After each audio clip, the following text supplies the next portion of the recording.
various political parties. The economic freedom fighters, are you here? Thank you. IFP would also have independent candidates, Anele Mda as well. The Democratic Alliance. Oh, we see you. We see you. Thank you so much.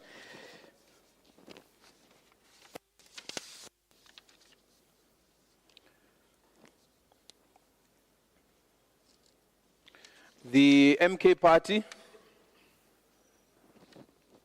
All right. Freedom Front Plus. The African National Congress, I think I did mention you. Yeah. Who have I left out? No one, right? All right, thank you so much.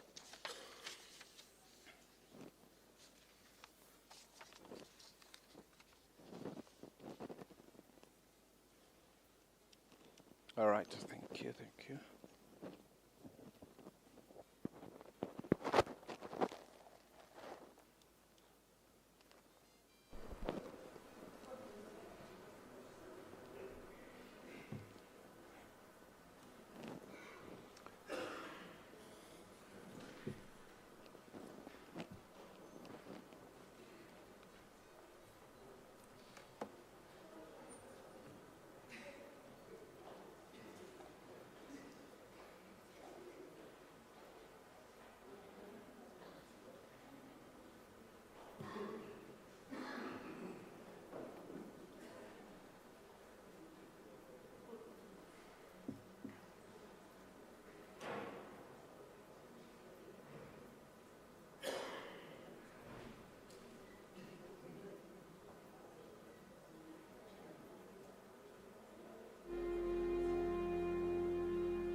Now you can play the music.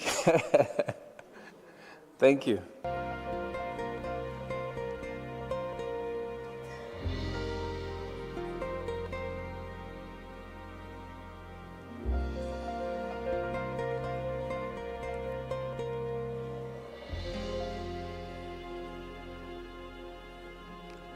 So if you're on social media, just to let you know that this program is being streamed on YouTube as well, on YouTube via the Unisa's YouTube link, together with Unisa Radio as well, bring you this important debate. And I think we'll start.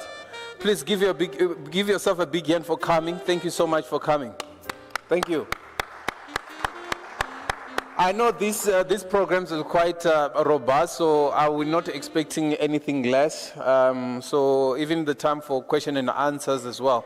We're expecting a number of you to ask political parties, but also during the discussions with various experts. So you can actually ask them questions about these elections, what your observations are, also in terms of what they've presented with the various manifestos as well. So we are expecting the program to start in earnest. We're just waiting for the representations from various political parties invited this morning as well.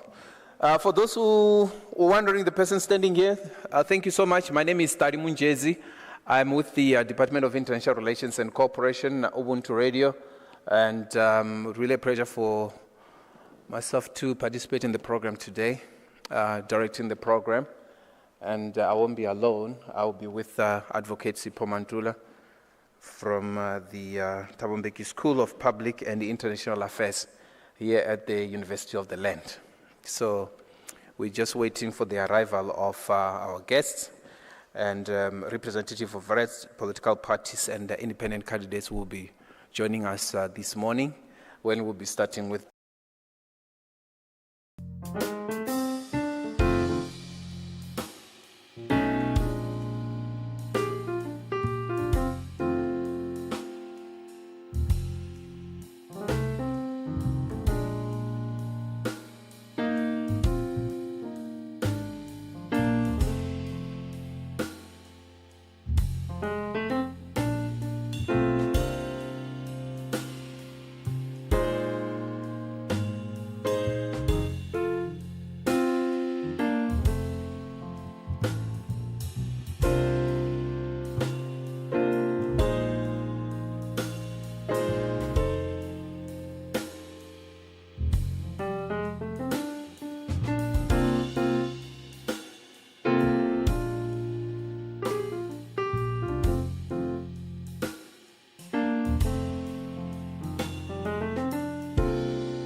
So, ladies and gentlemen, I've just realized that in 13 days' time is the elections.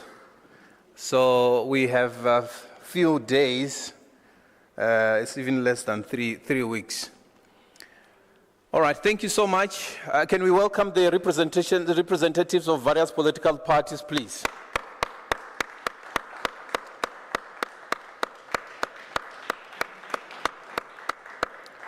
Thank you so much for coming. Thank you so much. Thank you so much.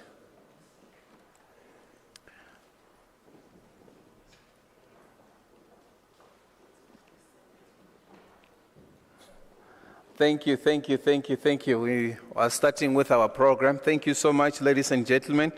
Well, I've just said that in 13 days' time, 52 political parties and a number of independent candidates will be vying for your votes on the ballot, but the vote will be for you to make. And today, South Africa, 30 years into democracy, so we want to find out which political party has demonstrated where South Africa should be headed, or addressing your particular needs as well. So with these elections, will there be about the issues of poverty that we are facing every day? Will they be about unemployment, inequality? And how about jobs as well? Because this week, 2 days back, State SA already released the job numbers. That's showing that unemployment numbers standing at 32%. And the unemployment generally, that's for the youth, but generally it's 59%. So the issue that is quite pertinent of unemployment as well.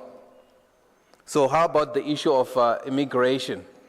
So have political parties in concrete presented what they're going to deal with, how they're going to deal with the migration issues as well? And as the economy is growing at a snail pace, have political parties shown throughout their campaign how they plan to grow the economy? And we have seen that the numbers that came out, 0.6, means we're not creating new jobs, but the economy is growing at a snail pace. Are we able to get out of this low growth? But also in the international arena, I have political parties presented how they're planning that how the country should move and relate with others as well, in terms of how we have historically maintained our issues of non-alignment, the issue of human rights as well. So we want to find out more about what the political parties are presenting today. But more interesting, these elections will be hotly contested because not only you have a number of political parties, but also quite a number of formidable independent candidates that will be contesting for your votes as well, in the province and also in the national. So ladies and gentlemen, these are some of the key issues that we want to focus on today as we welcome you to Unisa's Political Science Department's Town Hall debate on the 2024 national elections. I'll be directing your program this morning together with an equally capable son of the soil advocate, Sipho Mantula. Thank you so much. And he's from the Tawambeki School of Public and International Affairs. Thank you so much for coming. And this session, I'll be moderating the discussion later on, and Advocate Mantula will be moderating the session with the various political parties. And as I mentioned earlier, before the representative of various political parties and independent candidates arrived, my name is Tali Mundzhedzi. I'm with the Department of International Relations and Cooperation, attached with Ubuntu Radio at the branch of Public Diplomacy. Without wasting any time, let me take this opportunity to welcome Professor Azwi Mabundu Muzusi from the College of Human and Social Sciences here at the University of the Land to welcome us here at this important University of the Land. Thank you so much.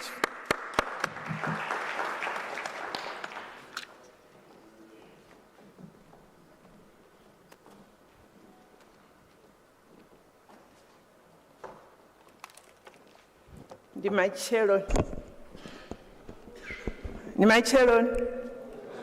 morning. Abshe. Dumelang. Sawona. Okay. Goeiemôre. Okay.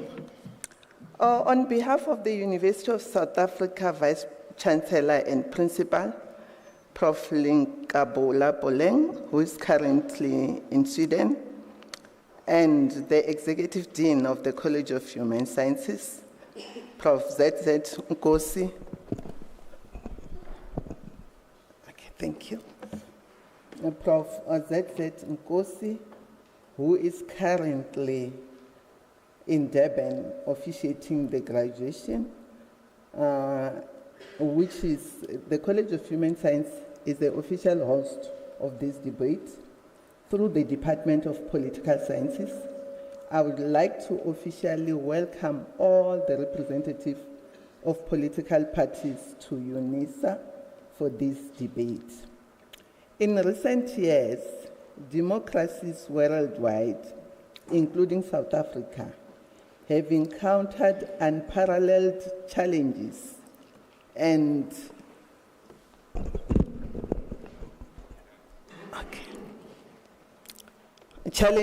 transformation that have significantly impacted societal health, government, and the very essence of democratic institutions.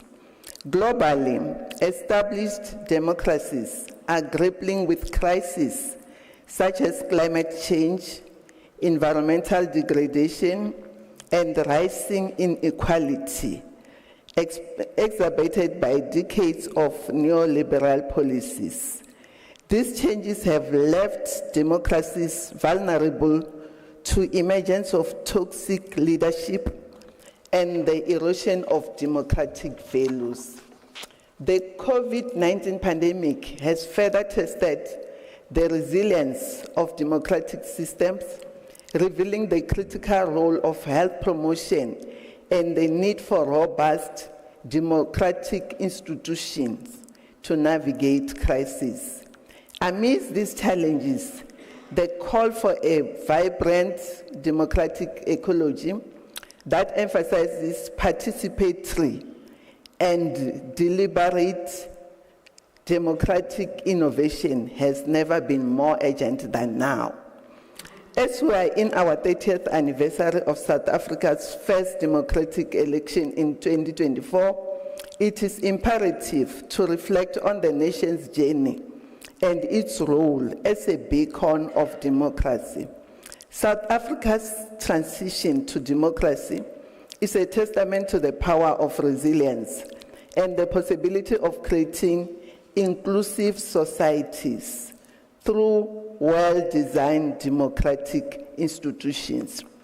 Despite facing its own challenges, including governance issues and socio-economic disparities, South Africa has demonstrated a commitment to democratic principle, offering valuable lessons on the importance of active citizenship and political participation. That's why we're here even today. As now we are nearing election, will all parties promising to further enhance democracy? The University of South Africa, that is the University of the land. You have already mentioned, and we are the University of the land. That's why we need to take and protect the democracy of our country. So that's why we've decided to host this debate on election to provide the political party representative to share their plans with their main focus on how they are going to move South Africa democracy to the higher level, not only what they are aiming to achieve to ensure the advancement of free, just, and inclusive society. I am aware that the following political parties are in the House, which will be good if when I call the party name, the representative can just stand and wave at us. If I miss other political parties because This was last night. I don't know what happened in the morning. Do we have ANC in the house? Yeah. Okay. DA in the house? EFF in the house? Advocate.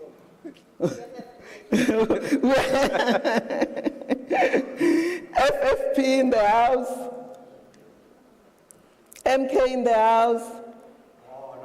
Okay. And an independent candidate? Okay, you are in the house. If I've left you, you can also stand up and tell us the name of the party, because somebody might be in the floor and their party is not mentioned.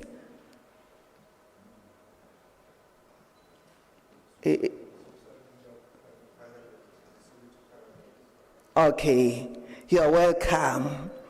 I will finally like to welcome the discussants and all other participants present. We really appreciate your presence. Now, by the power vested to me by the University of South Africa, College of Human Sciences Management and Department of Political Sciences Organizing Committee, I officially open the debate. Buckle up and move. Thank you.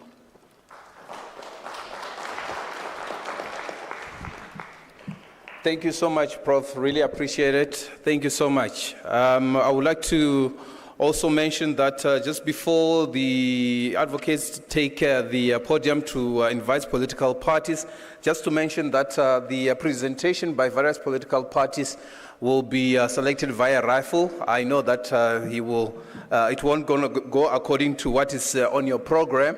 We will just randomly select any political parties because we know that they came prepared already as well. So I would like to take this opportunity to welcome my dear brother, Advocate Sipho Mantula from the Tali School of Public and International Affairs. Thank you so much. Thank you, Tali. Good morning, Dumelang, San Bonani. As has been previously mentioned, I'm from the Tali African School of Public and International Affairs. I'm also in the advisory committee of the Unisa Election Observer Mission. It's almost a decade that Unisa resuscitated a citizenship election observer mission. So amongst our midst here, we have also Unisa Election Observer Mission. We have Unisa Radio, we have Unisa YouTube team as well. As we are going to go with the raffle, our candidates and our representatives, they will know that they have been given 15 minutes. We won't allow them to go beyond. In terms of the engagement, it's 15 minutes, not 20, 15, 1-5. Secondly, I want to remind you, as we're in Africa Month, that as you see, most of you are having the flag of South Africa. I think it was a miss that you needed to have a flag of the AU also. And there are 19 elections taking place. During this month, we've already started with Chad, N'Djamena. There were elections, crisis in Africa.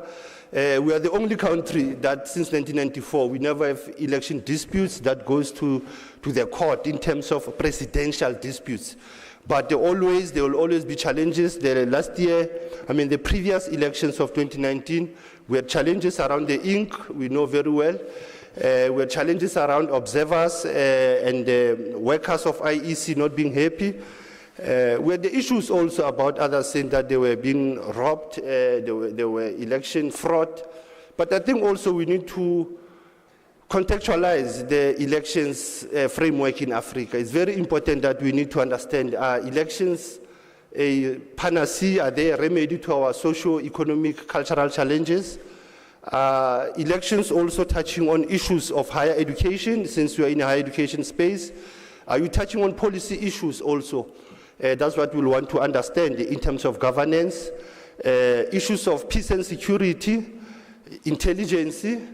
I've picked up most of your manifestos, the size and the numbers of pages. You know, when you are in the institution of higher learning, you will read the manifestos by the size. And I don't want to lie to you, I've checked most of the political parties here, their manifesto, others is less than 60 pages. Others have gone beyond what I call a thesis. almost 260 pages.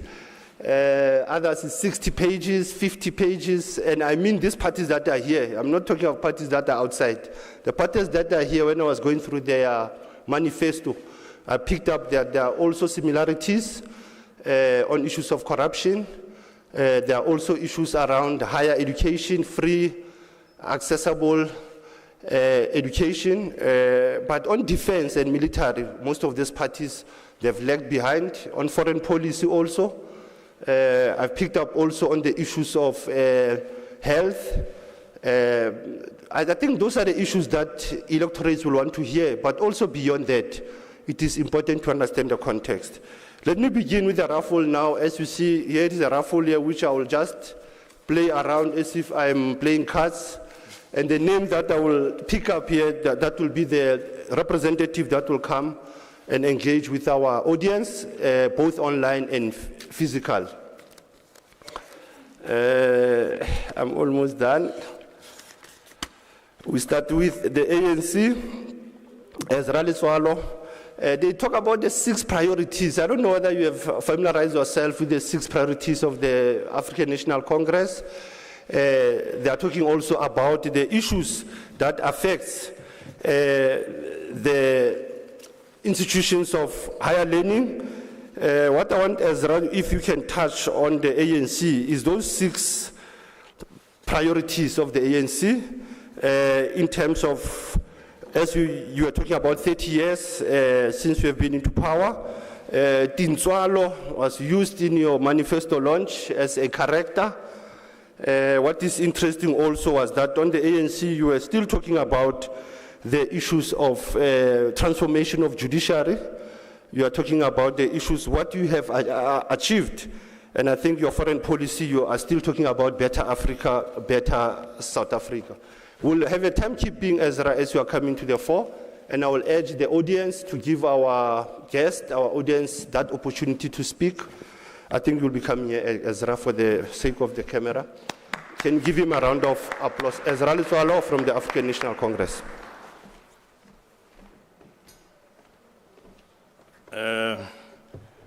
Thank you very much. And let me appreciate the audience, including all the eminences that are here. I also recognize Dr. Grootboom in our midst, who I believe has contributed immensely in our political discourse.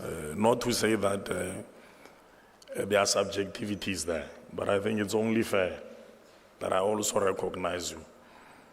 But I also think it's fair that the ANC comes in first, because essentially we are the proponents, we are the architectures of the current democratic construct. I can imagine if I had to come at the tail end, it might have been a bit of a challenge, or an anomaly, if you will. But let me venture into the discussion already. Is that the story of South Africa? It's quite a unique one. And often at times there are misnomers that suggest that many other things could have been done differently. But I think it's quite important that we recollect that at the advent of the current dispensation, the current ANC government inherited nothingness. So there was a void. And so essentially the ANC will have journeyed into creating a uniquely African nation, because we never did have a collective nationhood that recognizes the standing of the citizenry generally. But of course, the ANC government also had to contend with a number of shortcomings. Some of them are implicating the ability to plan wildly. And one of those things, I think in the conversations that we have been having, is the level of indebtedness that implicated our own, newly founded nation. I'm sure you will recollect that at some point, the apartheid regime had taken up loans to frustrate any efforts at democratizing our state, and to the tune of about 11 billion. So the African National Congress government had to contend with a greater number of those shortcomings. A thwarted healthcare system, thwarted education system, lack of agency, the inability of black business to thrive. And I think the ANC manifesto in 2024 reflects on that journey, but of course also recognizes that that journey does not start now. It is essentially a subject of a continuum, and that is why our manifesto, as you will see it, and it's an aggregation of a number of sectoral inputs, but falling into 6 thematic areas. And the first of the thematic area speaks about what is mostly occupying dominance within the public discourse, which is a joblessness or unemployment, if you will. And the ANC says, well, we have tracked our interventions historically in regards to the specific issue. And again, we recommit ourselves that we want to remedy the anomaly of unemployment within our shores. And I'm sure we can unpack that if time permits. And so the first thematic area that the ANC propagates is that of putting South Africans to work. And so there's an assertion, programmatic commitment that we want to create and sustain 2.5 job opportunities. And of course, you can have a debate about sustainable jobs vis-a-vis job opportunities. And so if you track, the ANC says we intend to achieve that essentially through leveraging public sector programs. And one of them, the presidential employment stimulus. And I'm sure many of you will recollect that when it was presented for the first time in 2020, there was about 32 billion, of an investment made towards a creation of jobs. And we will have seen that since then, about 1.5 jobs will have been created. But that is but one of the programs. Of course, there's also the National Youth Service Program that in the main targets young people who are despondent, young people who are outside of the labor market. But of course, you then have got to characterize, because young people are not a homogeneous group. You have got those who might possess a set of skills, so a skill set, and then you will have those that may be unskilled or relatively low skilled. And so the National Youth Service also looks into those kinds of variables, that how do we fashion responses to the anomaly of unemployment amongst the youth cohort, but also doing that sensibly, considering the standing of much of the groups constituting the youth cohort. And what you will see is that over the years there has been an intensification of the extended public works program, which has made an effort to try to cushion a greater number of those who are dissident people who are outside of employment to be absorbed within the labor market in a way that enables them also to be economically active, as well as making economic decisions on their own behalf. I think the ANC also recognizes that you need lasting partnerships if you are ever going to remedy the issue of unemployment. And so the ANC ventures into creating an enabling environment to also allow for public sector to drive investments towards expanding the labor market, particularly those that may be skilled, so that there can be recruitment that offsets the kind of unemployment challenges that we have. So I think I'll just quickly pass that point. The second thematic area is a commitment to build our industries for an inclusive economy. And the ANC makes that commitment quite cognizant of the fact that we need every citizen to be economically active. So we should be having an economic construct which is capable of a growth. But it must not just be growth for its own sake. It must be inclusive growth, meaning that Bongkhonu who are staying in Garankuwa, in Soshanguve, young people who are staying in Tembisa or anywhere else, must also be able to benefit from the derivatives of our economic output. And so the ANC says for us to achieve that, we should be able to accelerate the program of industrialization. And you will all recollect that prior to the advent of a democracy, there was an overall dependence on the minerals economy. And so there has been a shift, from that over the years, whereas our industrial policy action plans now articulate the greater investment within the manufacturing sector. But the manufacturing sector will not be able to facilitate its own productivity without necessary support, even from the state. And so the ANC makes a point that we want to drive at the transformation thrust of ensuring greater productivity within specific industries through localization, high growth, as well as a labor and intensive, within intensive industries. But secondly, related to that point, protecting strategic existing industries like steel. I'm sure you will have all recorded some recent developments about the strain within the steel industry. And so the ANC says, how do we capitalize? How do we come in, to intervene there, to advance these industries well into the future? But of course, there may be other problems about the supply and demand, because those are economic analytics that you have to contend with. But I will not venture that point at this stage. Increase investment in large scale as well as social and economic infrastructure plans. So greater infrastructure investments across the board, economically as well as social, so that you create the ability of investments, either foreign, including a domestic. And then one of the shortcomings that the ANC does also recognize is the constraint within, the energy sector. And I'm sure there has been, key milestones being made now. We get to learn from the Minister of, Electricity that we are now at about 70% of the energy availability factor, which essentially means that there is a greater progress towards remedying some of the challenges that were there, including within the transport sector.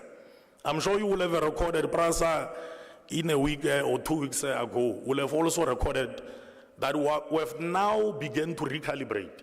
There's a number of railway lines that are now have become a functional, operational, as part of the greater effort to ensure that you stimulate the economy, including within the logistics space, but maybe summatively as well, leveraging. So the ANC, one of the things that it will have achieved over time is that it has been able to stimulate agreements with other of its continental, partners. And so the leverage of the African Continental Free Trade Agreement is one such intervention that the ANC is looking upon, including BRICS bilateral relationships. I want to quickly rush through it, 5 minutes. I thought a debate would be, allowing of a bit of time, but we understand. So the third thematic area, tackling the rising cost of living. And I'm sure the world over, you will appreciate part of the inimical effects of the economic upheavals drawn from the 2007 financial crisis that the US has suffered, and successively the 2008 as well as 2009 global recession, is that there are lingering effects. So if you will, economic headwinds that will have implicated global economic performance across the board. And as a result of that, you will see that a great number of products have shot up in terms of, prices, whether it be food, whether it be the cost of fuel, the cost of property ownership, and all of that. So the ANC makes a point that in order for us to cushion the vulnerable, we want to prioritize the food security, including all other, major consumables through VAT exemptions.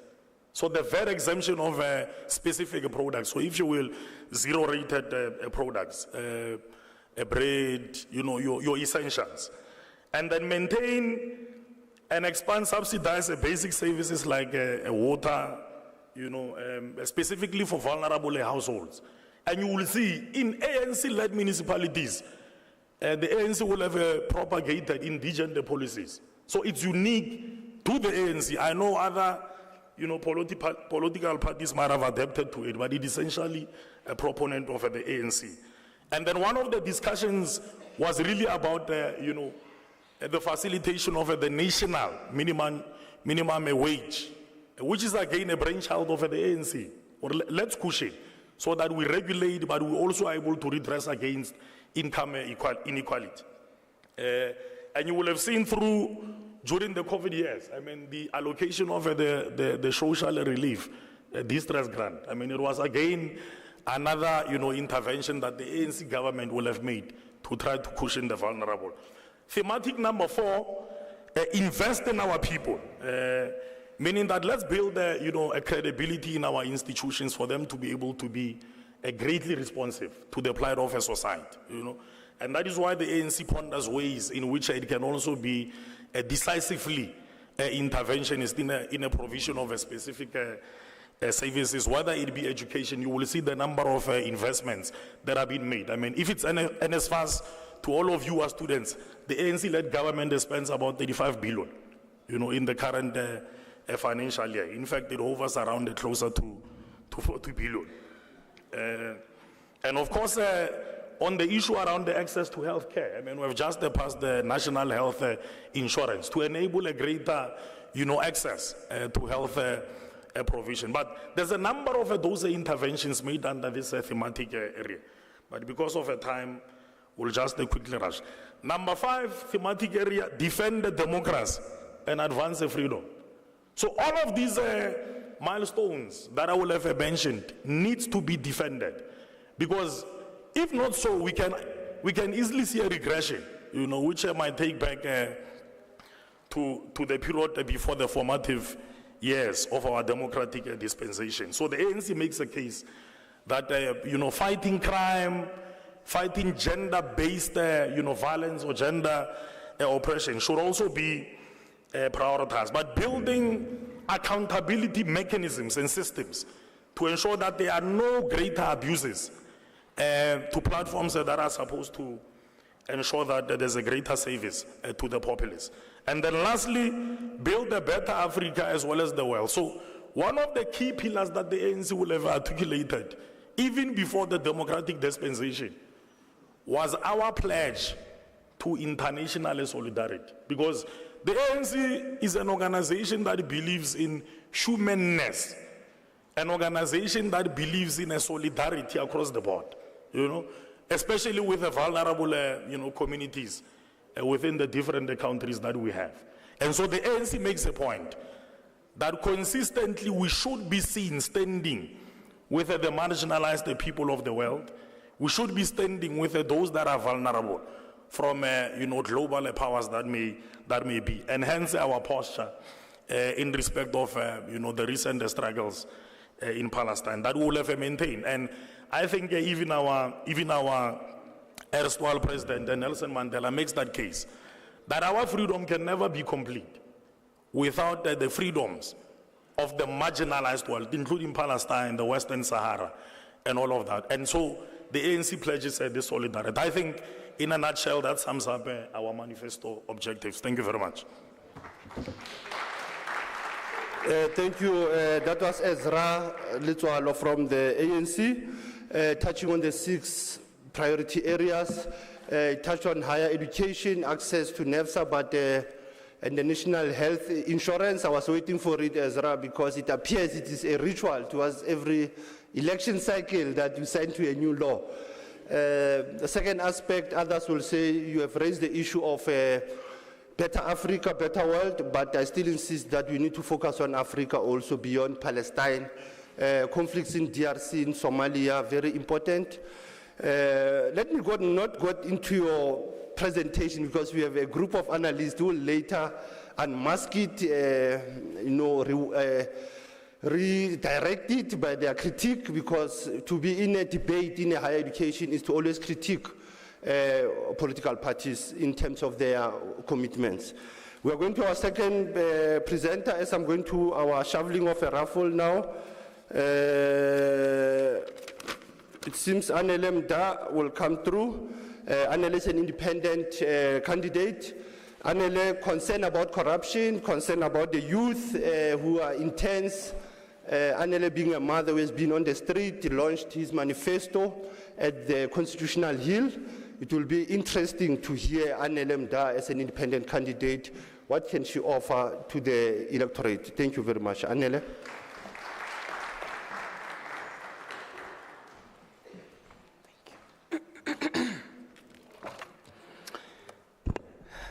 Thank you, Prof. And good morning to everyone that is in the house.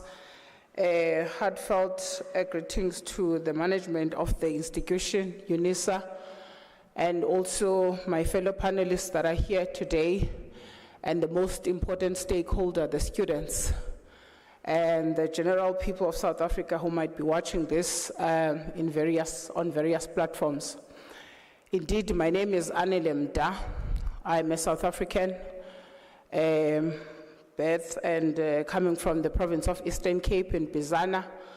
But today I am standing here because I'm an independent candidate, one of the few that are groundbreaking change makers in these elections of 2024. I'm not going to read who I am. I'm not going to take time to waste on who Anele is, except to say I think my activism is well documented that accords and legitimizes why I'm standing here today and why am I going to be on the ballot. I want to begin by saying that these elections of 2024, they are very important in the history of all of us as South Africans. But over and above them being important to all of us as South Africans, they are more important to young people, especially those young people who are called AMA 2000, because they are going to be going to the polls for the very first time, some of them, and they're going to experience for the very first time how does it feel to express patriotism in a sense of safeguarding your country by standing on the ballot and give an instruction to who must go to a public office and do what. So by so saying, I want to reinforce the point that says, as we debate today, the people that are in this room must take the necessary consideration of the things that are being said here and measure us by the things that we're going to say to you, because at the end of the day, the times of us coming here to be theatrical and to come and speak frivolously because we are trying to act to the gallery, those times are gone. South Africa requires tangible actions that all of us as responsible citizens and leaders must demonstrate in the things that we say and how we seem to be committed in wanting to achieve that which we claim or we commit ourselves to. As an independent candidate, I have endeavored to at least document some of the proposals and areas that I've identified as key pillars that are very pertinent and important for me to speak about and prioritize in my election campaign.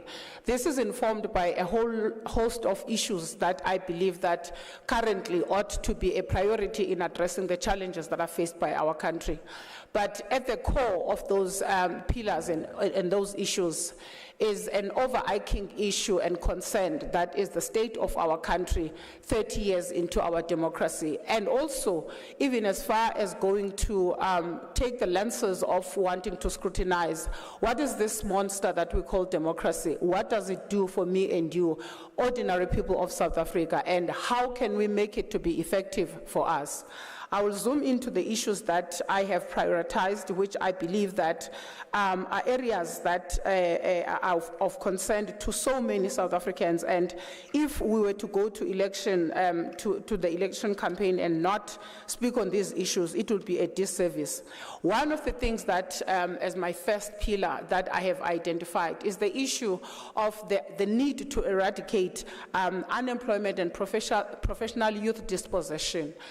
This, for me, is an important aspect, because there's a saying that says a country must be viewed by, a country's future must be looked at by the way in which it treats its young people. And I think looking at, our moderator spoke earlier on about the statistics that have just recently been issued by Stats SA. And I think for this point, when it comes to youth unemployment, we no longer need to even be reminded by Stats SA, where do we stand in as far as youth unemployment is concerned? And that the state where we are at is a concerning one. It has reached, a moment where we can no longer postpone having to attend to the issue of youth unemployment. But currently, you would know that on the interventions that have been introduced as mechanisms that deal with youth unemployment, at the top of them, what is always popularized as a very great innovation is the one of internships. Here is my issue that I have deconstructed on the internships. We've got youth unemployment that is at an all-time high in our country. We've got unemployed graduates who are roaming the streets of our country. And then we've got semi-skilled and unskilled young people who continue to be deserving as well of opportunities that they must seize, because we also need to shift from the mentality of, when we speak about employment or opportunities, we only talk about seizing opportunities only from a point of academically qualified people, as though those who are not in that scale are not deserving of opportunities. So in my deconstruction of how the current intervention of internships is not addressing unemployment, is that you've got 12 months, that will be a period that a young person will be attached on an internship. After that 12 months, that young person will go back to the queue of unemployed people, right? And when a young person is looking for employment, they are going to be told, it's a standard we know in South Africa, they're going to be told that they must come with 2 years of work experience. But here is an internship that is supposed to help a young person accumulate work experience. It's only 12 months. But on the other side, when they are looking for employment, they must come with the 2 years of experience. Where do you think they've accumulated that work experience? Because the internship that you have given them is 12 months. And it doesn't end there. You get given this internship, and it says, after the 12 months of your internship has ended, you are not allowed to go and participate to another internship again. So it means already the internship is not set to address the issue of unemployment. Hence, my proposal is that we must have a 3-year fixed internship period that is availed for young people. For the first year, it will be for workplace in-service training. That is a way of introducing young people to the work environment, socialize them in the professional work environment. The second and the third year are specifically for accumulating work experience. This also means by the time they leave that internship, they've got a full 3 years of work experience that can be valuably used to connect them with opportunities. But also, it does not end there. All the companies that participate on the Youth Employment Service, they must not be eligible to go to the Department of Employment and Labor to get their empowerment remuneration up until that young person has attained full-time employment. That is exactly where we address unemployment of young people, not a process of exposing them to a 12-month period of posturing as though we are addressing unemployment when we are not. That is the first thing. The second thing, it is dealing with the issues that are faced by the people living with disabilities.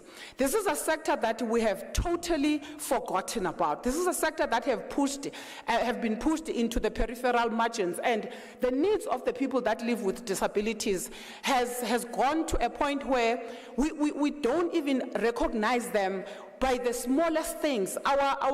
We have not even developed a common kind of vocabulary and language that we use that recognizes that the disability in its own self has got so many multifaceted layers that if to us, people who are able-bodied, we do not see a physical deformity, we do not regard a person as a disabled person.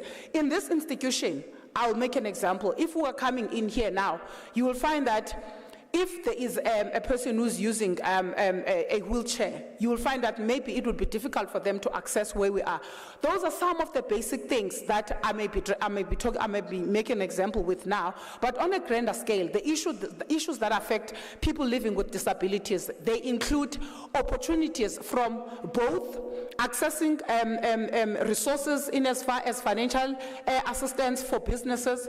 You would never hear us, even in institutions like SIFA, like NEF, like ITC, you would never hear, grand announcement of opportunities that are designed to address issues that will bring people living with disability in the mainstream of economic participation.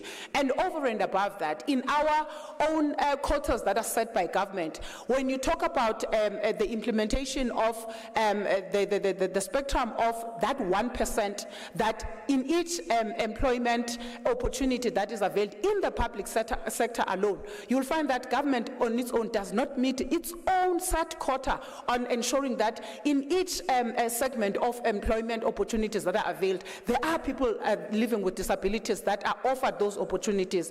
Over and above that, I believe that they have become a defaced sector of our society that is not heard, that is not seen, no one recognizes them, and I believe that it is high time. 5 minutes, wow, time flies. It is high time that we recognize them and we also prioritize their needs and their interests, as they are a very deserving part of our critical stakeholders in our society.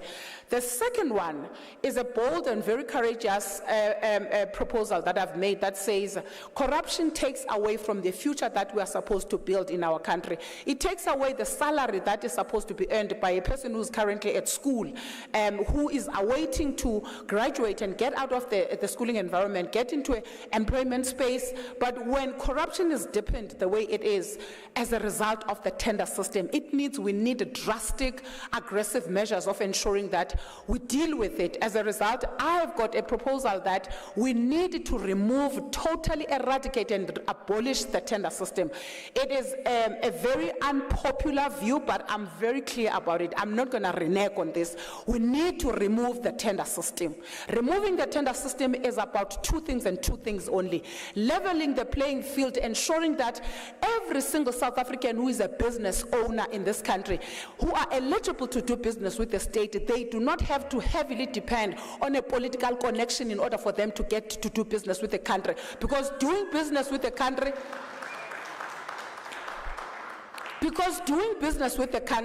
is about going and making use of your own taxes that you pay as a South African. Why should then the exploitation of those taxes in a beneficiation form only come to those who are politically connected, when there's so many innovative South Africans who are running businesses that can boost the economy, but who simply do not have the political ticket to bring them inside? The fourth one is ensuring that we tap on the massive creative economy that we have not tapped into, where we have taken the creative industry of South Africa and only used it as an entertainment form, rather than understanding that they play a pivotal role of also contributing in depth on the social cohesion of our country. This means that seeing our artists in the state that we have seen them can only be corrected if we have a well-designed plan of dealing with the creative industry. One of those is ensuring that we put sufficient resources that are about funding both the national craft and art that is already exposed and unexposed, known and unknown art in our industry, to ensure that creative arts are not just short-lived only because a person is on an uppeak. We must invest in our art. We must also go out there, create art and incubating hubs that will ensure that we unearth unknown talent that is going to explore, that is going to be explored in this country. But also, we must tap on our artists as representatives and ambassadors of our country in rebuilding a new socialization in our country to ensure that we cultivate that political knowledge, not a party political knowledge, but political knowledge about who we are as South Africa, using the people that already are ambassadors that are supposed to be tapped into for our benefit as a country. Lastly, I speak on a firm proposal of creating an inclusive and a stabilized growing economy that must consider the small businesses that are pushed in the peripheral margins to be used, to be brought into the mainstream so that they can be able to be fundamental, impacting, boosting tools that will ensure that our economy is on an ongoing growth. Because if we depend only on the big, massive business conglomerates and we ignore the small businesses, we are not going to be able to sustain and rebuild an economy that must be able to produce jobs in our country. Because of time, thank you.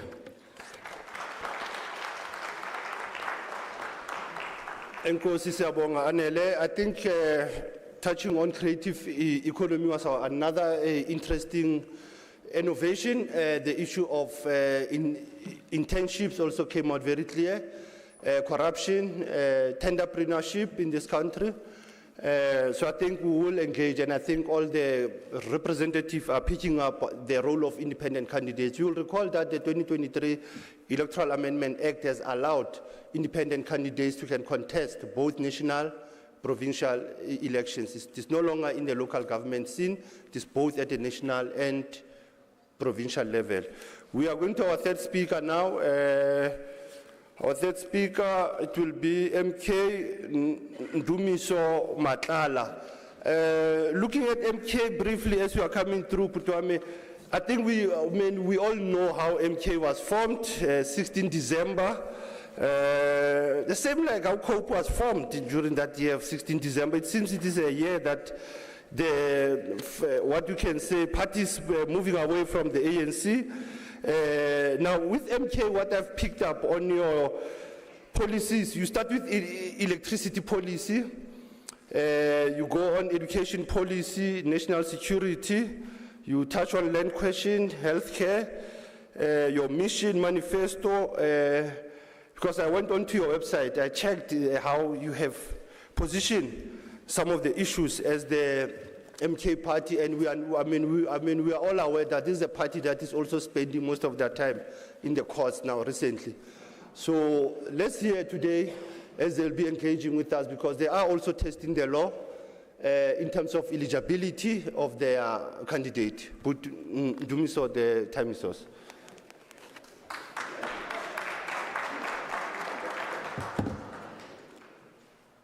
Jikjela mkonto wesizo jikjela.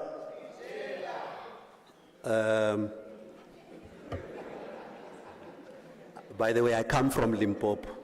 In Limpopo, they say Shaba, Rumulas Chava Shaba.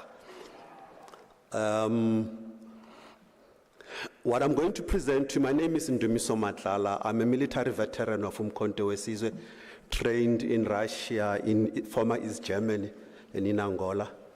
And I'm a member and volunteer of the MK Party. What I'm going to present to you is more than just, unlike other parties, our document, we don't just call it a manifesto. It's the people's mandate. And there's a reason for that. It's because it's premised on the recognition that at the dawn of democracy, whilst we managed to dispose of political apartheid, economic apartheid remained firmly intact. And there's evidence, even statistically, to that effect. In fact, we can even go further and say those who were previously advantaged became even more advantaged because they already had access to resources and assets. And inequalities got exacerbated. So there was an error. So we need a new mandate from the people. That is why we call this the people's mandate. And I would like to start by bringing you greetings from our president, President Jacob Zuma, the only leader who since the dawn of democracy, built 2 new universities, the University of Mpumalanga and the University of Pixlika Isaka Isem. I'm saying this because it's very critical that we affirm the fact that there is a tradition of doing what we say we will do. Because of time, let me go quickly into the preamble of this document. We say we, the people of South Africa, recognize that the 1994 breakthrough that seemed to be a strategic victory of our people has turned into a strategic defeat. South African society is adrift from its core values and it's struggling with moral decay. Compounding these issues is a liberal constitution that constrains the political influence of the majority. In practice, the true wielders of power are unelected institutions and those with money.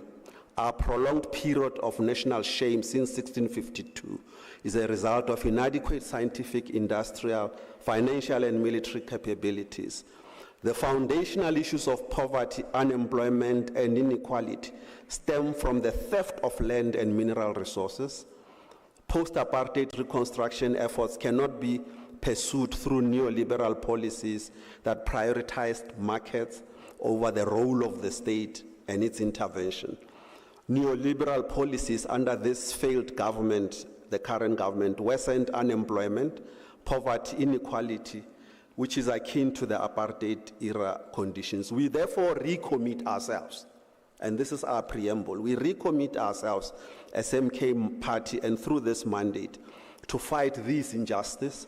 We declare that this neo-apartheid situation has to be defeated, and that we recenter our country on African cultural and moral values that are accommodative of various spiritual beliefs and persuasions.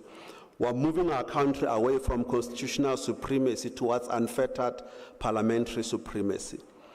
We will expropriate all land without compensation, and we will transfer ownership to the people under the state and the custodianship of traditional leadership.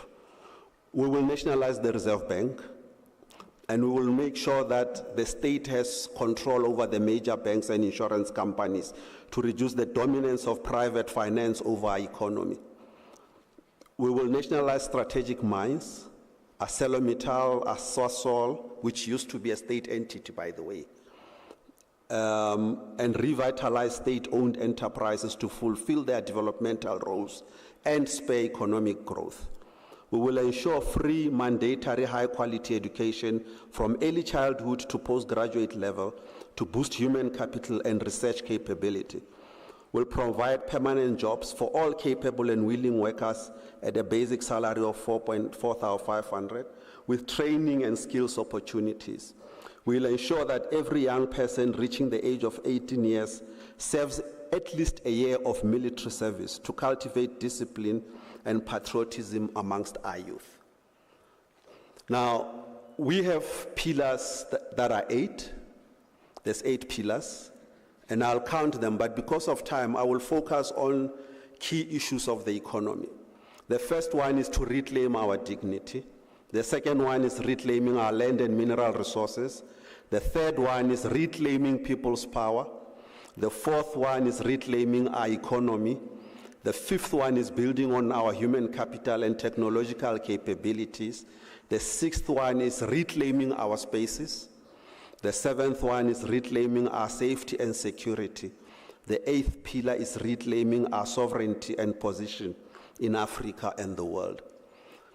I will not dwell on the issue of dignity except to say that our country has been dislocated a lot culturally, and this compounds difficulties faced by African communities in particular, who find themselves trapped in cycles of poverty and exploitation. And we've been removed from a lot of our foundational values, and we are grappling with moral degradation. Hence, the importance of this pillar of reclaiming our dignity. As far as land, and this is the second pillar, because of time, allow me to move with speed.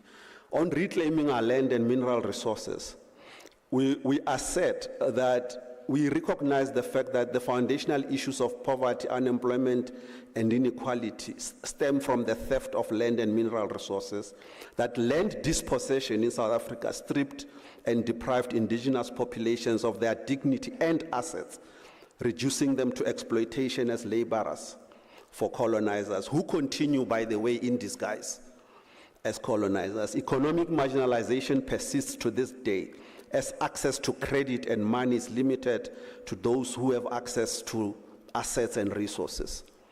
Agriculture, a sector with significant potential for employment and economic activity, can be unleashed by equitable land reform, which has not happened.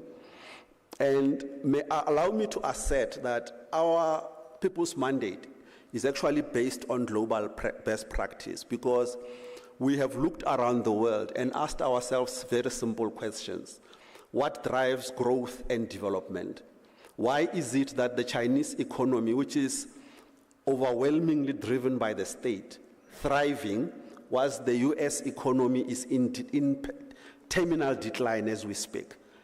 Why is it that markets are susceptible to allocative inefficiencies, and yet you have economies in the East where the state has played a developmental role and been able to actually deal with issues of poverty, deal with issues of unemployment and development, and drive growth at the same time? And that is a point that is very critical in everything that we are saying in this manifesto. Then we have a situation in the likes of China, Japan, South Korea, and Vietnam, for instance, that have achieved remarkable development over 50 years based on equitable land reform. Fair land redistribution in these countries has boosted agricultural productivity. I am not going to dwell on these points. We're just highlighting them, and we have solutions that address these issues. We want to reclaim our land and mineral resources to address inequality. And we are saying that this red herring that is spread around, that the economy will collapse if the state has a much bigger role, is not mentioned when we go to countries that are performing very well. Even as we speak, the Norwegians own all their oil resources. And there's absolutely no reason why we don't own the resources as the state that are underground, so that we benefit the people of this country. And we know how to do that, because in one of our proposals, we will show that we are able to establish a sovereign fund that will be fully funded by the resources that the creator of the heavens and the earth has given us. So there is absolutely no reason why we should be poor when we are sitting on so many resources. Allow me to move quickly to the point that we will reclaim our economy. Now, post-apartheid reconstruction efforts in South Africa have favored neoliberal market policies over the role of government and its ability to intervene in a manner that grows the economy and achieves development. The current government's IMF-backed Economic Reconstruction and Recovery Plan. By the way, this ERP, Economic Reconstruction and Recovery Plan, is being implemented quietly. It's backed by the IMF and it's part of the policies of the current government. Its focus is on cutting human capital and research and development and spending and privatizing state-owned enterprises. You can see it that is being implemented surreptitiously so. 5 minutes. Okay. Now I need to perform a miracle. Now,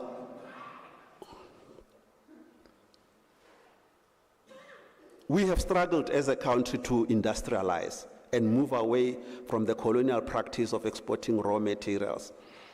And critical infrastructure has deteriorated. And increasingly, we have seen the commodification of electricity. And recently, water. We will soon be buying water instead of accessing water from the taps. And water is getting commodified. Transport is commodified. Because those who seek to profit from the provision of basic services are telling us that markets are better at allocating resources than we can as the state, which is not true. Now, on macroeconomic policies, we want to end austerity and these neoliberal practices and prioritize investing in human capital, research and development, and foster technological upgrading and economic diversification. We want to review tax expenditures on traditional industry and mining and reorient fiscal policy to support SMMEs in tradable sectors towards an outward orientation and export performance. We want to use macro-prudential, fiscal and monetary policies as short-term macroeconomic stabilizers of the economy and not just the short-term interest rates to reduce interest rates volatility. It's important that we reduce interest rate volatility. It's not good for our economy. We also want to use macro-prudential, fiscal and monetary policies to eliminate the current account deficit. We want to accumulate foreign reserves and set up a sovereign wealth fund to reduce exchange rate volatility and protect the economy against commodity cycles. We want to revamp the social security system and implement compulsory pension and housing fund modeled on Singapore's Central Provident Fund Board for all employed workers to bolster domestic savings and consequently increase investment to 30% of GDP. We want to eliminate the reliance on foreign direct investment in the resources sector especially, and place greater relative emphasis on developing domestic firms in manufacturing and tradable services. And we want to review and reimpose exchange controls to maintain tight controls on international capital flows. And that's the reason why the state needs to be in full control of the Reserve Bank. We want to review the mandate and capitalization of DFIs as far as the financial sector is concerned and reorient them towards funding economic diversification and technological upgrading. Now, the document goes on to deal with SOE policy, and I won't have time to go in depth into that. But we will review all privatization agreements, including the Independent Power Producers Program, and the unbundling of ESCOM, which is underway. We will review that. We will reverse and rescind the unjust transition from coal, renew ESCOM's coal fleet, and accelerate ESCOM's new nuclear build program. And we'll revive and recapitalize the deliberately collapsed SOEs through financial restructuring, enhancing operational efficiency. Now, we will reverse privatization of the Durban Container Terminal and bring the Richards Bay Coal Terminal under 100% state ownership through Transnet, and we'll scrap and replace the current national rail policy. Allow me to conclude I'm being threatened, to say that the next pillar deals with building human capital, and we go in depth regarding that. The next one deals with issues of reclaiming our spaces, which looks at human settlements. The next pillar looks at reclaiming our safety and security. As you know, that crime is a big problem in our country, which affects economic performance. And the next pillar looks at reclaiming our sovereignty and position in Africa and the world. Thank you so much. Thank you. That was Ndumiso Matlala from the MK. Interesting aspect that he has raised from the 8 pillars, that is not the manifesto, but is the people's mandate. From all those 8 pillars, what is interesting for our law student is the issue of from constitutional democracy to parliamentary democracy. They are questioning our constitution, that it is colonial, is Roman Dutch law. It lacks African laws, African wisdom. Traditional leaders are also being raised in this people's mandate. Interestingly, we have an opportunity in this platform that they are only launching their manifesto on Saturday. So we are privy to this manifesto launch, people's manifesto mandate, to be getting the bits and pieces out of it from their representative. As I'm going to the 4th speaker now, as I'm juggling here, I'm going to Freedom Front Plus, Jacob Melda. Yaku, you are talking of, there are many issues that you are raising as Freedom Front Plus. that I think they are very interesting as you are talking about a turning point, you are talking about building plans, you are talking about accessible quality education as a cornerstone, you are talking about the free market system, you are talking about keeping ANC out of power, promoting communities and this right of self-determination. I don't know whether self-determination 30 years later with Orania is still relevant, but let's hear what is the view of the Freedom Front Plus on these issues. Yaku Melda can come to the podium. Thank you.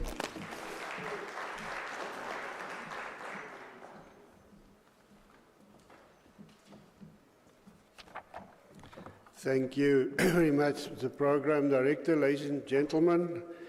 Heartily welcome to all of you. And I can still say good morning because it's about 2-3 minutes to 12. I want to share some ideas and values of the Freedom Front Plus out of the manifesto and speak to some reality as well.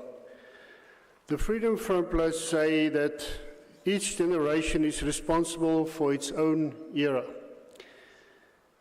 That is why history takes a new turn every 20 to 30 years. It is the year 2024, 30 years after the South African previous turning point. So it's that time again. This turning point should be positive and mark the beginning of a building of a better dispensation. What I'm about to say, I want you to please think about it carefully and let it sink in. We are at a turning point. The future ain't what it used to be. If you can think about what that might mean. What South Africa really needs is more than just a better government. We need a better dispensation. At present, the country is suffering due to the destruction caused by political centralization, economic overregulation, and environmental damage.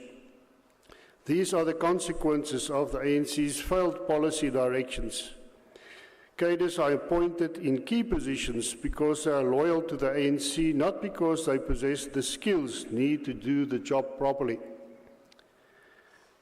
Black economic empowerment keeps empowering the same small elite group of people while the masses have to rely on social grants. That's reality. Tenders to build houses, roads, hospitals, etc. are not awarded to the company that will offer the best quality and value for money, but to already empowered individuals. That's reality. An entire state has been looted, state capture, to the point of bankruptcy, while the majority of its population is impoverished, and infrastructure and service delivery collapse. That's a reality. South Africa is currently also one of the most unsafe countries with the second highest murder rate in the world. It will take years of hard work to undo the ANC's 30 years legacy of corruption, mismanagement, and decline. And then a very important thing to consider. The ANC can surely be defeated in 2024, but what will a reality without the ANC look like? It could be worse if the right policy directions are not followed.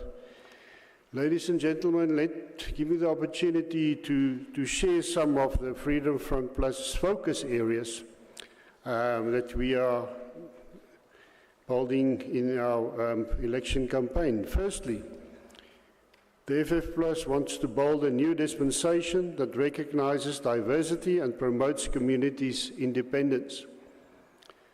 Secondly, eradicate corruption and cadre deployment to resolve government's financial crisis, crumbling infrastructure and poor service delivery. 3, restore reliability, electricity and supply.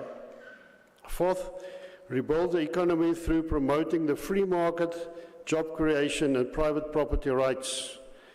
5th, restore law and order, prioritize citizen safety and security and ensure effective border control. In the 6th place, restore quality and accessible health care.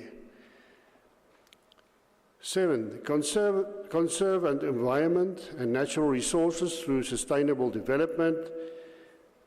8, promote quality community-based mother tongue education. And we using the word community-based here. 9, create conditions that are favorable for agriculture, forestry, fisheries, while protecting food security. In the 9th place, create conditions that are favorable for agriculture, forestry, and fisheries, while protecting food security.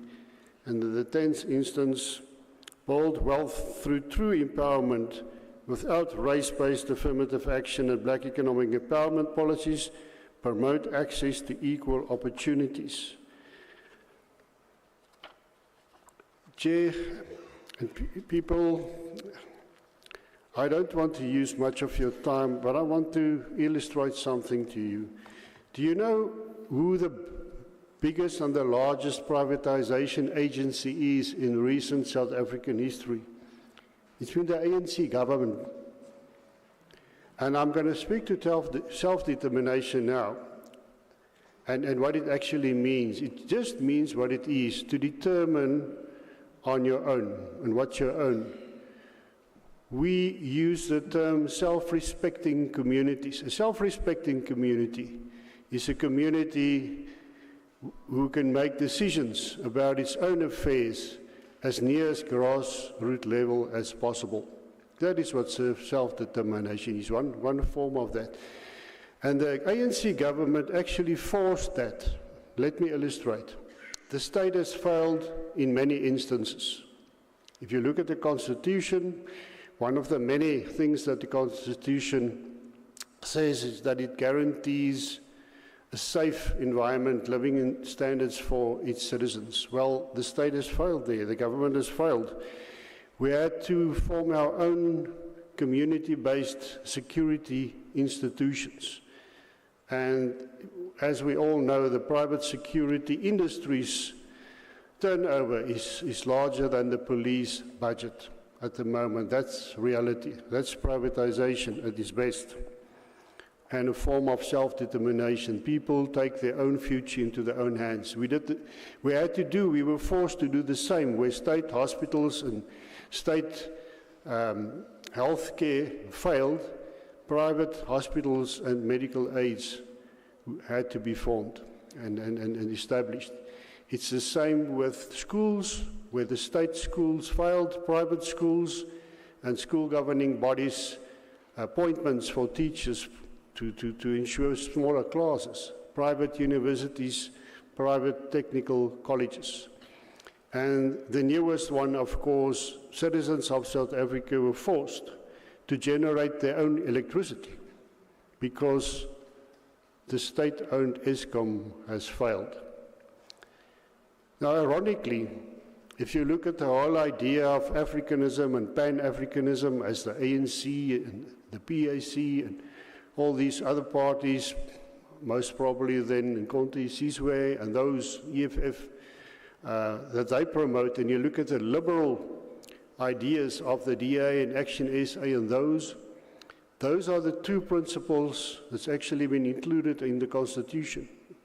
And they are forever clashing with each other and frustrating South Africa. And ironically, the Republican ideas and the free market system ideas, the ideas where you include a community, where you make the state smaller, the role of government smaller, less in South African citizens' lives, that is what's actually building up and where citizens do their own. They're starting to determine on their own. And that's what's going to create wealth. Let me conclude. I'm not going to use much of your time. There is hope for South Africa. You know, there's an expression that says when the woods are burning, everything burns, whether you're a tree or not. We are all in it. We all have to get to a solution. The people of South Africa should unite around a new vision for the future, a vision of the people taking back control over their own and their descendants' future, and which is based on the values of integrity, honesty, hard work, mutual respect, and neighborly love. These values have always been the firm foundation for creating a future filled with peace, safety and prosperity. Thank you. Thank you very much, Aku. I think you took only 10 minutes, and thank you for giving us that extra 5 minutes, which will be engaged by other panelists. Interesting issues raised by the Freedom Front on issues of the free market, the issue of land, the communities, and how Yaku tried to justify what is the right to self-determination, and also raising the other parties, you know, how they are viewing some of the challenges that are facing South Africa. As we are going to our fourth speaker, that will be from the Economic Freedom Fighters, Advocate Busisiwe Mkhwebane. When we look at the EFF manifesto, one will look at that they have also considered what I call domestic, regional, global geopolitics. They've also looked at the question of education. When I looked at the research development, they are pushing for research funding to be available by 2026. Others are saying that your manifesto, Advocate Mkhwebane, it is timely, there are timelines, deliverables, and we're looking at your 10 years last year as we're looking at a decade of the Economic Freedom Fighters. I think what is also important on your manifesto is one aspect that I think it will be interesting to touch on building a state and a government capacity. I think that will be interesting. And from your side also the question of how do we deal also with the NPA and the Chapter 9 institutions in terms of its challenges that they are facing. You are also touching on intelligence, very clear, and on internationalization. You have, on your foreign policy, you are touching on your stance on Russia and Ukraine. You are touching on Palestine. I think that is lengthy, and like I said, the EFF manifesto is 260 pages. It's a thesis, you know, it's a dissertation actually. So, Advocate Mkhwebane, you can come to the podium. Thank you. Thank you so much, Program Director Amandla.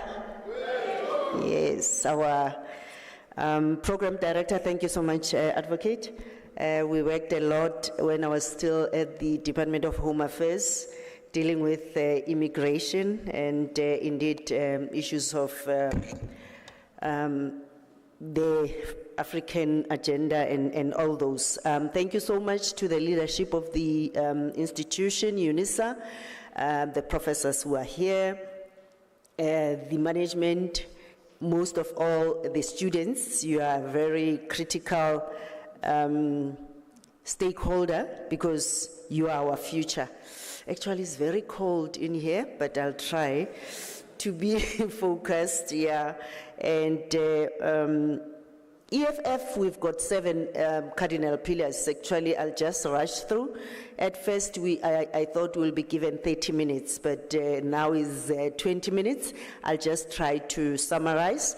And what is very much important as well is that our manifesto is like a blueprint, which is smart, it's specific, measurable, realistic, and we are even telling you about the timeframes, what we will be doing. It's not just general, and we are very much specific in that.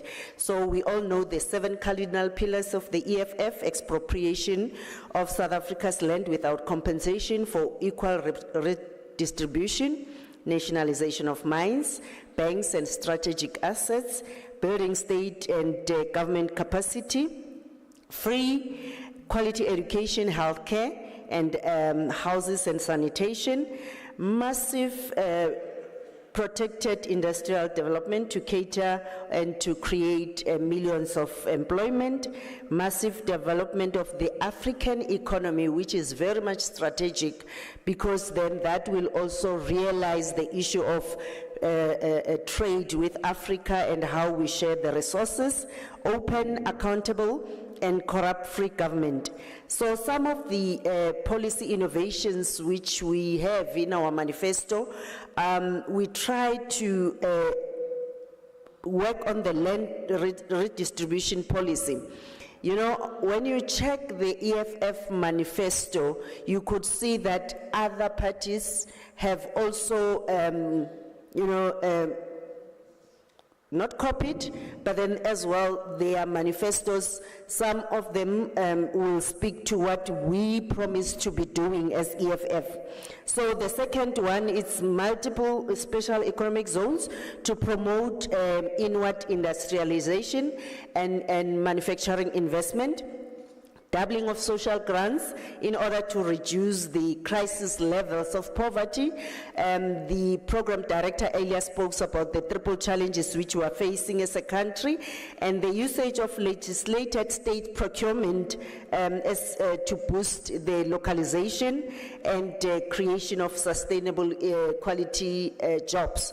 And amending the constitution, so to make sure that we have the National Prosecuting Authority as a Chapter 9 institution, because currently we know that it's provided for, but then it's always or is controlled by the executive, and sometimes you'd find that that independence is not fully realized. So we will also overhaul the policing system and emphasizing the role of the enforcement in safeguarding the human rights and public safety. So our manifesto is primarily based on 3 sources. Numerous submissions. We engaged various stakeholders when we were drafting this manifesto. It was public consultations, public meetings, and even submissions which were made. Our founding manifesto as EFF, and as well the collective experience of EFF, which is gained through participation in parliament, provincial legislatures, and municipalities. Our manifesto as well is dealing decisively and in details with how we are going to, or our commitments to the issues of land, jobs, energy, electricity supply, education and research development, as the program director has indicated, what we will be doing on the area in the area of research and development, public safety, National Defense Force, health, social development, disabilities, gender and women, LGBTIQI plus community, science and technology, mining, national infrastructure, human settlement, water and sanitation, sports, arts and culture, and information and communication technology, financial sector, agricultural, forestry and environment, fisheries and oceans economy, youth development, constitutional structure and democratic participation, justice and correctional services, state security, state capacity, fiscal and monitoring framework, so public procurement, legislative and governance, tourism, traditional leaders, progressive internationalism.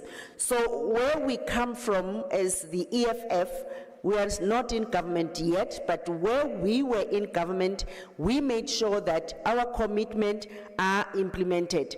As EFF, we've served in parliament since our participation in parliament.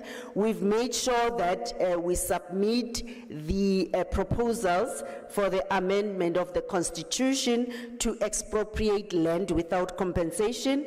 That was initiated by the EFF, and unfortunately that was changed throughout the process, but that we will definitely make sure that the constitution is amended, and we are very clear how the amendment should be dealt with. The EFF has used the parliamentary participation to table various bills in the National Assembly. Some of them include the National Health Amendment Bill, which will ensure that all clinics in South Africa open 24 hours a day, because people don't get sick only during the day. EFF has also presented a bill to insource all government and state entities bill, which will result in the insourcing of all workers to provide for constant services to government. We've done that in Johannesburg. We know that is the EFF policy of insourcing security and cleaners. We've tried that in Tshwane. Unfortunately, that was blocked by the DA for the past 8 years and the Action SA. So that has been done in Johannesburg. That is making sure that you don't have temporary employment where you're telling people about EPWP, they are employed for 12 months, after that they are unemployed. So that's not the program which we would want to use. The YES program, which is currently used, is benefiting very few companies, because youth is employed there for a certain period, after that they are unemployed, and those companies are also milking a lot of money from the state for employing the young people. So we submitted the bank amendment bill, which will lead to the creation of state-owned bank and the nationalization of the South African Reserve Bank, which will discontinue private ownership of the central bank. We've also used our participation to make sure that we sought to achieve free fee education for the poor. As you've seen, we are saying we will scrap the NSFAS, because NSFAS currently is riddled with a lot of corruption, and you find that monies are not paid directly to the universities. You find students sleeping outside, you find students not having their allowances, and as well, we are saying that money must be paid directly to the university. That allowance must go directly to the account of the students, so that that will create and eliminate third parties. So we have made sure as EFF that we intervene in the increase of the salaries of the mine workers. We repeal apartheid laws. We promoting, and we are saying we will nationalize banks and strategic assets. We'll make sure that school uniforms and vital learning and teaching support materials are free. I mean, our president, CIC, has been going around as well indicating that why do you have prisoners who get free uniform, free lunch, free breakfast, free dinner, but you have schools, a lot of them, who the children and pupils, their parents are expected to pay for uniform. They are given nutrition at school, but then it's not similar to what the prisoners are getting. That will be done away with. So as the EFF government, we've made sure that in Ekurhuleni, for instance, where we are currently in government, we have increased changed the indigent policy, where beneficiaries were entitled to 250,000, we've increased it to 500,000.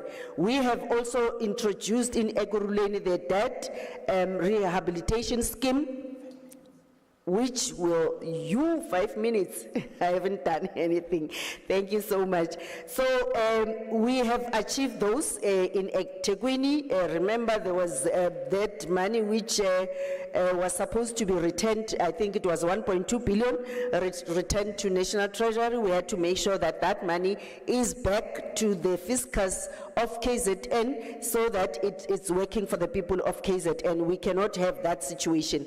We have also diagnosed the failures of the current government for the past 30 years, which I wouldn't deal with. We all know them, and we are saying we will change the status quo for the South Africans. On issues of land, we've indicated that we will proceed with amending the Constitution, and our manifesto is very clear how we are going to be amending the provisions in the Constitution, because we are saying the state should be the custodian of all South Africa's natural resources, including land, mineral resources, and water, and the relevant legislation should be passed to make sure that that is happening. We won't have a situation where the country's resources are looted every day, going to Richards Bay and taken out of the country, and our South Africans, we are challenged with the issues of load shedding, and the issues of the electricity is very much expensive. Issues of jobs, we are promising how many jobs we are going to be creating, more than 4 million jobs, and we are saying out of that, there are various sectors of the economy where we will create jobs. I mean, currently South Africa is importing issues like glasses, cups, plates, tiles, solar, electronics. So we are saying we have a lot of factories which have been closed by the current government, where we're going to revive them. and people will be employed there. In our manifesto, we are indicating mine workers, how much they are going to be paid, more than 15,000, farm workers, more than 6,000, retail workers, more than 6,000, so we're dealing with that. Issues of energy and electricity, we're focusing on coal, which is the base load, and we're saying as a country, we can have coal for the next 200 years, and that is our base, and the issue of nuclear. SEFF then on issues of education, research and development, I've spoken about that, what we are going to be doing, but what is critical, early childhood development programs, which will make it compulsory for children to be at school, provided with nutritious meals, and we're going to be making sure as well as with SEFF to employ nurses per school, social workers. Yesterday I was in Kwandebele Pogono Duke. Children were involved in an accident, and when they were taken to the clinic, there was no medication, but then they were so traumatized, there's no counseling which is done to those children. So as EFF government, if you have a social worker in that particular school, they would then be counseled.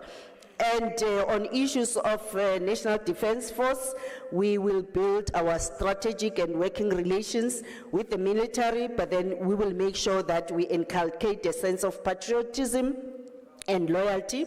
On health, NHI is just a lie for South Africans, and what we are saying as EFF, our key focus is universal primary health, and we cannot have a situation where, well, as public protector, we investigated as well a lot of systemic challenges in a lot of hospitals. I mean, yesterday, one clinic in the same area I was at, it's dirty water. You have a clinic not having clean water. They don't have the necessary equipments, they don't have medication and all those, but then you are rushing, you are launching NHI.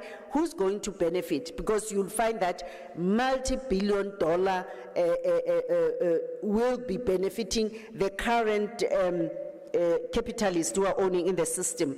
Social development, we've promised to double all the social grants. Disability, we have very strict policy as far as that is concerned, where we are saying introduce policies both in the public and private sector to impose measurable goals and targeted recruitment of people with disability.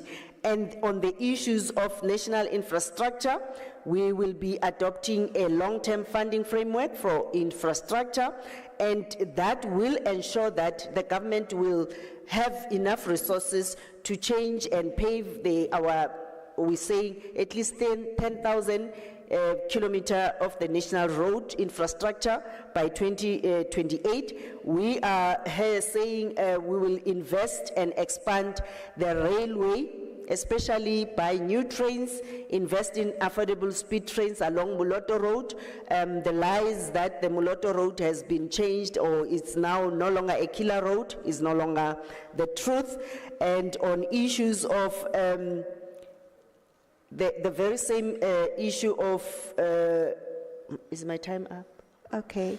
Let me deal with the issue of progressive internationalism. The issue which we're being criticized as EFF, that we will have open borders. Borders are even currently open because as South Africa, we have signed various international instruments which makes us to be part of the global economy. How we treat refugees, how we treat migrants, and the issue of the AU free movement free movement of people, because you cannot have goods moving without the people. We want to make sure that that area is dealt with. We want to make sure that we trade as Africa. We are promising to have an African passport to be one. So those are the promises which EFF is making. Thank you so much. Nkosi, thank you. Nkosi, Advocate Busisiwe. For our student also online, interestingly, she has mentioned the 7 pillars of the EFF. The land question come very clear. The questions around Infrastructure, towards the end, the free quality education. Interestingly, we are saying academic publications will require 10% of it to be written in all indigenous languages. You are moving away from English and Afrikaans, and you say by 2026, and Swahili studies as a degree by 2027 in all universities in South Africa. Our last presenter, we were expecting IFP here to come and tell us about their 13-point plan. They are not here. We are going to the DA with the rescue plan, the Moonshot Pact, the Giant Leap. We'll hear from our representative from the DA. What is this Moonshot Pact? How they're going to deal with it? I'm trying to get your name, my sister. I don't know where did I lose your name, but if you can come forward to the podium. DA also being on the news with that advert. I think that's what is interesting about DA.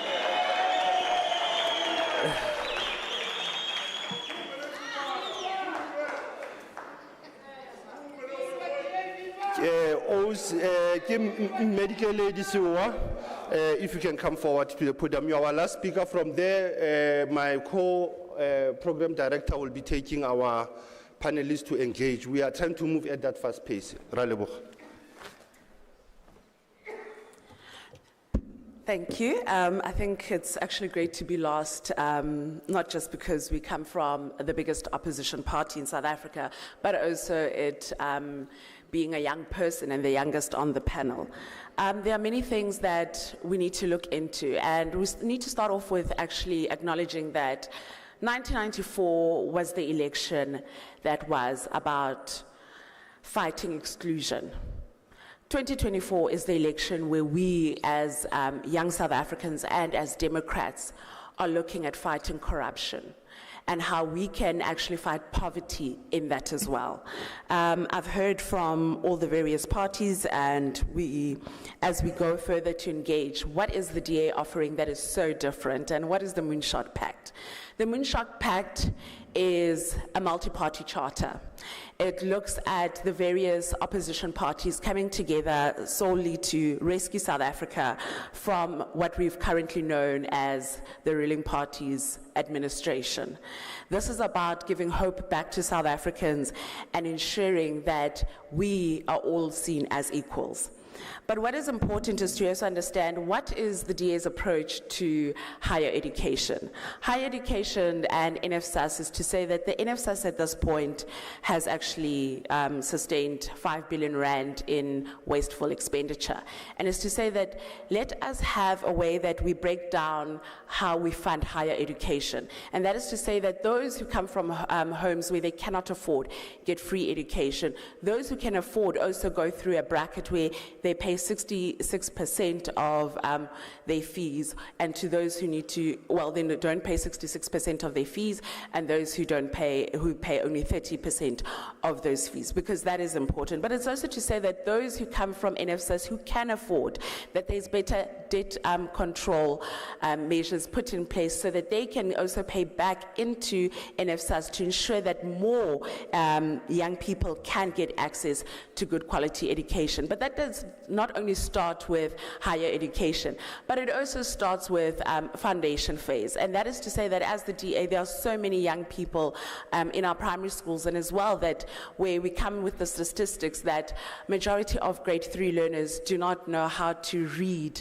for understanding. And that is to also ensure the amount of time that is spent in ensuring that our children in our primary schools actually do get the necessary skills and quality time from educators to actually learn how to read for understanding and meaning, because that is how we are going to keep young people at such an early age in schools in the long run, and ensuring that we are able to create the necessary skilled South Africans that we do require.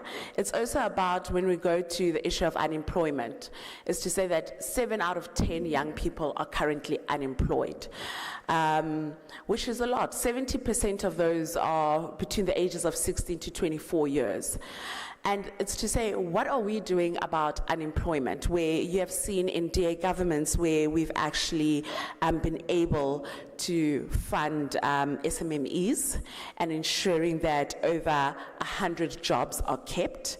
We've also gone to a point where we have spent 5.5 million into a recruitment portal for young people, where there's a travel voucher as well, where one of our governments in the Western Cape has spent 2.9 billion in ensuring that travel vouchers there so that young people can go out without having the problems of having to say, how am I going to get from one interview to the next? I don't have the money to travel to an interview, and ensuring that that is being done.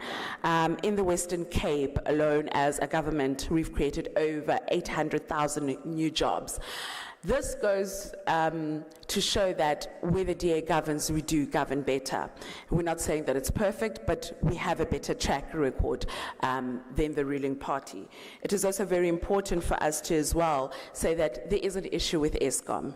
And if you look at ourselves as a party is to also ensure that there is energy security, and that is allowing normal residents as well to actually be able to feed into the grid, looking at solar options. And this is because over 600,000 jobs have been lost due to load shedding alone. And that is something that we really need to go and look into and say that Eskom is not sustainable. We do need some sort of privatization when it does come to energy so that it is accessible, but as well that we are able to save jobs, because if we are able to have access to water and electricity, it is going to help grow our economy and ensure that development in South Africa does take place. And that is, at the end of the day, when there is development and investment into the country, it also ensures that there is more job creation that will be coming into South Africa. And that's something that we need to look into. There are many housing project schemes, more than just the RDPs that everyone has come to know, where people are saying that they grew up in RDP homes like myself. It's also about some of the townlands projects that we have created as well in the city of Tshwane, that goes to look at young people who are starting families or have just gotten employment to actually be able to stand on their own and find affordable accommodation. And that is also looking after the missing middle, because a lot of the time we forget about the missing middle when it comes to access, where somebody cannot afford a bond, but they do really need a place to stay and to look and to further who they are. There's also a thing of as well where the DA looks at not focusing away from BEE and looking at the sustainable development goals. And that is what is important, is to ensuring that there is access to water, there is access to education, there's freedom and there's fairness within our diversity as well. The one thing that is very important is also to look at gender-based violence. Gender-based violence is a pandemic in South Africa. And it's to say, how do we also address issues around gender-based violence as a political party and as an organization?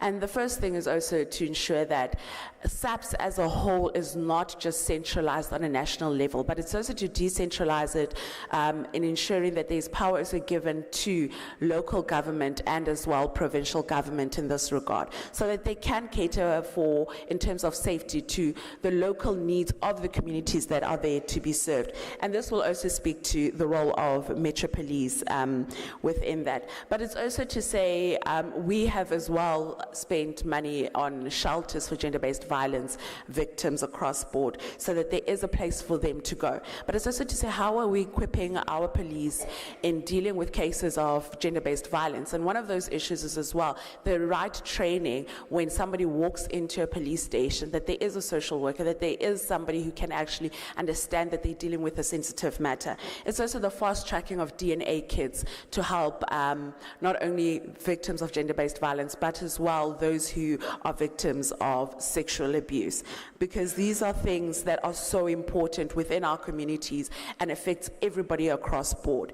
And once we can be able to deal with such issues, it's where we are able to ensure that we feel safe in our communities. It's also about strengthening IPAD.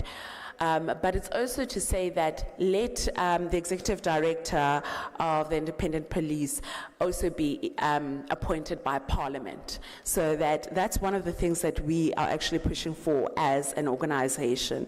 It's also to actually say that there's better protection for whistleblowers.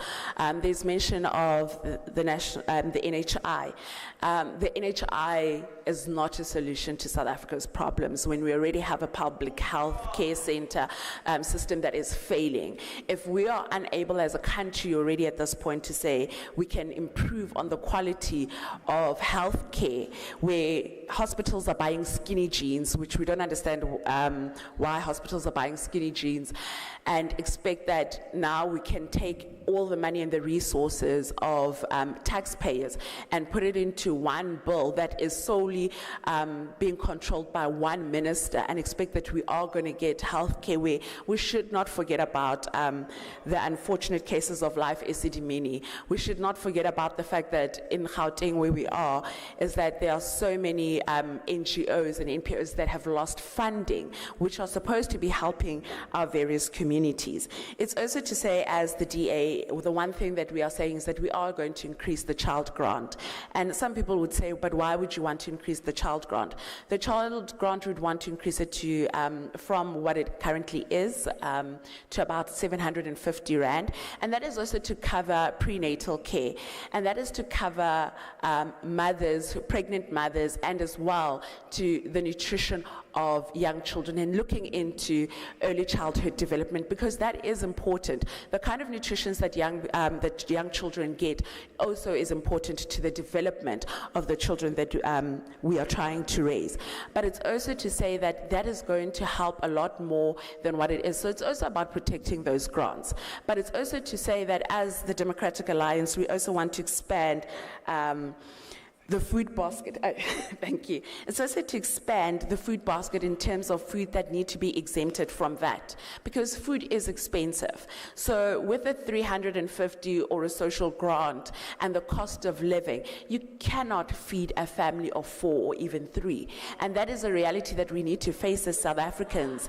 And with the NHI also coming into being signed, is to say, how much is that going to take from taxpayers? How much is that going to increase on our food costs as well, and travel costs as taxpayers? And to say even on VAT, because it's going to be the poor that will be also subsidizing that. It will be those with income tax that will be subsidizing that. And that is something that we, as the DA, would also be taking to court and say that that is something that we cannot also allow to continue, because it is detrimental to how our development and how state-owned enterprises have been run over the years and run to the ground. And there needs to be better control measures in that regard. So I think those are some of the things, but it's also to say, what are we doing for the youth? And through even programs that do exist, and you know, it's quite right that the ruling party did come up with the expanded works program, but if you look at the city of Tshwane, where the DA is governing, is that we have actually taken that program to where we place young people into various departments so they can get the job experience that they are required to get into the workplace, where we are giving them skills through the Tshwane Leadership Management Academy, where they can be absorbed as well into the city. And it's not just a program of 12 months where there isn't an end goal of ensuring that we have the right skills and the right people and placement. So it's taking a program that was there and ensuring that it works for young people and the citizens of the city and the country. Thank you so much.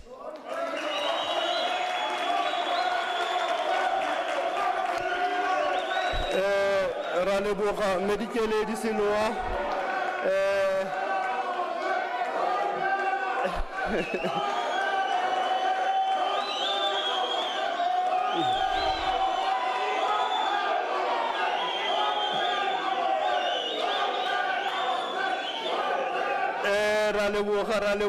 interesting. Can we come back to the debate again? Interesting in South Africa that when we have debates, we have that spirit of tolerance. And I spoke about that issue that it will come out, medical aid, the one of the advert, and you know there's a code of conduct when you go on media, your adverts. But I think we have covered on the Western Cape case study. You have explained the Moonshot Pact, coalitions. It is not for the first time we see them here. There was a floor crossing in this country 30 years ago. Coalitions also in the local government have been very problematic. So we don't know the national government and provincial how they will pan out. The ruling government does not support coalitions. Some of my colleagues are saying, is it coalitions or collusions or illusions? What will come out of that, those pacts, you know? More so in one of our sessions at Unisa, we used to lecture the issue that coalitions need to have a pre-agreement. Sometimes you are taking advantage of electorates. You allow them to vote for you, but after the vote, you are going on that route of coalition. So I think that's some aspect on electoral studies we need to look at. I'm now inviting my brother Tali to come forward and to thank all our speakers from the ANC as Ralitwalo for coming forth and share the 6 priority areas. Was followed by the MK also, Unontumiso Matlala, a former MK veteran. Usis Anele Mda also, a seasoned politician coming from the political family, as an independent candidate talking about tenders and youth internships. Advocate Busisiwe Mkhwebana also raising more issues around the land nationalization, the issue of the border, you know, of one Africa, one nation. And Yaku also coming from the Freedom Front Plus, raising the issue of communities and self-determination and the free market. I think we didn't have the IFP in this panel, but at least we have 6 political parties and the independent candidate who were able to can engage. We want to thank you once more, and we will ask you to go back to, to the front seats here, and for Tali to bring our panelists also who are going to engage with your presentations. And I think our audience, Tali, I don't know whether you're going to engage our audience because it's not going to be a monologue. We'll allow our audience to engage, disengage, re-engage by all means. Raleboog.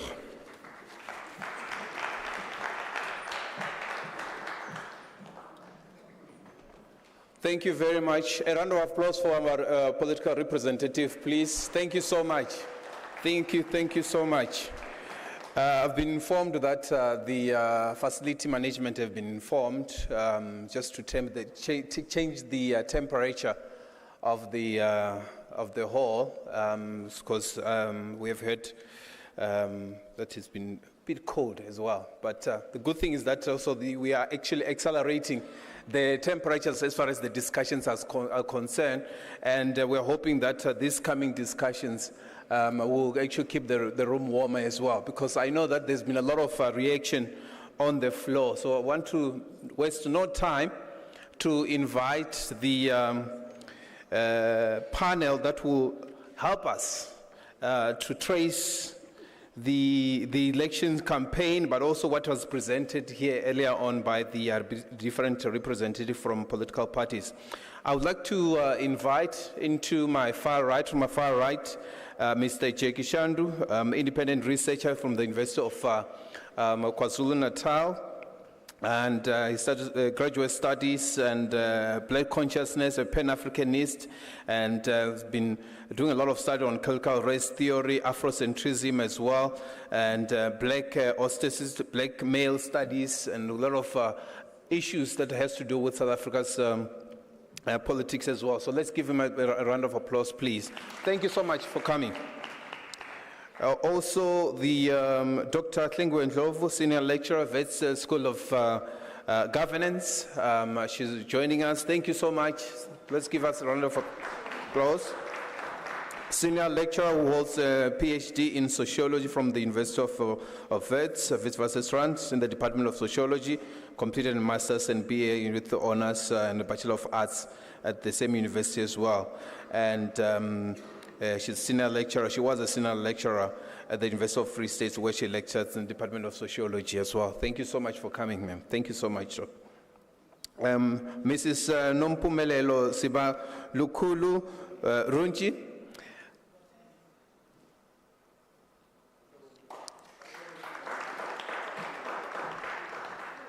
She's the founder and CEO of Critical Think AR, a public policy firm specializing in policy research, political analysis, stakeholder engagement as well, amongst others, also government and non-government institutions. She's also a seasoned political analyst and a thought leader as well. I'm looking forward for us to engage further on this.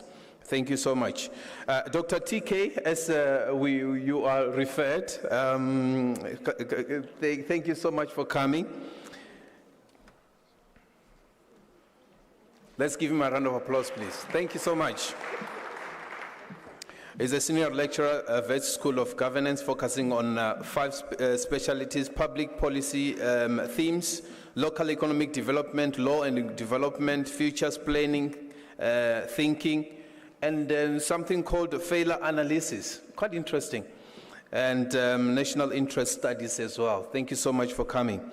And here at home, it's always a pleasure to also engage the experts, Professor, that Unisa is also represented in this important discussion as well.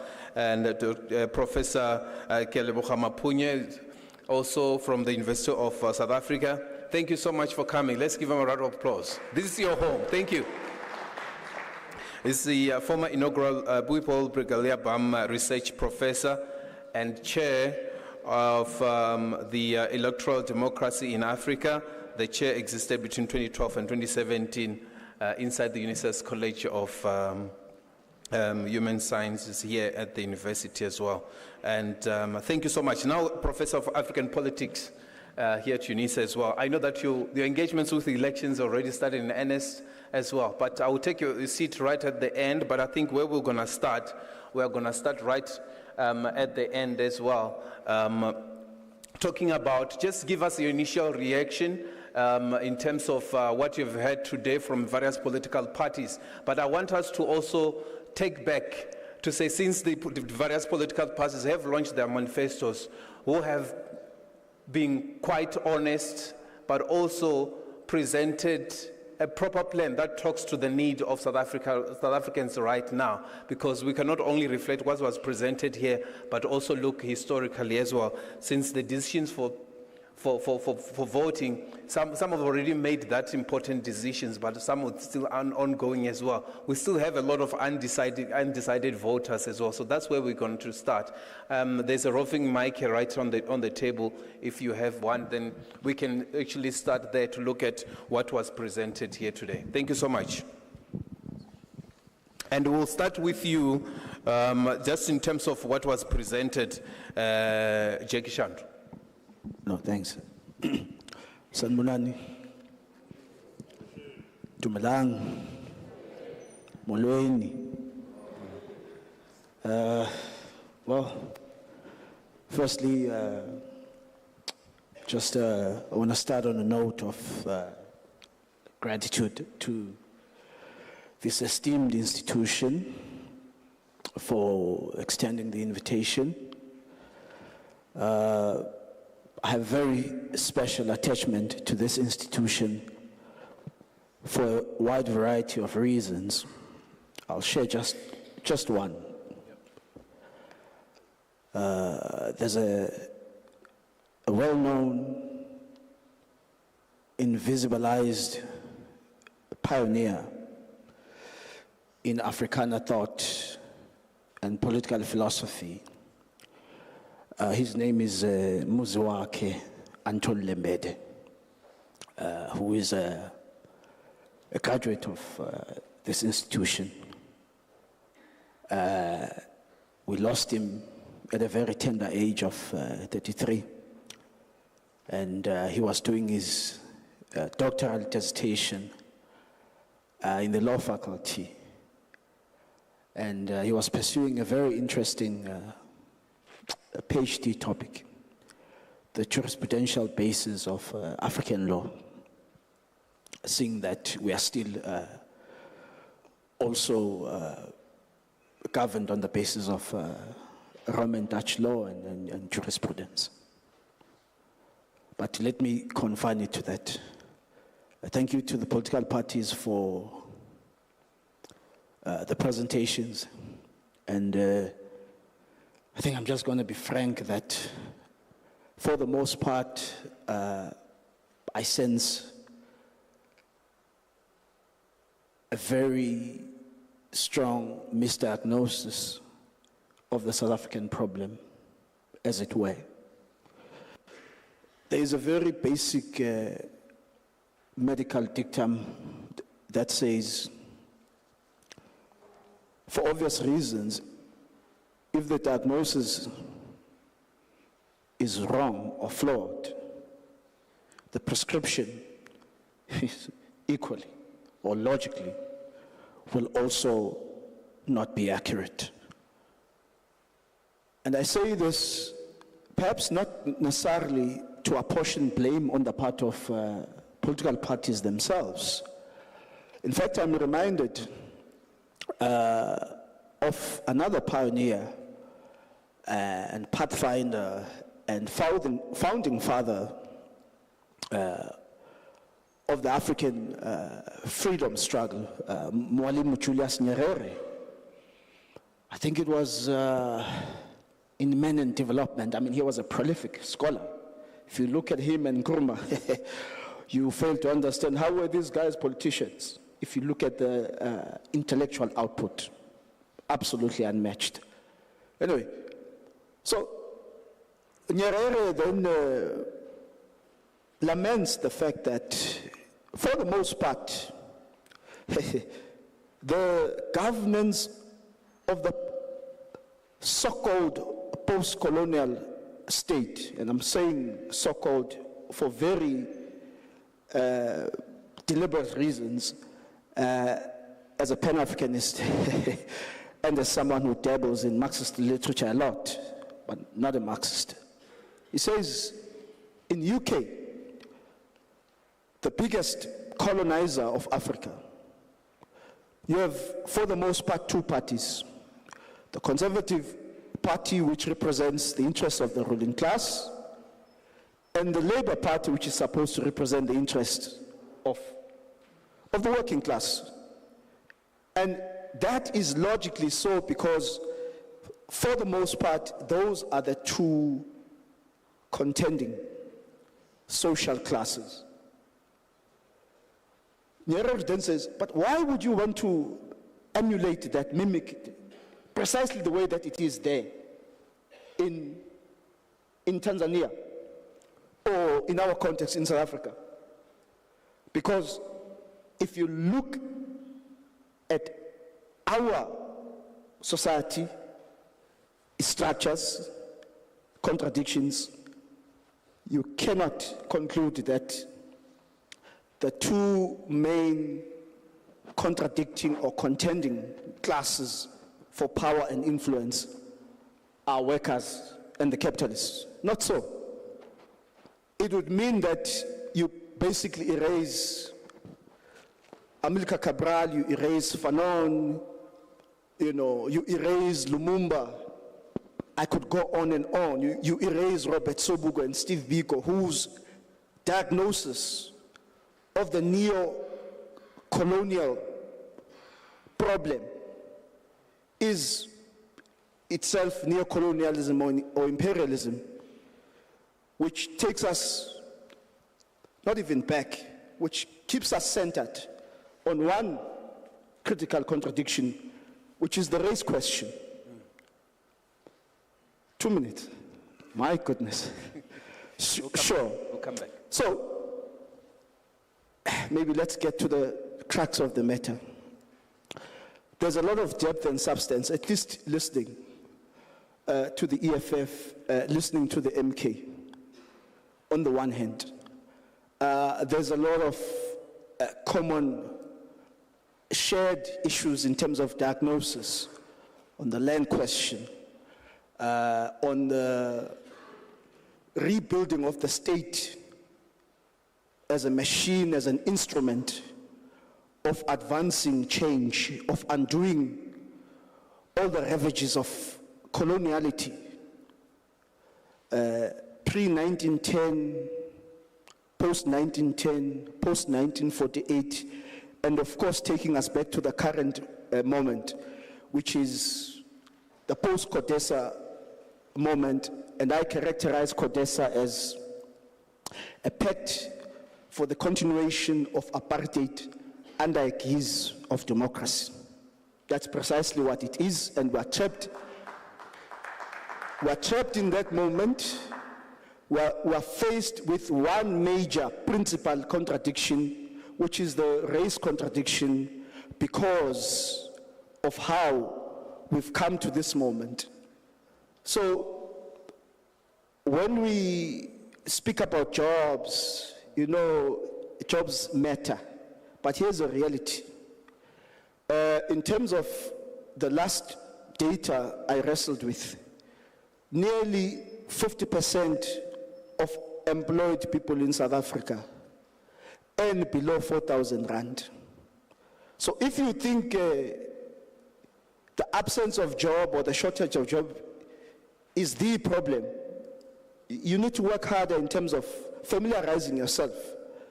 40% of employed people in South Africa spend more than 60% of their mere wages or salaries just commuting between work and home. There is an equally fundamental problem of underemployment, of overwork and underpay in this country. It has to find greater expression in the rhetoric of would-be public representatives. You cannot undergo any meaningful program of reconstruction and development without energy certainty. And there will be no energy certainty if the state is not in complete control of energy generation and production. You may as well take your manifesto and throw it in the dustbin. Nowhere in the world has there been meaningful industrial expansion of any nation, going back to the UK as the first industrial nation. And you can trace it back in terms of the various phases, as I conclude, Chair, where a country overcame its pressing challenges through a significantly privatized economy in the hands of capitalists. So the geopolitical West is in the habit of saying to Africa, it continues today, do as I say, not as I do. If you were to do it, it would be an interesting start. Even in Asia, go to Japan, go to China, or more recent, South Korea. What macroeconomic decisions had to be taken for those society to be put on a sustainable industrial development path. It's definitely not through privatization. And if you, by privatization is a code word, by the way, by taking more and more of South Africa's resources back to Stellenbosch, London, and Washington. I think I should pause there for now. Thank you.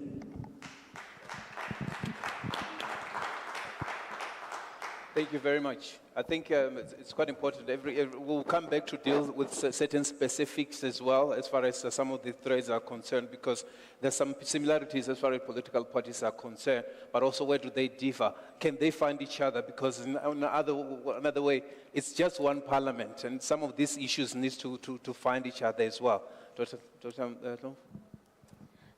Thank you so much, Chair, and good afternoon to everyone, including those who are joining on virtual platforms. It's such a great honor to be invited here for this conversation, which is quite important given the political moment we are in as a country. So I'm going to run through very brief reflections on my first impression from the presentations that have taken place in the House, but also, this is also in relation to other broader conversations outside of the space. Some of those who might know that even at our Wits School of Governance, we've been running these election series over the past 4 weeks now. and we've been engaging different political parties as well in terms of their manifestos, but also how they are unpacking the current situation and forward looking into the future of South Africa. So for me, the 30 years of democracy is a critical moment of reflection in terms of where we are coming from and where we are going. And from what we've been hearing on the space, I think it's quite clear in terms of the discussion or the debating around the politics and institutional stability, around economic inequality and poverty, around social and economic transformation, questions of corruption, and as well as questions of gender representation in different spaces, questions of sexuality and what it means in this political moment.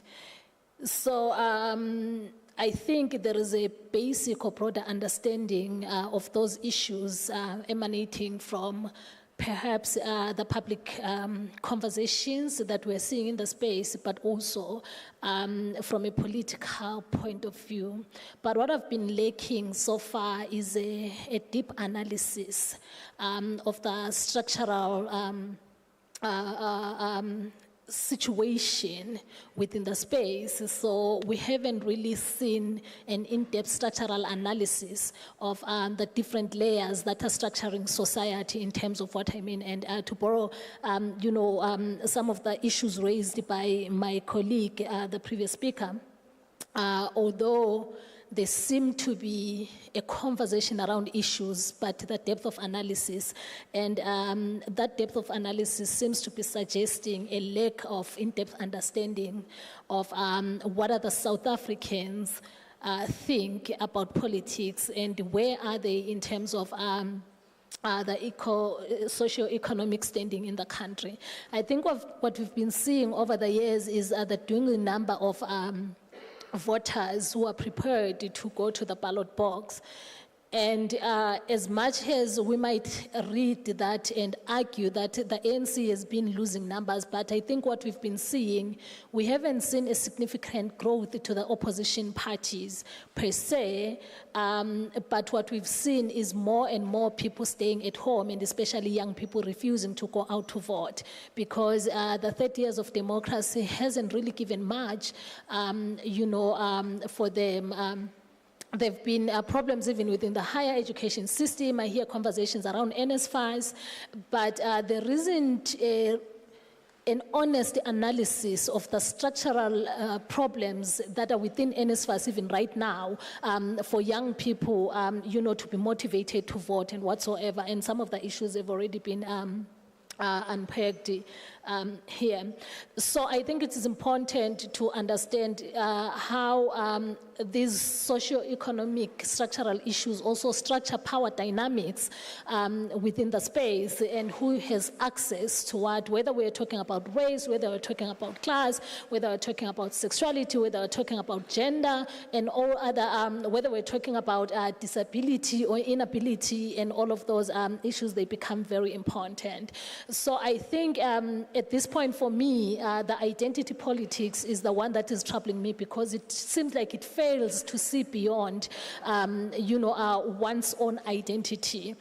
If one is content with their race and then they think race can be standardized and can be,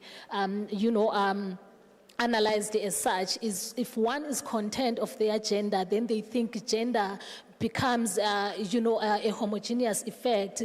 But what we know is that all those social structural conditions, they do structure our relation to power, our access to economic power, our access to resources, and it becomes very important to say when we are forward looking post the 29th of May, where are we going, who are we carrying us with? And the biggest downfall of most of the movements that we've seen within the space in the country are going as back as the Black consciousness, the big anti-apartheid movement in itself, Fees Must Fall recently, is the failure to acknowledge difference within this movement, and then to think about how do we then consolidate and compromise, because sometimes we do have to compromise if we have a common goal, so that we can achieve an overall goal. But what I'm seeing for now is the competition of power dynamics, but I haven't seen how South Africans are actually centered,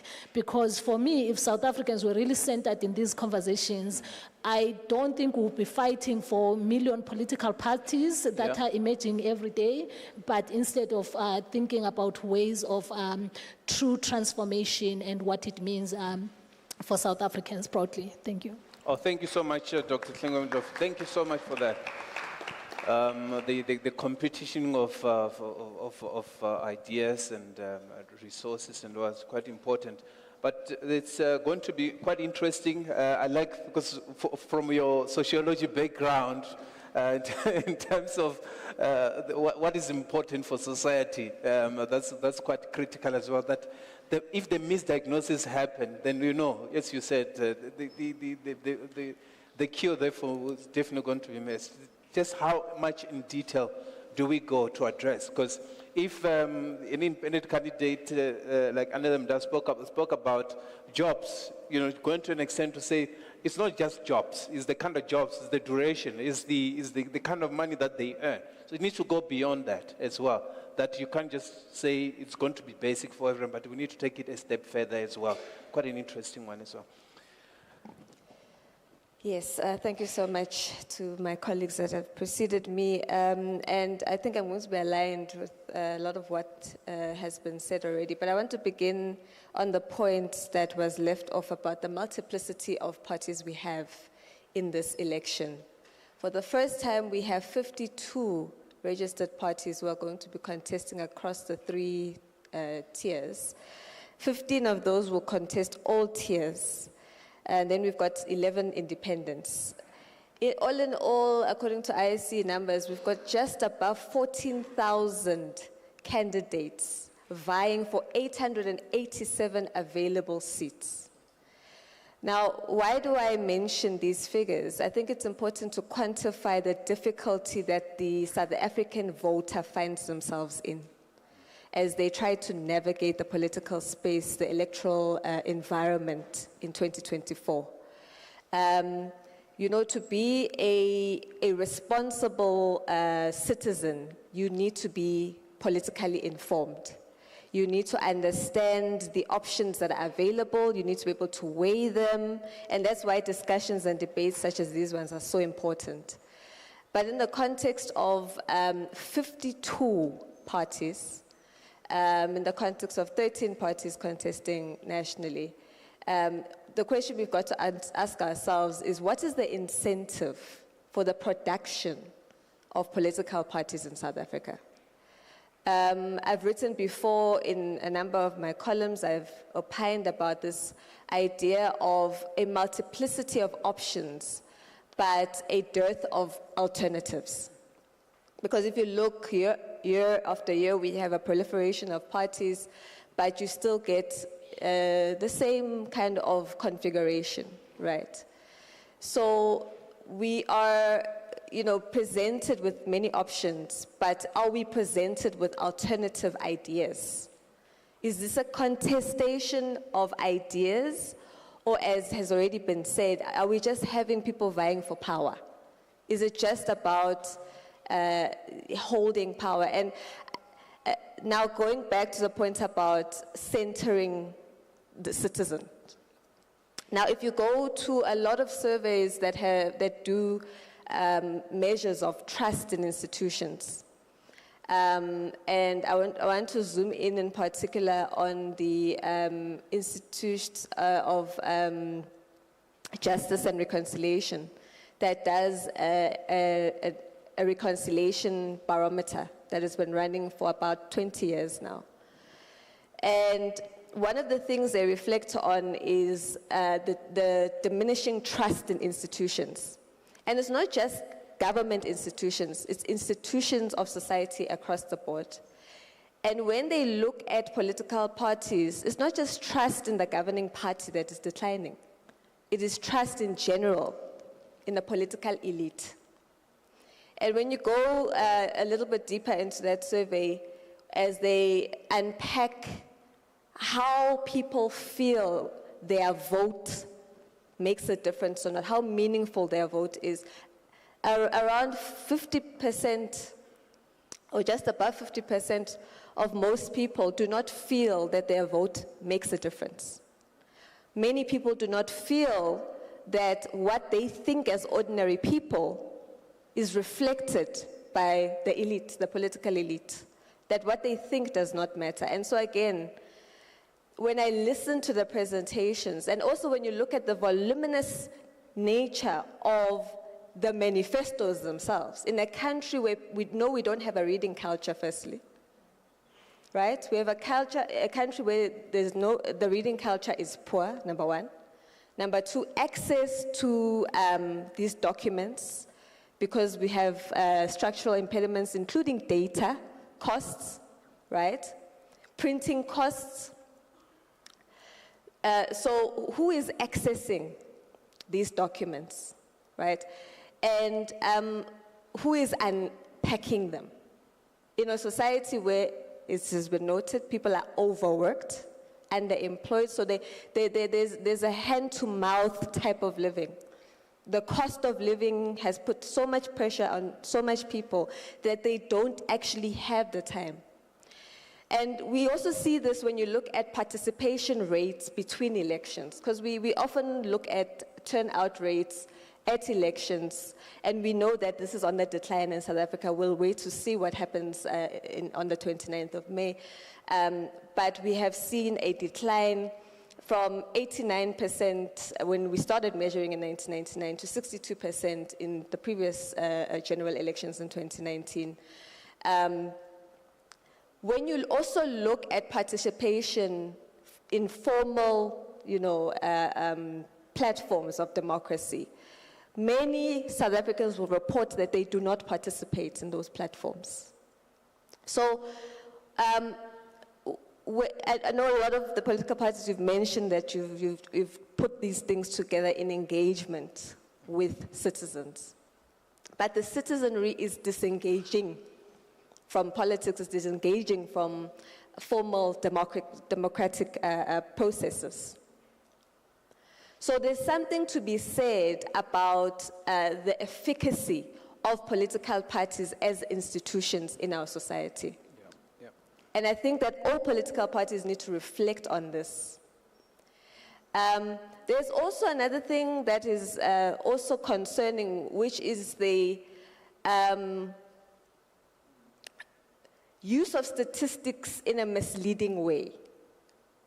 And I think that's why the importance of fact-checking organizations such as Africa Check is so important, because there's a tendency by some political parties, in order to make themselves look particularly better than others. We have I think when we look at the provincial and national, because this is a general election, we have two parties that are incumbent, right, that we are looking at. It's not just the ANC, we're looking at the DA as well, in terms of measuring their performance.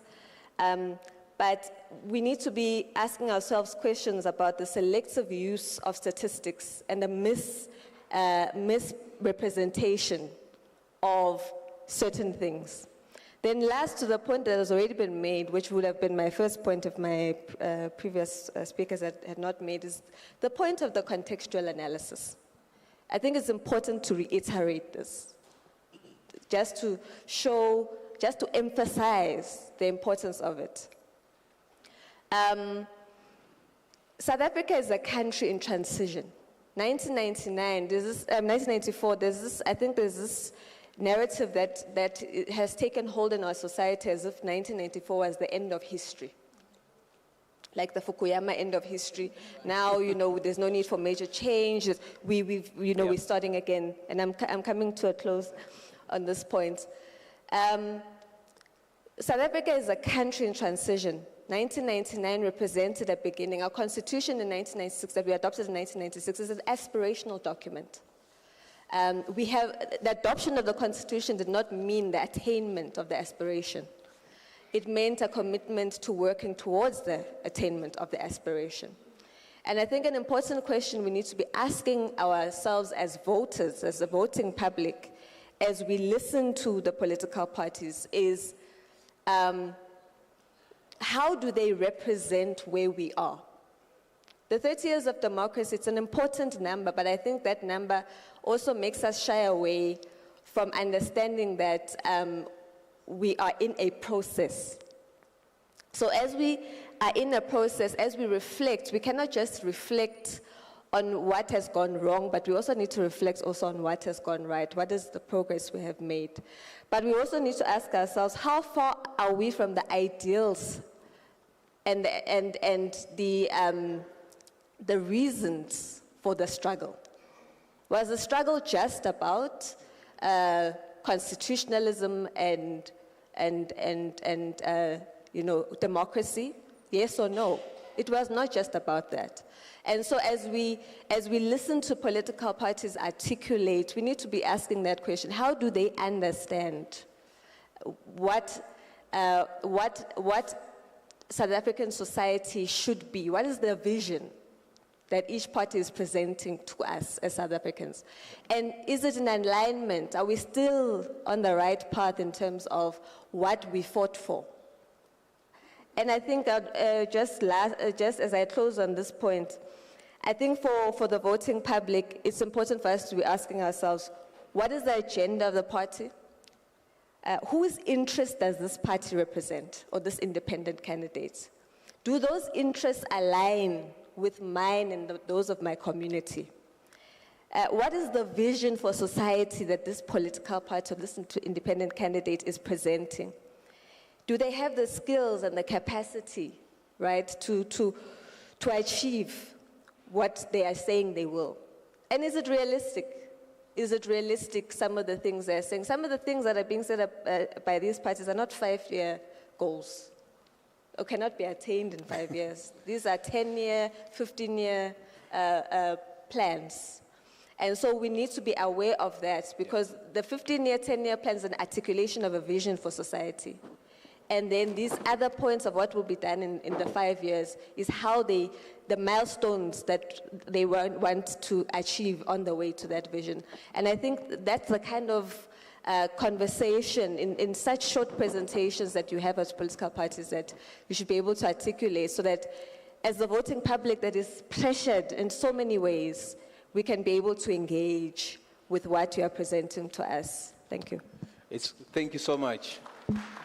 It's quite important that when you go to the ballot box, we are not going there as a group. We're individually going to decide that, is this party going to present my interests as well? You know, you might look at interest for the country, but I'm the one who's actually ticking the box to say, this is my preference as far as political parties that represent closer to my needs as well. Let's talk to you, Dr. Pooe, in terms of, I know you've done a lot of analysis, also failure analysis. Other speakers have already talked about, sometimes there's a lot of certain situations where political parties really focus on some of the negatives that's happened, but we also really don't take stock of what some good that they have done as well, and what this country has also achieved 30 years on. Yeah. All right. Good afternoon. And thank you again for the invitation from Unisa. Apologies, I'm not playing with my phone. I'm making sure that I can stick to 5 minutes. So I want to make sure that I can keep time. So I just ask that you also just keep me in check as well. No, look, just to maybe answer your question indirectly, when people speak about failure analysis and then also speak about what's been presented. In failure analysis, it's something I quite lament about South African politics, that when you speak about the hard sciences, particularly civil engineering, that's where failure analysis is most utilized. We ask a key question, right? Or civil engineers ask a key question. When I'm building this road, what's the worst case scenario for this road? Rain over time? And I know this is a very hard question to ask in South Africa, because if we judge potholes, it means we're not basically doing the right thing. So just bear with me on this theoretical. But what you notice when they're building roads, right, the key thing civil engineers will teach you is to say, the depth of the road is actually quite important, how deeply you dig into it. kind of gives you the quality and type of road that you have. So in failure analysis, what I simply do in my work is I take basically a hard sciences concept and ask, when we're analyzing what political parties have given us in terms of their manifesto, in reality, what does failure look like? Because when I read this and I listen, everything seems possible. You know, now I'm just a person who goes to church on Sunday, and one of my favorite Bible verses says, not all things are possible, not all things are probable, from the book of Proverbs. And sometimes I ask myself, what's possible, what's probable in these manifestos? And there's a missing methodology. So when people ask, what is failure analysis? And I think citizens also ask the same thing, is when a party speaks about problem identification, right? The problem, what are we trying to define? What is, in maths we say, and Shandu would know this because he used to be my, what's termed an RA, we both were at UKZN, but he was my senior, therefore I was his junior, so we just have to get the age thing right. One of the things that you get taught is, maths is, what are you solving for? Now, I don't want to go on a long trip, but looking at the demographics of this room and looking at where most South Africans are, I come from a township in Everton. Use an expanded definition of unemployment. Whether you choose to say it's 11.3 or 16.2 million, that's what we're solving for, right? So that's how, so when I'm analyzing the documents you guys have put forward, not so much what you have said, please understand this is where I'm coming from. The issue of, are we addressing the key problem? And then you have this, now we tend to ask, what are the commonalities, right? And this is where it actually gets interesting. For instance, Ms. Anelemda, she's here, yeah. She says something quite interesting. One of the things she speaks about, from what I've read about you on policy, not what I heard you say, you speak about eradication of the tender system being something corrupt. There's a certain demographic of red people who are in the house, but when you're sitting there, it's like you're molding into the seat, so I could be missing you. The EFF also speaks about this issue, right? So we almost try to ask ourselves, what are we all starting to agree on? And it's actually quite interesting that Ms. Nda and the EFF touch on this issue of the tender system in South Africa, right? So it kind of shows you that maybe we're starting to say this is probably probable, right? And then you start to move towards a party like the Freedom Front Plus in their manifesto. They then speak about something which I don't think a lot of parties touch on, but they partially make reference to. I think you speak about agriculture and food security in South Africa, and the need to protect our seas from illegal or foreign fishing or fisheries, right? Something which we don't quite think about, because if you're inland, it's not something you readily comes to mind that, listen, South Africa's seas are being plundered. And if you then look at the issue of security and borders, which a lot of the political parties speak about, we kind of miss that the biggest border is the sea, right, where people are fishing. So you almost tend to say, wow, that's something of a good offshoot, that even if you don't agree with the Freedom Front Plus on issues of employment equity and everything else, at least they've brought something to the table, right? So that's how I tend to ask, are we addressing the issue of 11.5 or 16 million people that are unemployed? And respecting what has been put there, I'd like to say the divergence and sometimes commonalities tell me that we really should not be having, we should be having differentiated manifestos and policies about employment, but we should be all addressing the same question, which is to say, how is it that we're not addressing the core issue of 16 million unemployed people, right? And that for me sometimes gets missing, which is you don't have to have a manifesto which is so different to the next person that you miss what we're trying to solve for. And then the second point, which, as I said, when I'm looking at manifestos, is something I call, and now iPad disappoints me because that's where all my notes are, and I think you had said that we've become very poor as society at learning to keep things inside, which is the realities of the globe. What is always missing in a lot of these manifestos is, guys, I think if I'm not mistaken, South Africa is 0.55 or 50. That's how much we contribute to the global economy. Countries like Singapore are way higher. Singapore is a city-state. I believe they are 0.71, if I'm not mistaken. I do stand to be corrected. What I'm basically trying to get towards is what sometimes these manifestos, and it becomes a bit of a bugbear of mine too, is you assume that South Africa is the world. South Africa is not the world. We live in the world. And therefore, it raises the question, because a lot of the parties, here I'm speaking about the African National Congress touches on it, the EFF touches on it, is the question of industrialization. Who are you industrializing for?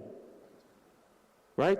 Whether you like it or not, this is not conjecture, this is not about popular opinion. You are actually industrializing for the Western world, because that's where the money is. The Asian world has started to come up. So the question then I start to ask is to say, if you're industrializing for them, what does your foreign policy look like? We're not saying you must agree, and this is where the MK party does make a point, sir, about, in your manifesto, you speak about the sovereignty of South Africa. That's very much well respected, and that's not an issue. But you can't act as though powers that be are simply going to say, hey, South Africa, though you kind of spit in our faces and say things we don't like, you can bring your products into our country. So who are you exactly industrializing for? And I think that gets missing, because I know people speak about the Africa Free Trade Organization. Look at the data on where Africa's industrialization is. South Africa, Egypt, Algeria, Morocco, and Nigeria, and parts of West Africa. Yes, we're the biggest markets, but we still have to sort ourselves out to move away from the primary thing of digging things from the ground and turning them into beneficiation, right? So that's where the second part of where, when I'm using failure analysis, looking at the manifestos that have been presented, it goes a bit weak. And then comes the issue of quantification, right? I was trying to just quickly come up with how much does the state spend. I think the state spending is 2.37 trillion South African rands of 2023, and if we go to 2024, the MTF, it goes to 2.47. So our issue is not that we're not spending money on things. It's an issue that perhaps maybe we're spending on the wrong things or the quality of things that we're doing, right? And in that situation, this is where I do agree with the EFF and the MK party. Why do we have 9 provinces in South Africa? Right? That discussion is missing, and it's very odd that there's a certain party, I think when they started opening, saying it would have been odd if the ANC didn't start the opening. This used to be one of the great preambles of the ANC policy analysis in the early 90s up until 2005, and Kosati always used to bring it up. Why do we have 9 provinces? In the work that I do, I actually make the argument that we could literally be saving billions by getting rid of provinces and taking a lot of those scheduled powers into local government. And this is where I do agree with the Democratic Alliance that, look, the basis of society, and even the Freedom from Plus touches on it, the basis of society is in community. But we have so neglected community, even in who people they deploy. And by the way, I'm going 8, sorry, this is my last. Every political party does deploy. But it's amazing that you can deploy your best and brightest to parliament, but you don't deploy them at local government. That for me says that, is it for power or is it for something else? I know the Democratic Alliance, and we do have to give them credit for this. If you look at the cadet program, I know it's not called the cadet, I'm just giving it a name. They do at least make a point of saying you must rise from local towards there. And one of the things I look at when we look at the manifesto is how many people have actually come from local government and actually made it to national. Having worked in local government, I can tell you, I always critique colleagues at national government to say, sometimes you have no idea what's actually happening in the realities. So I'll just start that as my opening for actually speaking about political manifestos and just part with this one thing. The reason, and I know people say, but you haven't said anything about the big elephant in the room, which is not the IFP, which is the ANC. And, and I would say the reason I've not said anything about the ANC is it's a bit of a contradiction in terms to say a governing party is presenting a manifesto. We've seen your work. We are judging your work. And one of the things I found and I said this to your president, so now I'm always direct, there's nothing to hide. Are we electing you on the basis of what you've done on the 5 years or 30 years? Are we assessing the late President Mandela, President Mbeki, President Jacob Zuma? Are we assessing the incumbent, President Ramaphosa? Because what the ANC has done well, and you have to give them credit, is they have made the debate, and I think other political parties have allowed the ANC to do this. They've made the debate about saying 30 years, not 5 years. I want to assess the guy who's been incumbent and what the guy incumbent has been doing, not the late former President Nelson Mandela. You might have your views about him, but he served his generation. It's done. President Mbeki had his time. It's done. What has the incumbent done for me to say, what have you done better? Has he done nothing at all? No. Look, you're right. During COVID, President Ramaphosa was shining. He was a shining beacon. But is this what he really elected himself on when he came in 2019? Because I heard it's about the economy, stupid. but the economy is proving to making us all stupid right now. Thank you. I think that's where the second session of our questions will go in terms of that important decisions. I'm going to open for the floor after the next next round of response. Because before Professor Mpuye, I want us to look at these important issues after he responded to the political parties, to say, ultimately, where will these elections be lost or won? Would it be on the performance of political parties 5 years, like you said? Will it be on identity, to say, identify with these political parties? Will it be about race? Would it be about social class, to say, which political party talks to the level at which I am at? It can sympathize and relate to me and my reality. So ultimately, because we're in an election, there will be those who are going to emerge victorious and those that won't. So in the second session, I just want us to reflect on that, to say, where would it be won? Looking at the realities where we are at South Africa right now, to say, where would it be won or lost, this current election? I want us to start thinking about that. We're going to get Prof. Mpuye to respond, and then I get your response. Then we can open for questions after responding to that important point as well. This is an issue to ponder. Yes, Prof. Thank you so much, Program Director. Good afternoon. I just want to preface my talk by saying that I wasn't meant to speak. If you look at the program, I'm not there. You are here now. Yeah, I'm like an add-on. If I was in Parliament, I'd probably be what they call a backbencher. So if I say anything irrelevant, just know that it's because he wasn't, built to speak. The colleague that was meant to sit here just sent a message last night to say he's sick. So yeah, I was just told that now you have to go and replace him. Did you ask a question, Program Director? Did you say who has been quite honest of the candidates who spoke here? I spoke of honesty, yes. It's one of the issues here. I thought you asked that. I just wanted to start with that question because where I come from, I know we teach politics, isn't it? Some say politics, and maybe if it's politics, then do you really expect honesty in that regard? But on a more serious note, I actually wasn't expecting any honesty from them, but I was expecting them to be realistic, to borrow from what one of my colleagues mentioned about realism, being realistic, presenting a realistic program. And normally when I speak to political party candidates, even outside the country, I've done that in Burundi 2017 when I was called to come and advise some of the candidates there. Most of them were women, so yeah, we can share some notes after this. One of the things I mentioned was that you have to have passion in your belly about whatever you are presenting. You must believe in what you're saying. So it's not just about honesty, but it's also about passion. So to some extent, I did get that this morning.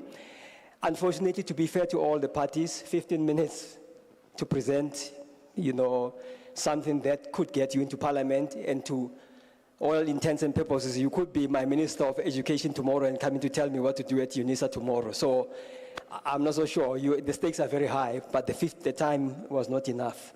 So we need to take that into consideration. The point that I would like to raise at the beginning is that one of my colleagues touched on it. What do you expect, or put differently, what do the voters expect from you? Because all of you, when you are standing here, we are potential voters for you. We could be voting for you, any of these parties that we're presenting. So it was like you telling us what you're going to do. Some say selling yourself, selling your program to us. Then we can decide, okay, I like this program, I'm going to say to buy it. My little experience in the previous elections, looking at certain surveys. One of them was the HSRC, the Human Sciences Research Council Voter Participation Survey, and others were the ESS, the Elections Satisfaction Surveys. They normally do these surveys regularly before and after elections. A question that is normally asked is to the voters, if an election was to be held tomorrow, would you, one, vote for the party that you have always voted for, even if it has disappointed you? Two, vote for another party. Three, abstain. Do you know what the statistics normally say? And we are normally shocked as people who are looking at these statistics behind. Normally, the South African voters almost always will say, vote for the party that I always used to vote for, even if it has disappointed me. And by the way, that party is not the ANC, because remember, we've got the DA. These statistics are national. So it is talking about even the DA in the Western Cape. So the second highest statistics would be abstain. And we were also worried as to why do so many South Africans abstain? Actually, when I was sitting here, I almost got tempted to ask, being in the university, being in an environment where there's many youths, because mostly the youths are the ones who have tended to abstain almost every election, reducing thereby reducing the turnout. To say, how many of you in this room are registered to vote? Because I said that in 2014, we were at a full stadium in Tembisa, full of EFF supporters. And everybody said the EFF is going to give the ANC a run of its money. Everybody here is going to vote EFF. And I said to this colleague, but are you sure all these people are registered to vote? And they said, yeah, they voted. After the election, I went to check the statistics there in Tembisa, and actually EFF got lower than what I expected. I was expecting the whole, to totalize, to win there. So the issue here is also about those people who are, number one, registered to vote, and number two, on voting day, on May 29, I know the special votes come in 27, 28. If you have registered for a special vote, make sure that 27, 28, you go and vote. But it's actually on the 29th, to make sure that they go and put their mark there. And that mark, by the way, for me, is not an X, because it's controversial. We have had some controversy in the past where people say, is it an X? Is it not an X? And some people say, I'm not a Christian, I'm not going to put an X there. So it's a mark. Some can even write Party X, yo legedeng, or umnandi, something like that. As long as it's inside the box, it is a mark. Valid. If it is a full stop, big full stop, it is a mark. So it doesn't matter whether it's a mark, an X or whatever, as long as it's inside the box, it doesn't go beyond, so that it does not become a spoiled vote. So therefore, my key issue about South African voters for these parties that have prevented, and the 52 others that we have heard about, and the rest that are registered, in the IEC database, is their loyalist aspect. Are you loyal to your political party, even though it has previously disappointed you? Because if that's the case, then new candidates like Anele, who are just coming in as independents, will not get your vote. But is this what you want? Why don't you give them the chance? Because the idea is tactical voting is also a very, very important aspect about voting. You don't necessarily have to be stuck with one party, even though it is disappointing you. This is an aspect that I'm sharing with you that we normally do when we do voter education, civic education. We South Africans don't like. They don't like about that because they believe that if I don't vote for this party, the ancestors of this party are going to wake up from the grave and they are going to haunt me. So yeah, I hope we understand where we are coming from. I also understand that the parties here, including the Anele, have signed the Code of Conduct. That Code of Conduct is a live document, colleagues. Why I'm mentioning it? Because in other countries where we normally go to in the continent, they sign the Code of Conduct. And then on the eve, they want to fight, they want to reject the election, they want to actually tear off the script. No matter what happens, just understand that this constitution that some of you or one of the parties mentioned that we want to change it, even if you want to change it, but currently it says multi-party democracy. I know they say, Professor, why are there so many parties? There are Mickey Mouse parties. For me, there's no Mickey Mouse party. I've often told those people who tell me that these are Mickey Mouse parties, because tomorrow that very party can campaign, can come up, and it can govern this country. And you'll be shocked to say, we thought it was a Mickey Mouse. Because the Constitution says multi-party democracy, we respect the Constitution. We haven't changed it. If you want, one of you win who say they are going to change the constitution, then you can change the constitution after and remove that multi-party democracy. Then there won't be any need for us to be forming a party every 5 years. By the way, it is an aspect that the South African political intelligentsia, parliament included, the political parties included, must think about. To say, is it sustainable, the number of parties that we are having, given the population and given the stakes that are rising? In 2000, I think it was 2004, we met some people from Mexico who said that they have a moratorium of about 7 years in their country, within which no new political party is going to be formed and registered. So if you want to form a party, you can form it in the interim, but it will only be registered after 7 years. So that is something that to look at other jurisdictions to see how they deal with this thing, so that then you don't have to call other parties Mickey Mouse parties and others, I don't know what you call them, elephants or whatever. I was also expecting the parties just to highlight issues around disinformation, misinformation. We now know something called AI. By the way, I'm one of the people who has received a call. There's this caller who calls, "Hi, I'm calling from Party X. I would like you to consider voting for me." And I'm saying, "Sorry, but who gave you my number?" "No, sorry, sir, I got your number from a database." "But do you know who you're speaking to?" "No, I don't know who you are. I know you are going to be voting, but I just want to tell you that you need to vote for Party X." For me, that is data theft.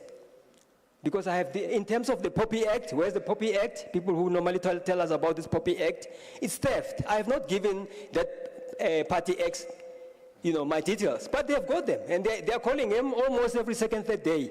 And I've said to this, give me the name of your boss, so that I can speak to your boss and tell them that, look, please, can you ask your people not to call me? Because I'm not interested in voting for your party. But I know that you are canvassing voters. Yes, you want certain people to call to vote, but this issue around misinformation, disinformation, and data theft is, for me, a troublesome issue. I was expecting something more also about the public service, because it's all very good to talk about corruption and policies that are not being implemented. What about those people who are implementing them? Of course, the parties obviously did not have time to unpack. Maybe they are unpacking and they will be able to unpack. But this issue around the public service, the public sector, the people that come after the politicians have been voted out and new group is coming in, or maybe have left cabinet, or the MECs have left. There are this cohort of people who are left there. There is something that needs to be said about them, the professionalization thereof, and so on and so on. I know that migration is a hot potato. I was expecting many of you to talk about it, and of course, it keeps coming up. But what about the electoral system? Because I've often told journalists, they come to me, "Hey, Professor, we have this debate, they want to talk about the electoral system." I said, "Why don't you go and talk to the political parties?" Because only before the elections, on the eve of the election, now they want to talk to this topic about changing the electoral system. And guess what? They do a very, very bad job because they are doing it in a hurry. This thing is very elaborate, colleagues. It's very, very elaborate, this thing called electoral system. We have inherited this one of proportional representation because previously, before 1994, a government department used to run elections, the Department of Interior, and we didn't like that. So we wanted to have an electoral system where we will have an independent body, IEC, running elections. That's all fair and good.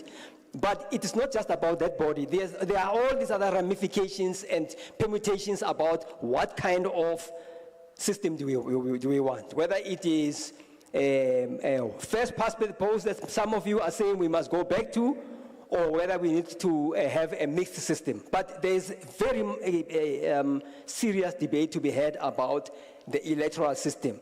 But we need to be sober when you are doing that. In other words, we mustn't be rushing to a major election like this one. We need to do this after. But after the election, I've noticed a trend. All the parties just don't want to talk about the electoral system. They want to wait 4.5 years. until 2 or 3 months before the election when they say, yes, now we want to change it. Now we want to include independents. Even when we have independents like Anele, there's 10, 11 of them, for me, it's a rush job. Maybe we should be having more independents. But because we did a rush job, we only have 11. So my plea to you is that after this election, even if you are not elected, just continue talking about this issue around the electoral system, because for me, it's maybe an elephant in the room, it's a hot potato that cannot be dealt with hurriedly before an election. Yeah. The other issues, we can talk about it. I haven't heard them talking about it, but it's very important. The issue around the traditional leaders, which are also sometimes bandied about being politicized or not politicized. We need to have a discussion around that. The GBV issue, I appreciate it was mentioned, even though the patriarchy trap is not being mentioned. Anele, in one of her talks somewhere, spoke about it, and other women candidates of political parties. But we need to keep talking about this. Because in 2012 we were told, no, South Africa is not yet ready for a woman president. But the question is, when will South Africa be ready for a woman president? Especially when other countries have done that. Liberia has done that, Zambia has done that, Central Africa, where there's even conflict there. Temporarily there was a woman president, though for a short time. So the idea is to continue looking at this patriarchy trap, because we are trapped in that patriarchy thing, whereby we only look at women when we think that they are going to vote for us. Remember, they are the majority in terms of their voting and the registration. The highest number of voters, if you look at the IEC statistics, are women. But the highest number of candidates that are elected on the other side of the output are men. So there is an anomaly there. There's something that we need to have as a country in terms of discussing that. And lastly, the issue around diversity. One of the parties, I think it was the Freedom Fund Plus, talked about diversity. The topic of Orania, have we forgotten about it? Are we talking about it? Somebody told me that there's no load shedding in Orania. Is it true? Things apparently are being run very well. These things, colleagues, we need to unpack them. We need to talk about them as and when we are, saying, delivering our manifestos. Accountability for me, because we are, whether we like it or not, ours is a party-based, party list-based kind of electoral system, with an addition now for this election 2024 of independence, but it's largely predominantly party list. We still have that thing around who goes in, top 10, top 20, top 30. If you are the 40th in the party list, sorry, you can just kiss your hopes goodbye. You're not going to parliament, unless, of course, something happens, somebody passes on among the top 10. So the issue around accountability for those people who are in that list that goes to parliament, how do they account to the electorate, given the ramifications of the party list system? Because currently, as the electoral system is, it is based on that the party deciding that we are going to choose the MP for Tshwane, we are going to choose the MP for Johannesburg and all those places. It's not, the constituency kind of system whereby the MP that goes there, registered under Tshwane or Johannesburg, is elected by the population. So it's a fault line, because we are going into this election with that kind of situation. Some say they want to change it, but currently we are going in there with that kind of reality. I think let me stop there with those, start opening comments and give you, the program director, to carry on. Thank you. All right. Thank you so much. Really appreciate it. I also, Prof, just acknowledging, also I'm seeing also professors from your college as well, who we often talk to. I saw Dirk Kutsi right there at the back as well, who continually comment on these issues of elections as well. So it's quite important. Just in terms of, just quickly, maybe in 3 minutes, if we can look at this, there's been a lot of talk about, are we going deeper into the issues now? So in the ballot box, the decisions, when they won't be made, will it be really on how would this be won and lost? Because then we're talking about independent candidates who might not have had the, if we're looking at 30 years back, some of them have served in other political parties before. They're coming back as independents. Others just, it's their first time to go for these elections as well. When decisions are going to be made, it's still going to be identity politics. Is it going to be raised that, I relate to this person because, speak my language, for example, is from my own province, from my own community as well, despite the kind of political parties they represent as well. Those are quite important as well. There's a roving mic on the table, so I forgot to hand over to you there. Yes, let's talk about that. Maybe in 3 minutes, yeah. No, sure. Just one maybe important misconception. In fact, it's not a misconception, it's a myth. Let's get the language right on the issue of tenders. By far, the biggest tenderpreneurs or tender beneficiaries in South Africa is the white capitalist establishment. By far, right? You just need to go and check from whom does the state procure. You can go to online, Department of Health, any department, and look at the awarded tenders, where they go to. So this lie that has been perpetuated for so long, this association of tenders with the black people and with corruption, in and by itself, is again another constant reminder of the deeply white supremacist, racist nature according to which South Africa is governed. And it's troubling, even more troubling when this hogwash is perpetuated by black people themselves. It's very insulting. To come to your issue, I'm reminded of Du Bois, W.B. Du Bois. He says somewhere, I think in Reconstruction, the system cannot be said to have failed those for whom it was not intended. Audre Lorde somewhere says, sister outsider. And I'm hoping that, we're in an academic institution that mentioning these things also people will take an interest beyond this and the master's house, the master's tools cannot be used to dismantle the master's house. And I'm saying this from a liberatory framework, going into this election, making that decision, who to vote for, how to vote. Maybe I will continue on that theme of Du Bois. At age 89, he publishes a trilogy, it's a fiction, reflecting on his industrious life. He was the first black man to earn a PhD from Harvard. And on graduation, it was very clear that the honor was not his, but it was Harvard's. At age 89, he says, he talks to black Americans, but he's talking to black people world over. I've wrestled with 4 major questions throughout my personal and public life. And maybe this is what, in particular, the black voter in South Africa needs to take into cognizance as we approach the 4th of May. What does integrity do in the face of adversity or oppression?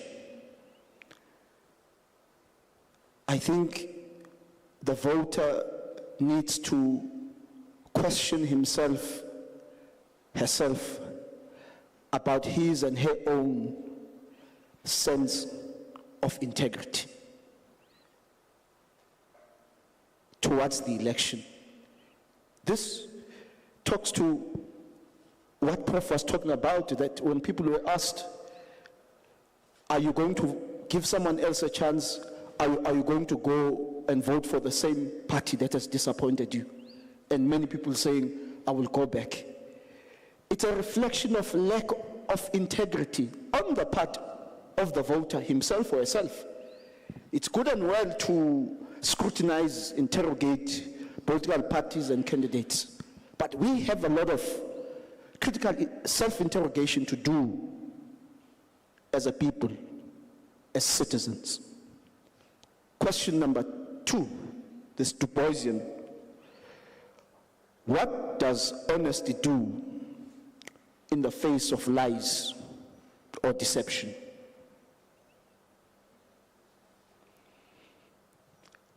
Because including today,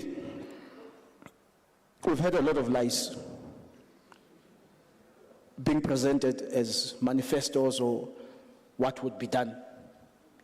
The question then becomes, when I know that my favorite political party is not being honest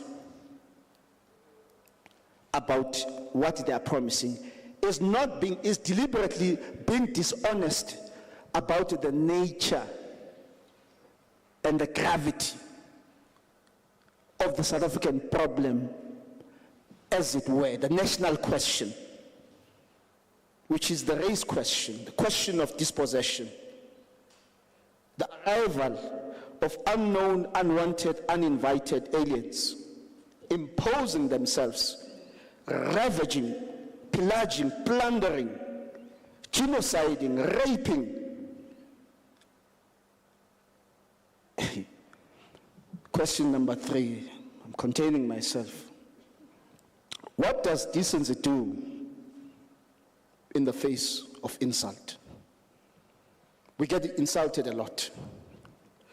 I mean, it's interesting observation. There is not a single white member of the DA in this forum right now. The vast majority of DA public representatives, particularly in the National Assembly, are white people. But look who's here. Look whose sweat and tears the DA is going to benefit from. It's an insult. What does decency do in the face of insult?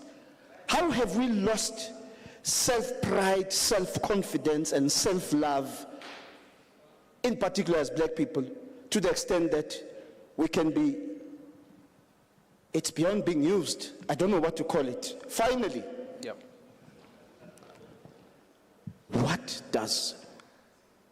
how does virtue meet brute force? How does virtue meet brute force? And for me, the most important virtue is courage, because courage is an enabling virtue for all other virtues. And for the most part, I do think that we've lost our sense of courage as a people. And that is why and how it is easy for us to be hoodwinked, to be duped, to be deceived.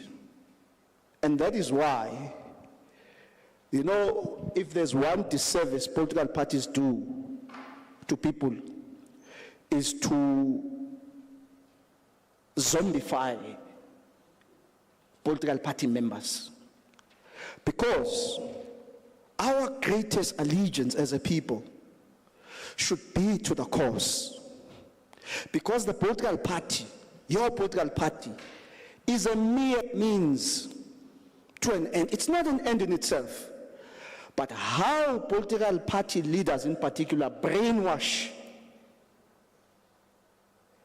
indoctrinate their members, you must always pledge allegiance to the party. I mean, where are dialectics in this? To say anything can be used for good or for bad.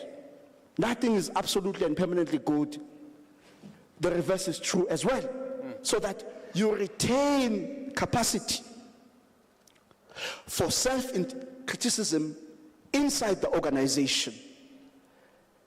You retain the capacity to stand up to the leadership when it deviates, when it abdicates its own principles, its own programs. I think these are some of the reflections for me that talk to us as the people, as it were, before we put on our hats, ideological hats, political hats, organizational hats.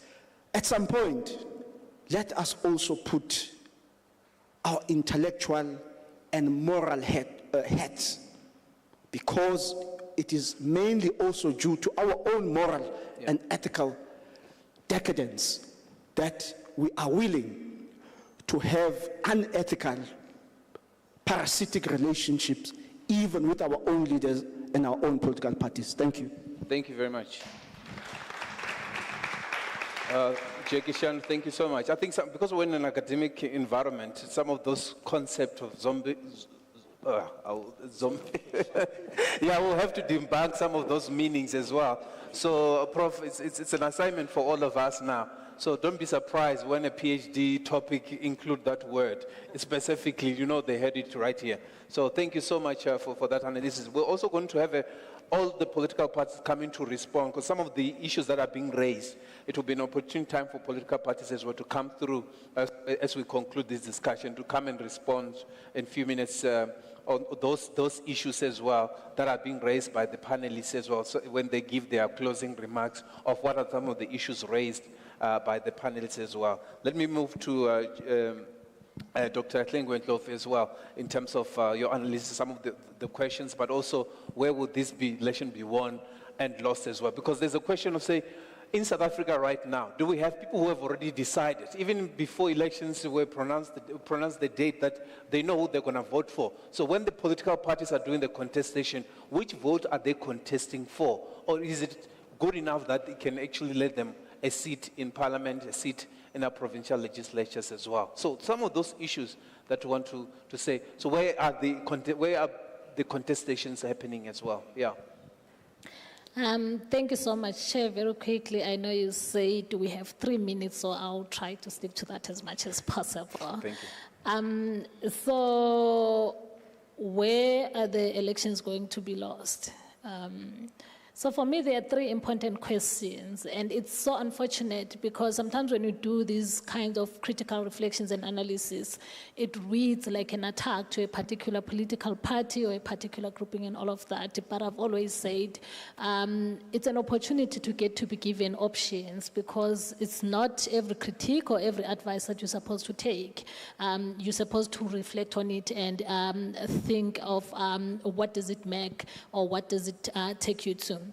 So I've got 3 critical questions around political parties or independent candidates understanding who they are.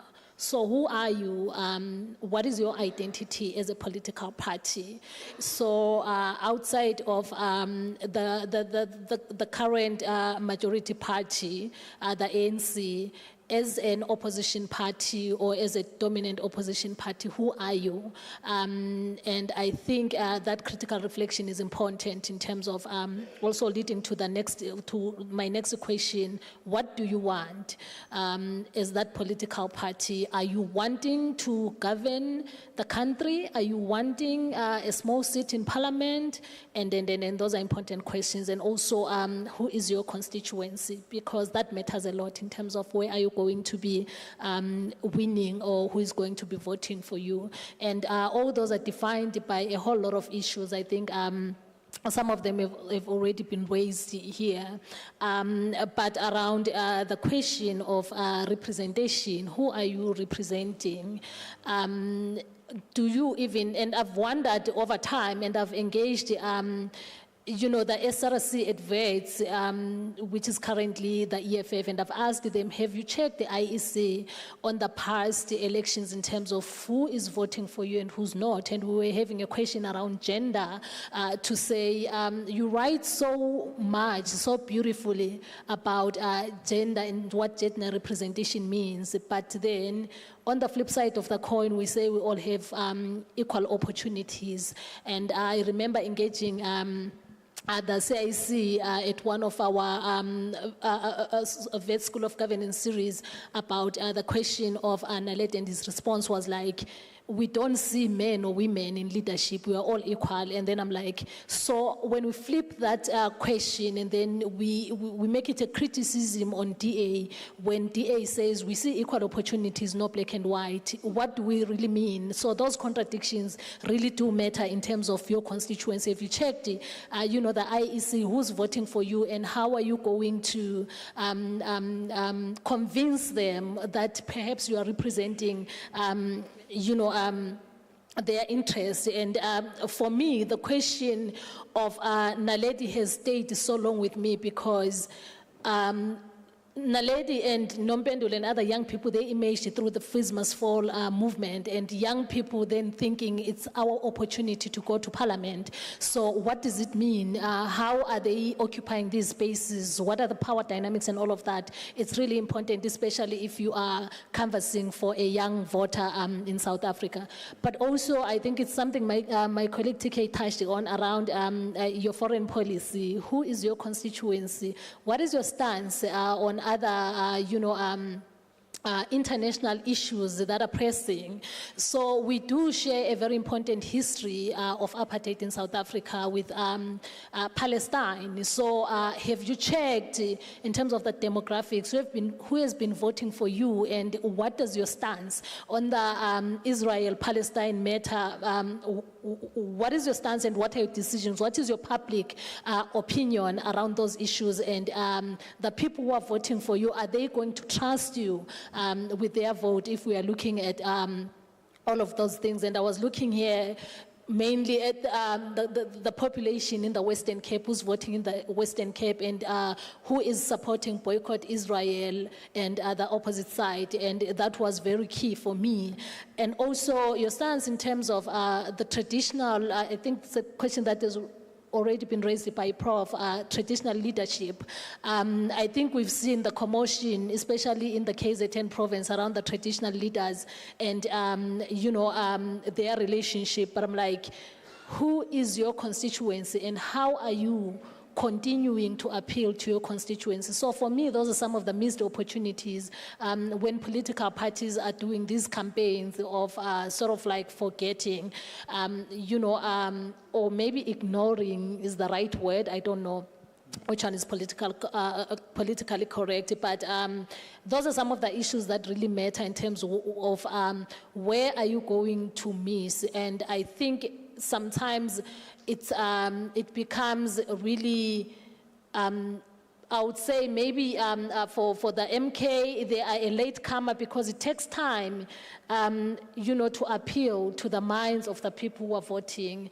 And I think there's been a criticism around Malaika Matlat's book on why do we vote ANC. And when I read that book, it made a lot of sense to me in terms of some of the things that have been written about in that book, the reasons why people have consistently voted for a particular political party. And it has already been raised by my colleagues that sometimes there are so many choices, but there is no alternative given on one is positioned within, you know, both the micro and macro socio-economic and political issues in the country. Thank you. Oh, thank you so much.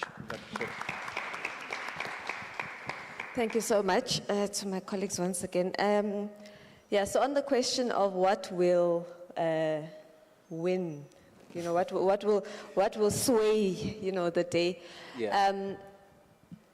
I think when you go back to the questions around, you know, how people vote in South Africa, there's this race theory that, you know, people vote according to racial lines, and then obviously according to party loyalty. But when you look at some other research around that, you find that people do not vote for parties that they feel do not represent them, where they feel they don't have a home, they don't belong. They want to vote for parties where they feel they belong, that their identity, their interests, what's important to them, their concerns are represented in that party. So if they perceive in a party that they don't find a home, they don't find a belonging, then they will not vote for that party. So in essence, it's not so much an affinity to a group that makes people vote for a particular party, but it's the idea that a party is exclusionary to them, therefore they will not vote for that party. And I think the challenge that South African political parties have is that of creating a context in South Africa and an environment where people buy into Project South Africa. They feel they have a home they can belong to. And I think that's one of the things that, unfortunately for the opposition, the ANC has done a good job of. That loyalty of making feel people like they have a home. And so that speaks to the whole point about, what are we trying to work towards as a country? What is important? And nation building is one of those things that continues to be important 30 years into democracy. Because as I said in my initial remarks, is that we are a country in transition. We are a country in the making. We have not yet reached the ideal or aspiration. So people want to feel like they are still part of something bigger, something that they can believe in. So for me, where the challenge will be is whether or not political parties will convince people to actually come out. Will political parties be able to convince people to come out? Now, we've had an unprecedented rate of young people registering this time in the bracket between 18 to 29. But statistically, that's the group that doesn't come out to vote. So even though they have made a huge contribution to the registration figures, the question still remains, will they come out to vote? And which political party will or even independent candidate will have such an impact, such an appeal to that group and other groups that they are willing to come out. And so there's a challenge that I've also put in particular to the Democratic Alliance when I attended an event that they held with regards to their Rescue South Africa blueprint. And the question was, even if we want to run away from this idea that, race-based policies and the racialized approach to the, transforming the economy, etc., you can't run away from the fact that about 80% of the population remains black. Right? And so if you want to be a party that governs, if you want to be a party that wins, you need to appeal to that segment of society, right?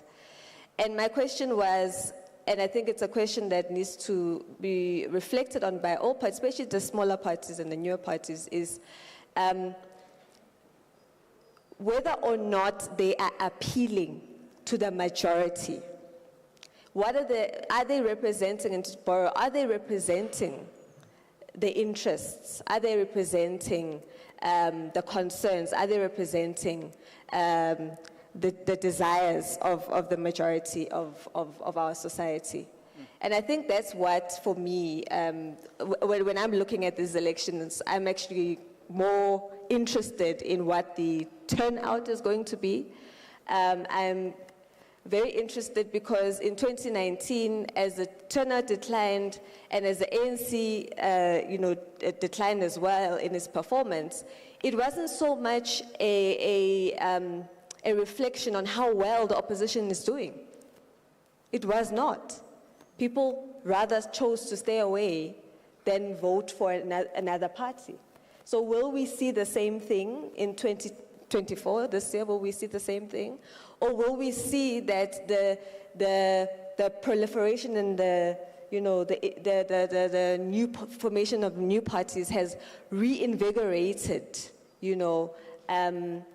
the people to the extent that they feel that they want to come out and do something different than what they did before, as opposed to just staying away. So I think for me, that is what is going to be the determining factor. And I think also this idea also of, the gendered nature as well, the importance of appealing to women and their interests and their concerns, particularly African women who are disproportionately impacted and affected by the social ills in our society. Yeah. When you talk about, whether we're talking about inequality, whether we're talking about unemployment, underemployment, overwork, that constituency.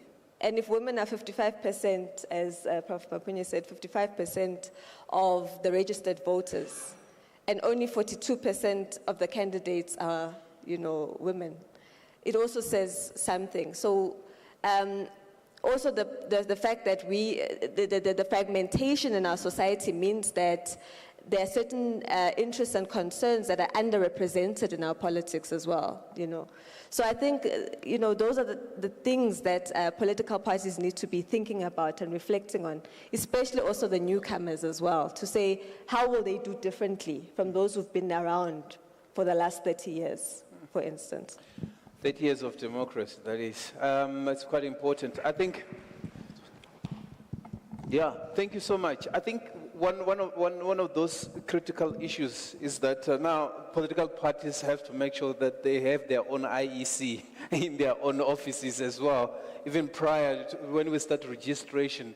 And we have seen evidence this year where we saw political parties really outside rallying people to go out and vote. We saw billboards, we saw a lot of billboards. We thought it was actually elections, they're pushing people to go out and register as well. Yeah. Dr. Pooe. Okay, no, thanks. I'll try to be quick. In terms of, I'll answer your question directly, where's this going to be won and lost, right? Yeah. I've kind of made a column a bit. In terms of where this is going to be won is, look, we can't deny this, KZN, Gauteng, and Western Cape, of course we're speaking about different dynamics. If you're able to at least get your voter base out to at least 60 or 70%, you're guaranteed of at least making sure that you kind of stem whatever loss you were thinking you're going to be incurring, right? And I raise the Western Cape because one of the things I think might be a losing case is a question of what I term marginal mistakes and turn-offs. You will note that when the Democratic Alliance usually speaks about the model of the Western Cape, in most people's minds, if you actually don't go to the data, you assume the DA is actually in 60% in the Western Cape. But when you actually go to the data, you find that the DA's highest point over the last 3 decades was actually 58%, was actually 58. And if I'm not mistaken, that was in 2015, 2014, right? And the ANC at one stage, by the way, also used to be around that number. So what I mean where this is going to be lost in the marginal things is you need to ask yourself, how is it that the DA, because look, one of the things I always say is you need to give them credit where it's working. When you've been to the Cape Town, even I'm like, hey, shame, that mountain is beautiful, guys. And the other thing is, when the fact that it shows you people can actually live in the CBD. Pretoria, Joburg, let's not lie. Sometimes I think you've got a better chance of hitting the lotto than sometimes saying, I'm going to go find good value there. But then the question is, why isn't this working? And then when you go to townships, Bolanga, Khayelitsha, the answer becomes a bit more apparent.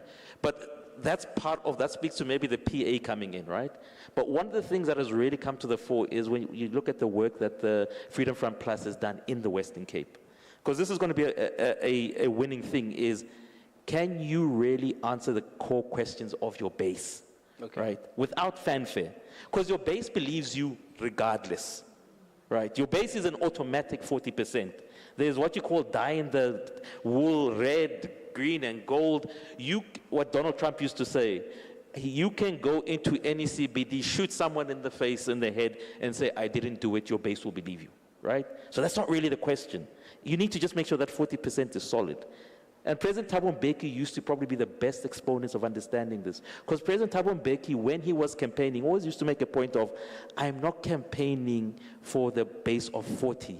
I'm campaigning for, and I think it's a point you've made, the rest of the Republic of South Africa. Can I go to Mitchell's Plain?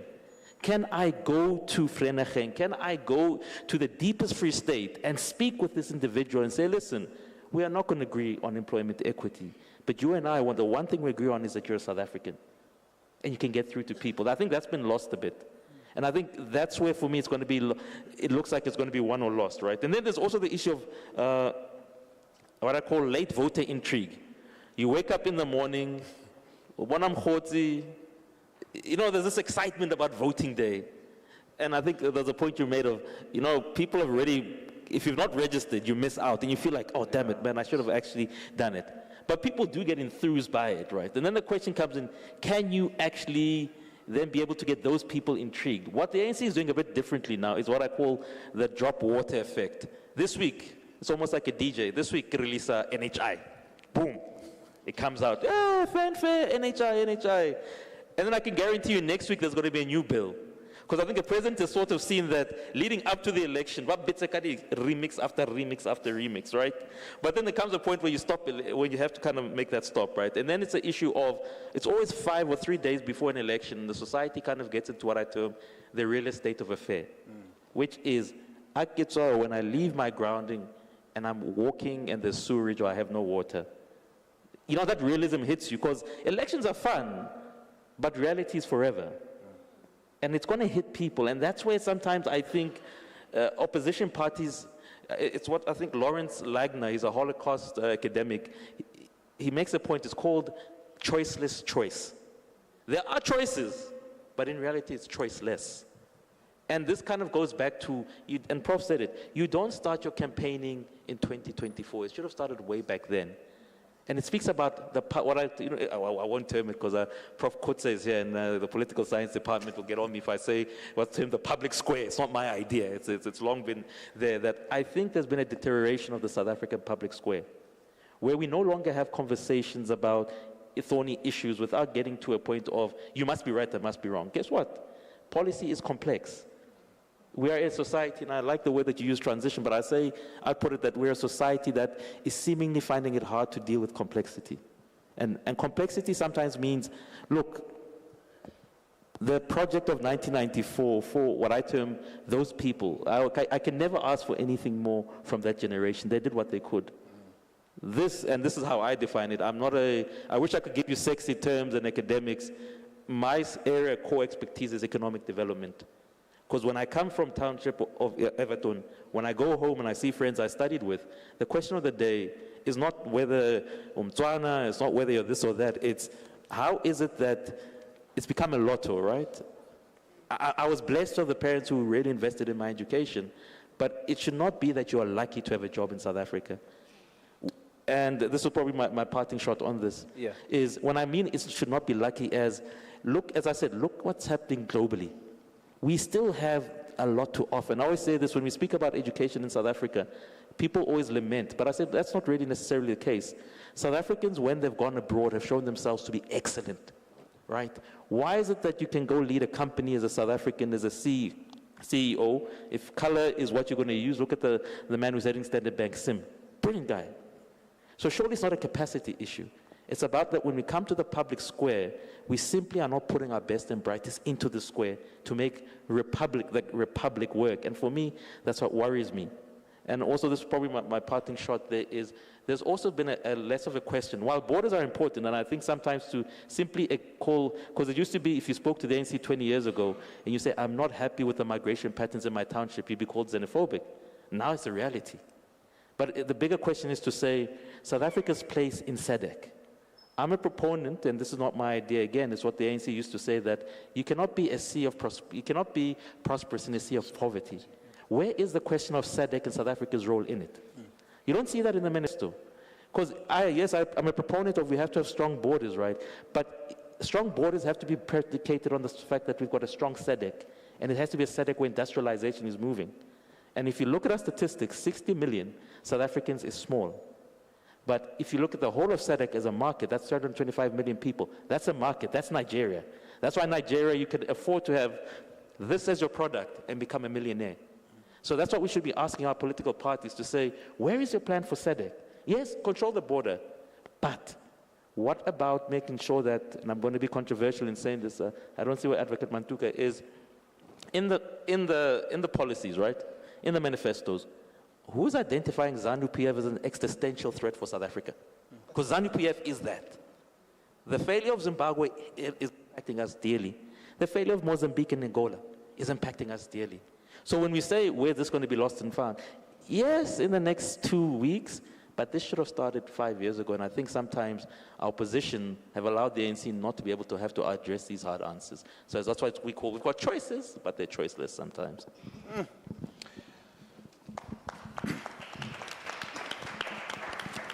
Thank you very much. I normally make some interventions before Prof speaks, so I can have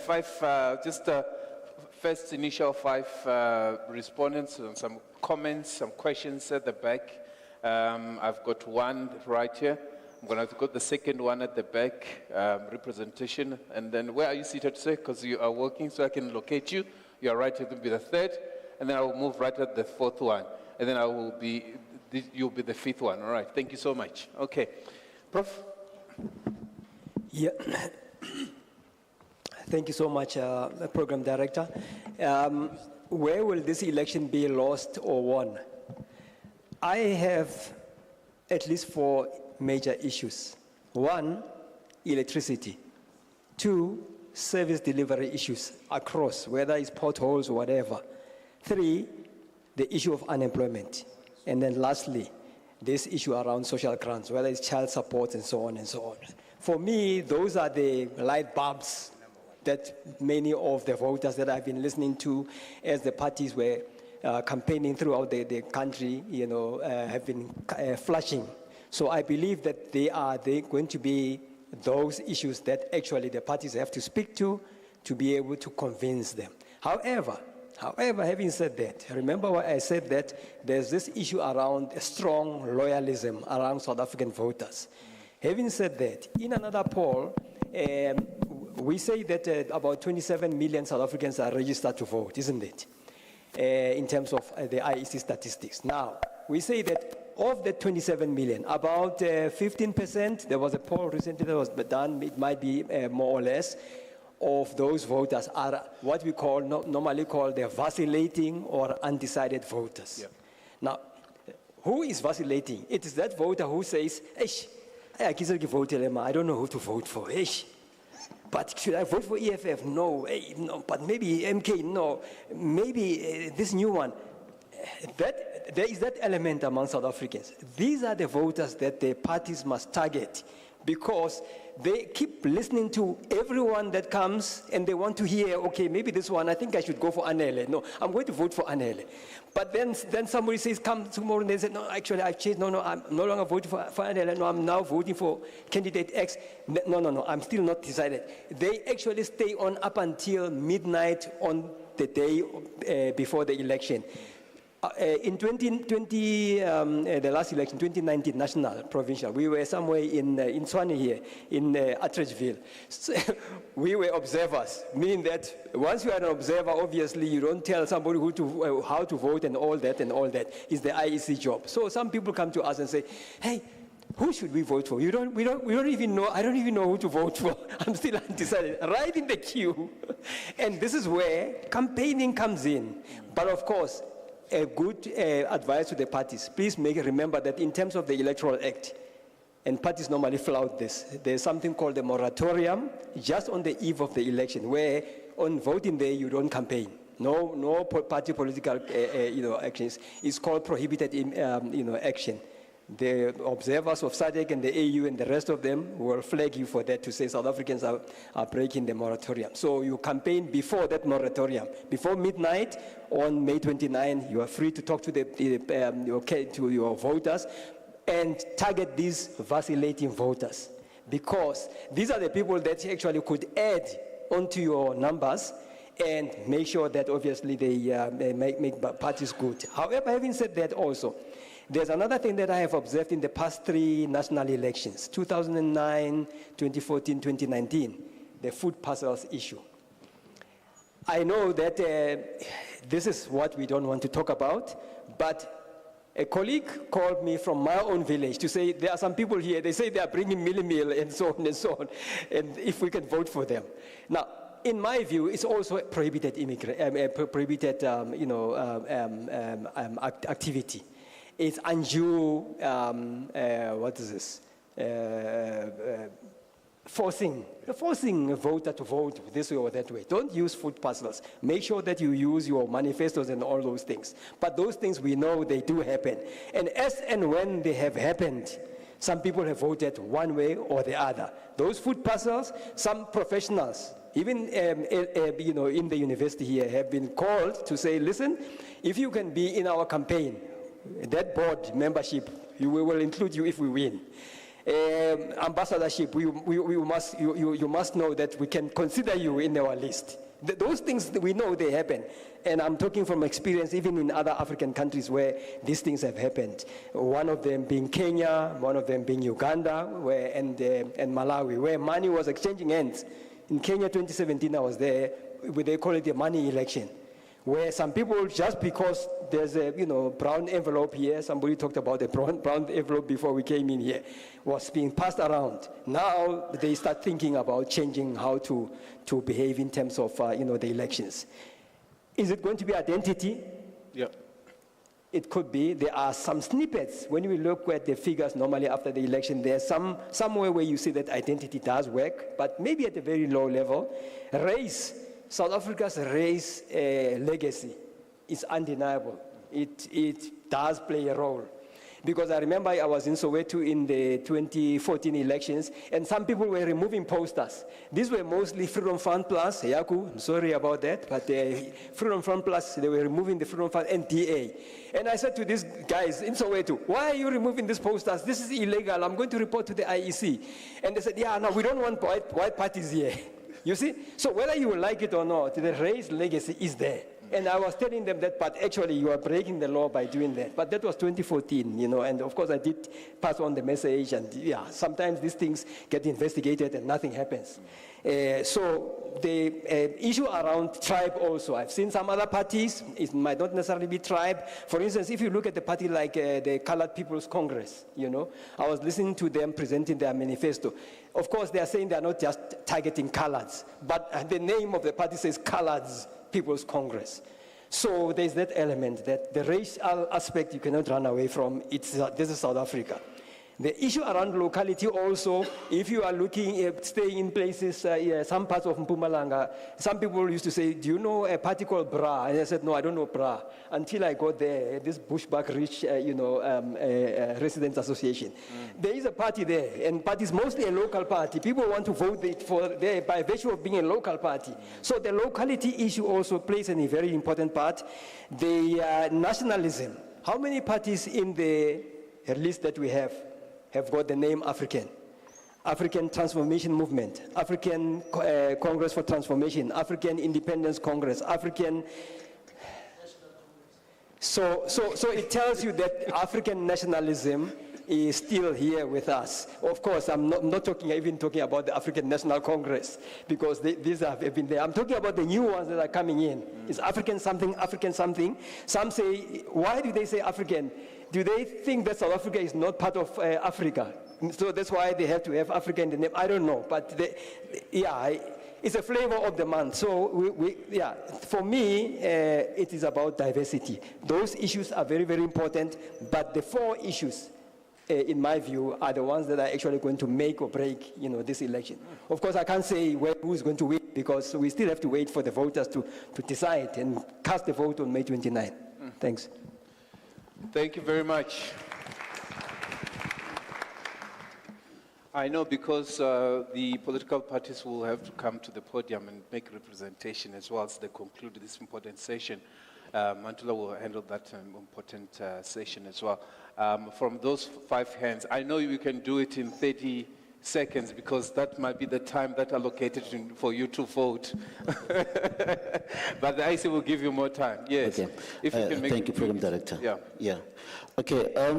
My questions are based on governance and policy, and they will be addressed to DA, ANC, and the EFF. I'll just make it short.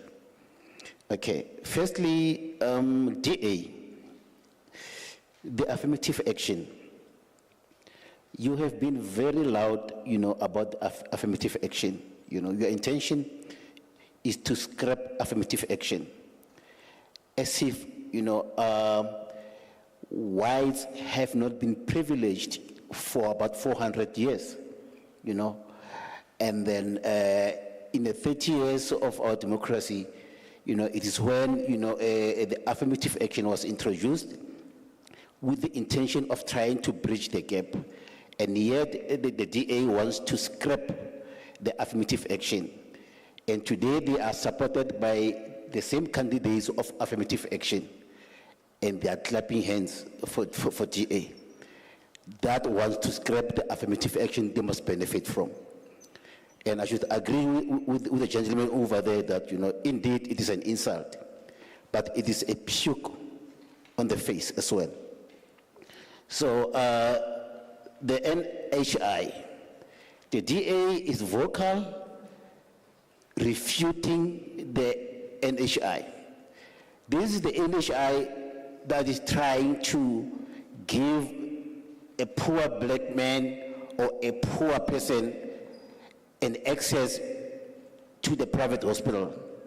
And the DA says, no, you belong to this filthy public hospital. These are the people who are clapping hands today, who are supposed to benefit from NHI. Now they are saying the DA is right to refute the NHI. Going to the, I'll just make it two, let me leave for EFF.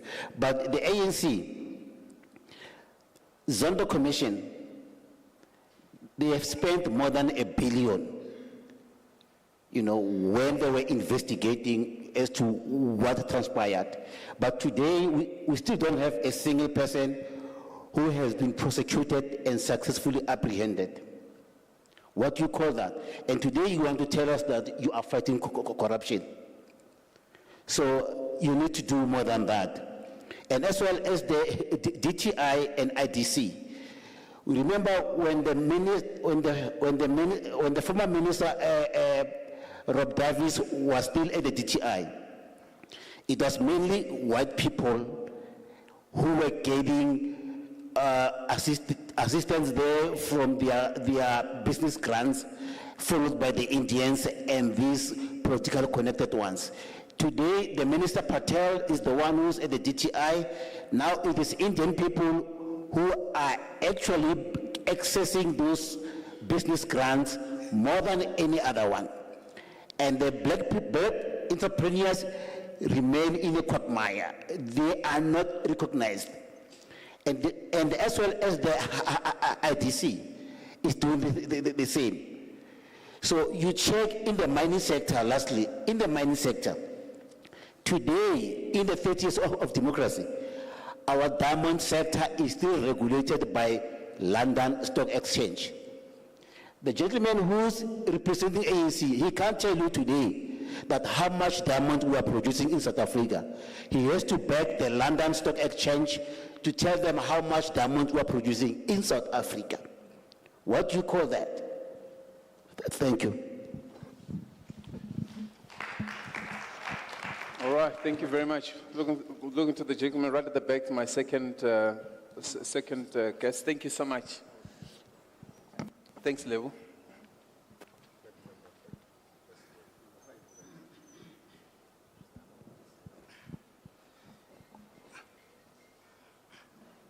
My name is Malosi Picheng, and thank you very much, Program Director. I am having two questions here, and the first question will be directed to the African National Congress Comrade Ezra Letsoalo, and my second question will be directed to the representative of the Democratic Alliance. So, I will start with my first question to the ANC. After the 30 years of dispensation into the democracy in reference to the higher rate of unemployment that rose to the 32.9%, the poor performing economy, the higher rate of crime, the corruption, the collapse of railway system, and total collapse rate of ESCOM, do you think the government of the African National Congress have done enough in terms of improving the livelihood of people of South Africa, regardless of A, the RDP program, which I believe is insufficient in addressing the housing need? As one RDP, it can even shelter a family of 7 people. B, the Nasispani and the EPW program, which I believe is not a permanent solution in terms of addressing the unemployment. C, the free education. As I believe there's so much decorated NSFAS doesn't remedy the financial education need in terms of the exclusion of poor, disqualifying, qualifying students. And as I speak now, there are some students who didn't receive their funding since the beginning of the academic year. D, the NHI bill. The current NHI bill, as my fellow fighter, Comrade Advocate Mukhwana have said, it's a lie. I'm going to be hospitality in terms of that. I will say it is good as it is, and it is good to be the truth. Why am I saying so is because the Minister of Health yesterday, by the time of the signing of that bill, has said it is going to unfold into 2 phases. So, which means now we are at the first phase of that sentiment of the minister. So then now, I think it's a discussion of a later stage. I think it's a discussion of a later stage in terms of that one. Yeah. So my question, Comrade Ezra, is that is South Africa deserving this kind of government after 30 years of dispensation of democracy? Yeah. Then I will go to my second question to the representative of the Democratic Alliance. In terms of the crucial banning of the South African flag. So, and I will be advised by the reps of the, by the rep of the GA if it's improper to be responded to, because I know that there is a case opened in the Brooklyn police station regarding that matter by the regional chairperson of Tshwane ANC, Dr. Kgosi Mahepa. So then, now my question is that I take into consideration that the South African flag is a unifier. It's a very much fundamental unifier of the South African threat. I'll give an example. No, when Mamelodi Sundowns is playing at the Loftus Stadium, regardless that we are Kaizer Chiefs or Orlando Pirates, we go for the flag that is raised by the Mamelodi Sundowns higher in terms of that, when they compete in African competition. So then now, what is your take in terms of banning the symbol of unifying the South African in terms of the second flag? Thank you very much. Thank you so much. Really appreciate it. Yeah. Just try to summarize, make it nice and short, please. Thank you so much.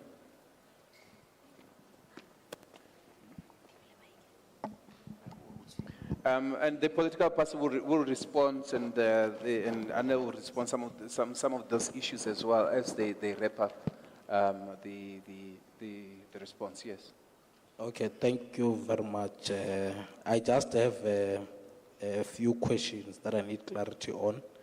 Of course, there is no any other political party that I will direct these questions to, but I must direct these questions to the governing party. Because I must say that I was a bit disappointed with the presentation when the honorable member of the legislature was making his presentation here. He first spoke about reducing unemployment, and then he said we are planning to reduce it with 2.5. Is it 2.5, 2.5 thousand, 2.5 million, 2.5 trillion? So it simply shows that it seems like even the governing party itself, it lacks the understanding of what it's talking about. Because you can't come to us as intellectuals and behave as if you are discussing issues with community members who lack an understanding. You can't say 2.5, 2.5,000. So you need clarity on the percentage. Okay. Yeah, All right. that is the first one. I'm also coming to the second one.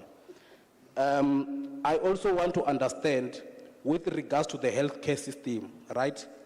I want to understand what is the problem with the South African healthcare system. Is it financially related that we need to now move people from public hospitals to private hospitals to show that we are now caring about the health? Because you could simply redirect funds, ensure that there is efficiency in the public healthcare system. So introducing this bill, in actual fact, I want to understand his understanding on this bill that came into effect yesterday. To say that is taking people now to say, okay, you can now access private hospitals. Are you now trying to say you have resolved the South African problem in the healthcare system? Why don't you go back to say, no, you know what, we've got the public healthcare system. The public healthcare system must be taken care of. So you are trying to say the graduates that have been produced who are in the public healthcare system, they can't do the job. Yeah. All right. The third one. Thank you. Thank you so much. I think we'll have another one from here, and then after that we'll close. Then we can have response. Yes, sir. Well, thank you very much to the presentations, to the scholars at large, everybody, for the insightful discussion. So, my question stems out from the gross, the SDG, the gross election monitoring system, the GEMS, the SD GEMS. So we'd like to understand, Uguti, in regards with the diplomatic core voting, the diaspora voting fighter. Tell us how transparent is the diaspora voter for it to pass to cross the borders and the cross borders and other stuff. Yeah. And the other issue, since it's got to be the parallel praxis of the GEM and the reaching the targets. So we'd like to ask if is it the ruling party in regard to the proportional office box, in the PO box. We are promising people 2.5, but we understand that people who are been retrenched in the post office are still currently on strike. So how do you build trust on that regard? Okay. So with the 2.5. Right. So we also like to ask generally, so with the two pillars, of the coastal pillars of the country, we see there's a consideration of the independent Cape, which is espoused by Freedom Front and TA to exit, so which also remains with the KZN, the Zuma Beach. So we also could also ask if maybe, do we think the Zuma independent beach, could it also be espoused by traditional leaders? Sorry, I'm not following. Sorry. I think I get your two answers, but there was a need of clarity on the voting, on the diaspora, right? Yeah, how is going? Are they transparent, legitimate? We know it's only the fighters who are let me pick up, because of time, let me pick another problem. one. Thank you so much. Save me All first. right. South Africa. Yes, that's the last one. Thank you very much. Thank you, Program Director. My name is Sandile Dube from the MK Party. My two questions will be to the MK representative and one to your panelist. On issues of job opportunities, we are disturbed by some comments that were made by the sitting president that it's not the role of government to create jobs, but it's the role of private sector. That is a statement that disturbed us, and not only did he pronounce that step, he went further to ensure that government employees are contractual. For every one government employee is doing the job of 3 or even more employees. So there's total lack of filling of adverts in the government sector. Another one is the internship program, which we fought so hard for. And currently, I'll make an example with the Department of Agriculture, Land Reform and Rural Development. It advertised the internship programs last year, and none of those interns were absorbed into the system. But when we go walk around in the community members are also saying there's too much discrimination on the internship program itself because it's got the capping age of 35. What is the MK planning to do to ensure that those who are over 35, they don't get frustrated? All right. Then there's an issue of safety and security. And this one, as a community activist in Sunnyside, we have an issue on crime. Yesterday, or just 3 days back, the burglaries, business robberies, and even housing burglaries are prevailing, and the police cannot take it anymore. In a meeting that we had last night with the police station, Crime. they say the issue of crime and resources, they can't take it.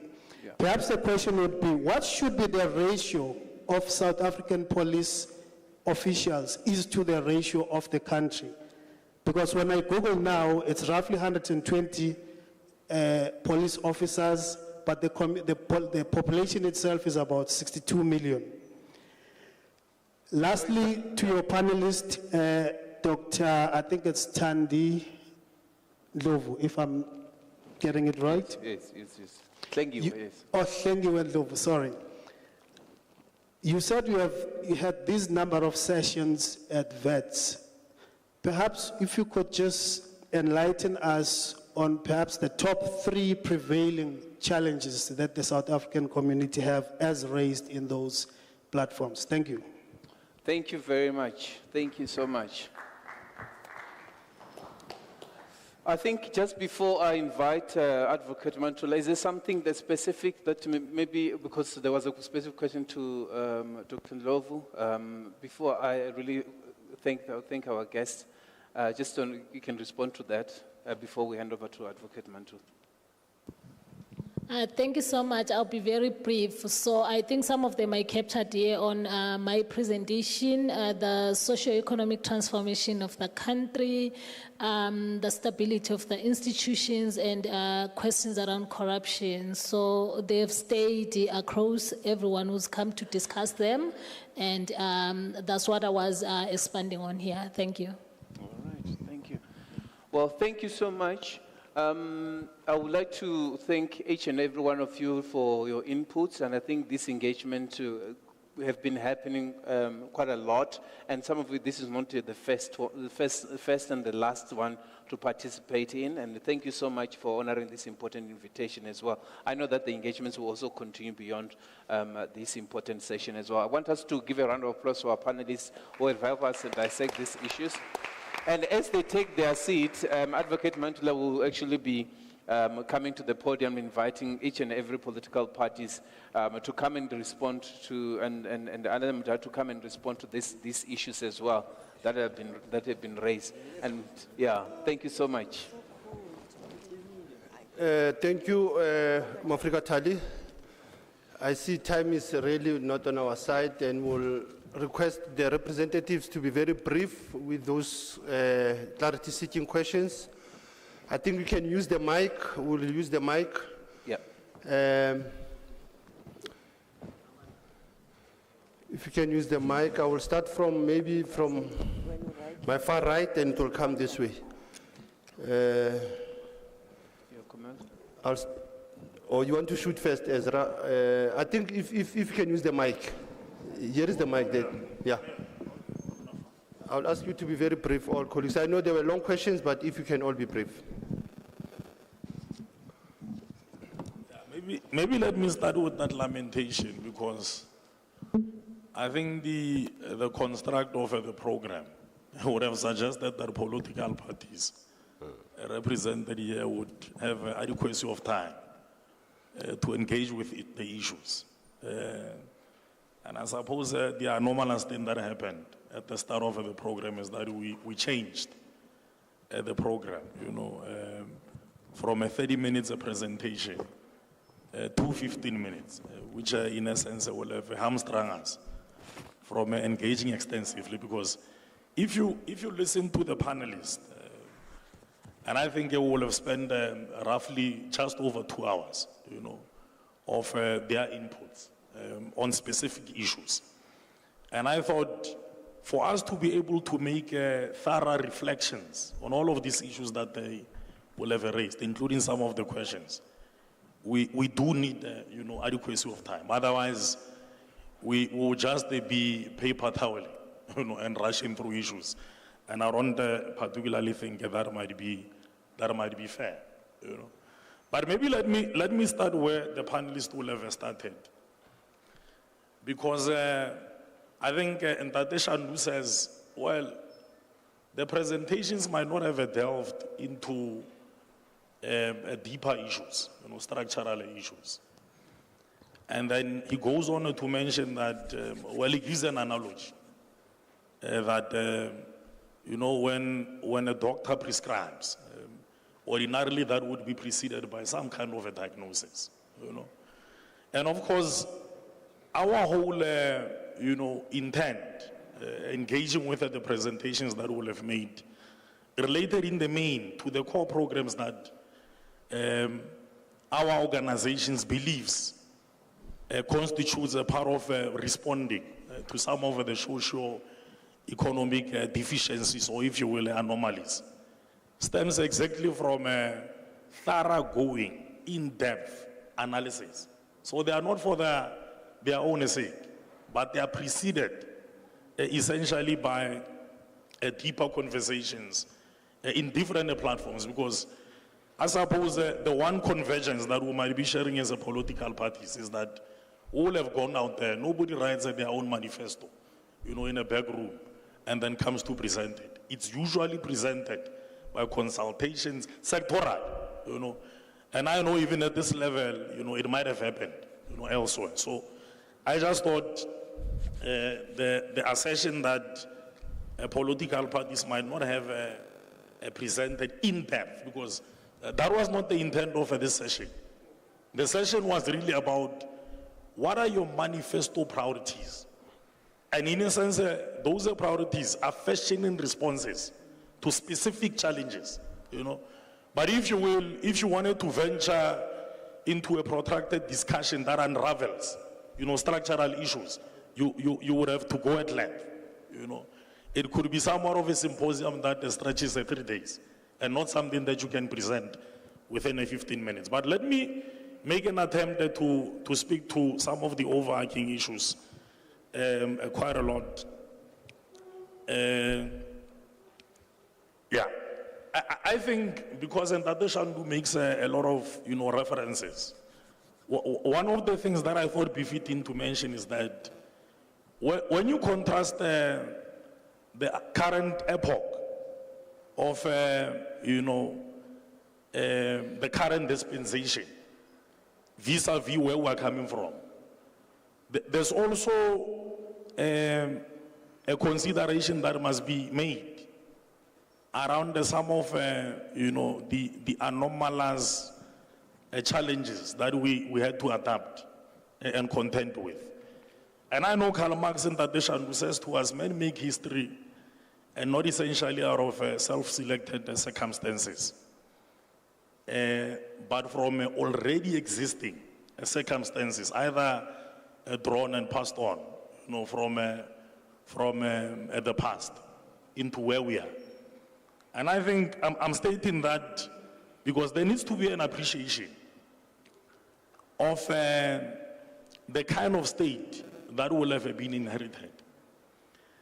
But it's not only just, on the physicality of its consideration, including the psyche of the society that would have been impacted by centuries of colonial rule, which in a greater sense sort of affects a greater number of variables going into the remake of a nation, you know. And so part of what the discussion must infuse is that the reconstruction of the economy could not be for its own end, but it had to also contend with the implications over time, historical implications of what will have been inherited. And I suppose it's not something that you would have, easily say, let's reset the system. And you believe that you could just do that overnight. And of course, I think somebody mentions, I think Dr. TK, that South Africa does not exist within an abyss. It exists within a global community. And of course, there is a global economy that you had to contend with. And so the issues around migrating from a settler economy towards a one which is a more transformative was obviously going to be a project that needed to be addressed, in a strategic way over time, and not something that you think could easily be cured overnight. And so I just think we need to appreciate the spectacle of our developmental trajectories, where we will have started, including some of the policies that will have been propagated at the time, from your reconstruction, development program, and of course the later, economic policies that will have been mentioned. And at every epoch, there has been a reviewer of the manner and style in which these policies impact the growth. So that if we determine at any given time that they may not be as yielding of the net results to throttle that transformation thrust, there's a reviewer. And I think this is what constitutes our our developmental trajectory. And then, of course, the manifesto, without necessarily laboring into it, surfaces a number of issues, structural, if you will. And one of them is what I will have started with, the issue around the unemployment. We do make a case in the manifesto around what are some of the responses there. And we take cognizance that this is actually quite a defeatist of the democratic project. And so the ANC essentially makes an acknowledgement that we acknowledge that in the last 30 years, there has been a greater strides made, but of course, there's also been shortcomings. Now, how do we remedy that? And it's a talking point even in our manifesto. And those solutions are also articulated there. Yeah. Let me go to, is it Dr. Ndlovu? The mentions quite a number of issues about race relations, which were in essence, agreeable to. That the peculiarity of our polity, South African polity, is that we have got different race profiles. And the management around that needs to be in a sensible way, so that we don't deride or negate the standing of anyone.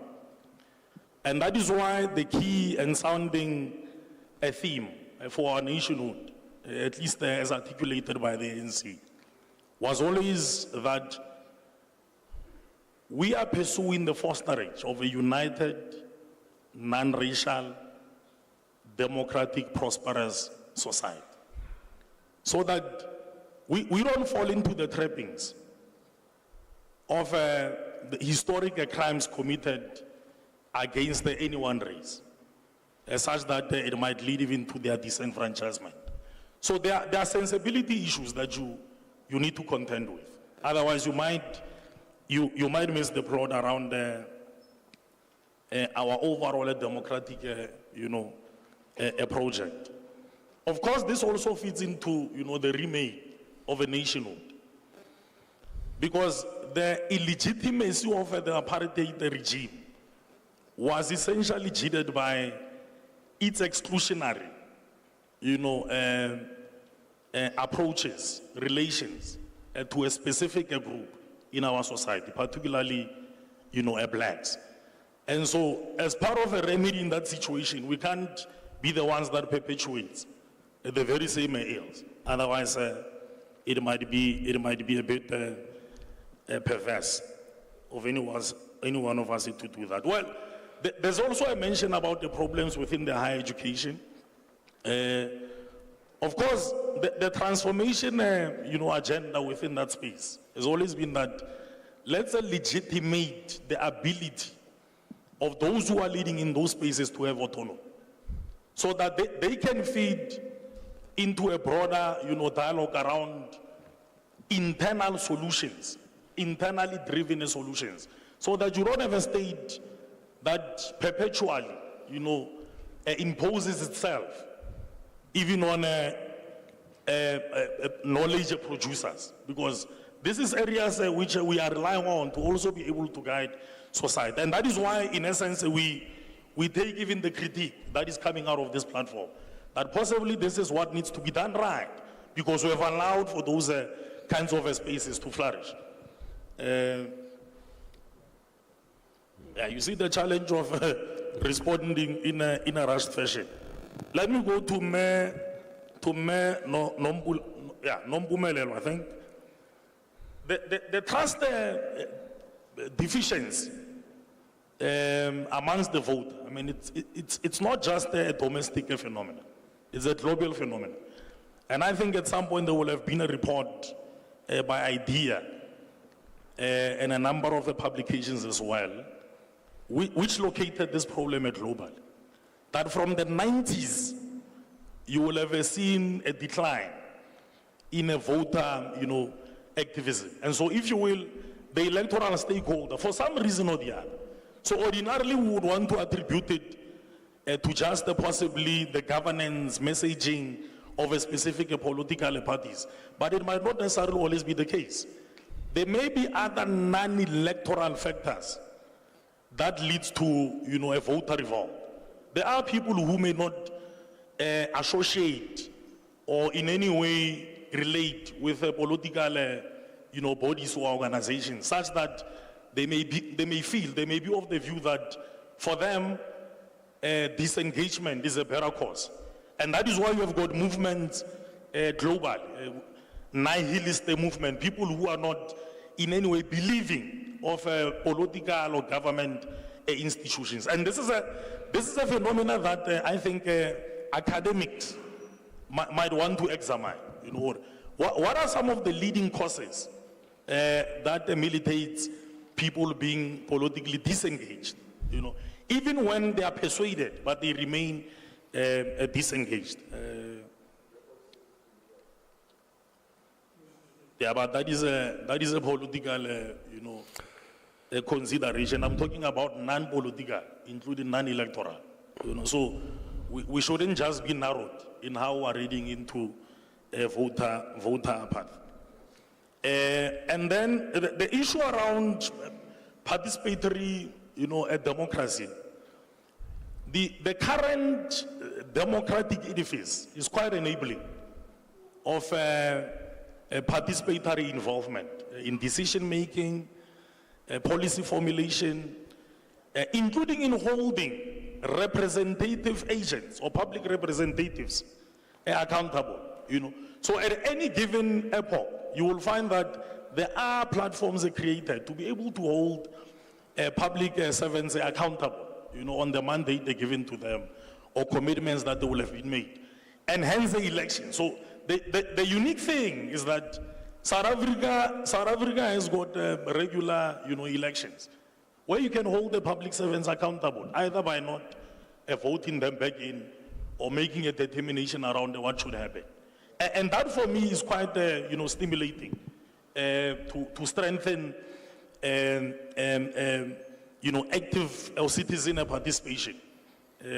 Let me quickly rush. I did mention that it's quite difficult engaging in a rushed fashion. Dr. TK, speaks about some of the methodologies, especially in shaping some of these, manifestos. But the reality is that a political party determines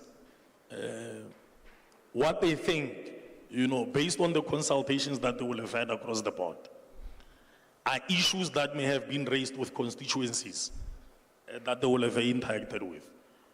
Of course, there's always going to be other issues that might not be factored into manifestos, which may not necessarily mean they are in any way insignificant. And so, on the part of the ANC, what you will see with the number of conferences that we have, you will see a greater articulation on intervention solutions related to specific sectors, programs, issues that are plaguing society. So the manifesto is not an end in itself, but it's a marketing tool for purposes of an electoral cycle that says, well, based on the engagements that we'll have, we believe these are the overarching issues that society expects us to respond to. And I think the assemble of what goes into the ANC's manifesto, it's exactly that, without necessarily deriding any other issues. Of course, there will have been issues around why do we have, 9 provinces. It's a model.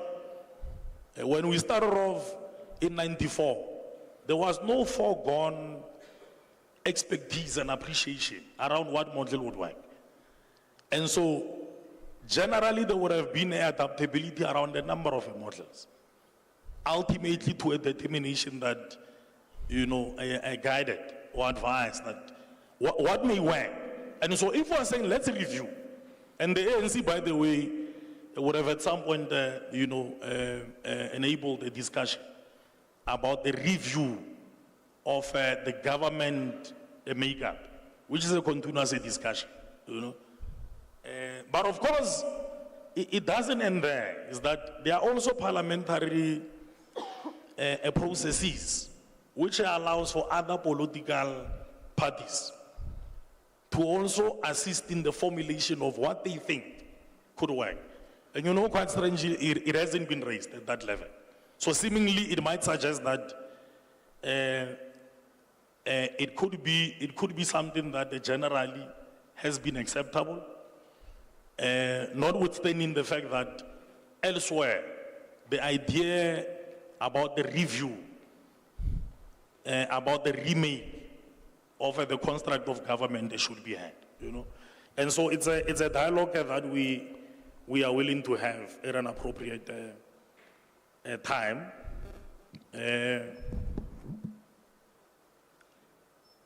I think the issue around the SADC involvement on matters pertaining to border management, the movement of persons, illegal and so on. I mean, there has been an articulation of, SADC-related strategies, including protocols, by the way.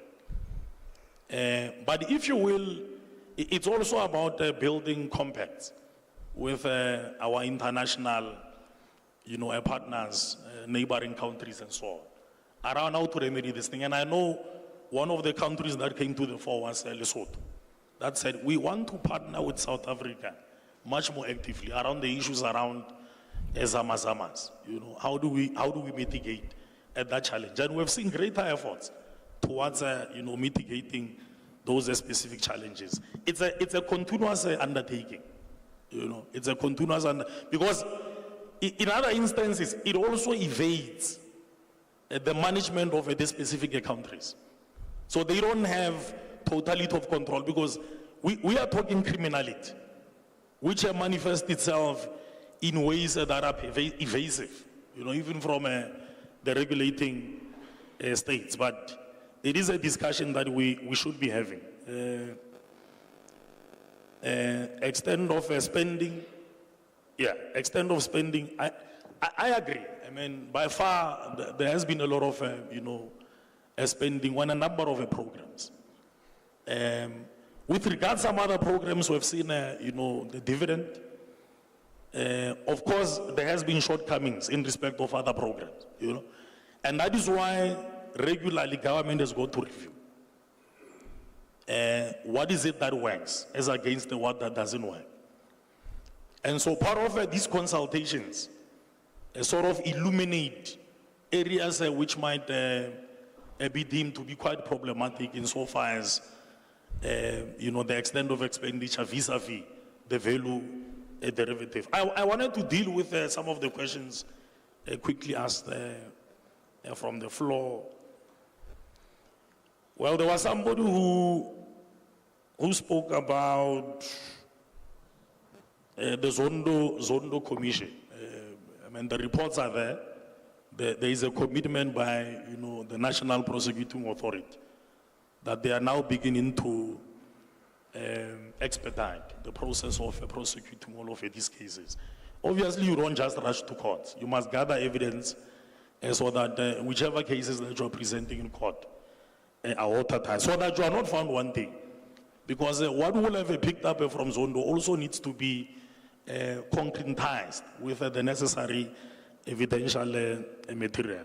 And then somebody also mentioned, I think from the EFF, diamond regulation in South Africa. I mean, it's quite, it might not necessarily be a correct, assertion that the regulation happens elsewhere. We've got a regulatory body in South Africa, including an export center.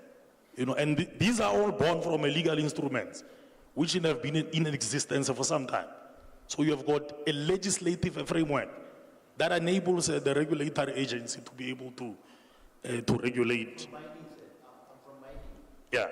No, but I'm saying there is a regulatory framework. So when you say it's not there, I mean, it leaves one to wonder, what are the motivations for those kinds of distortions? Because if you look at, for instance, the diamond and precious metals regulate, I mean, it does exactly that, anchored by a legislative framework. So, and then again, the EFF makes mention of whether the ANC should be retained into power. It's quite a strange question, because the EFF itself is contesting elections.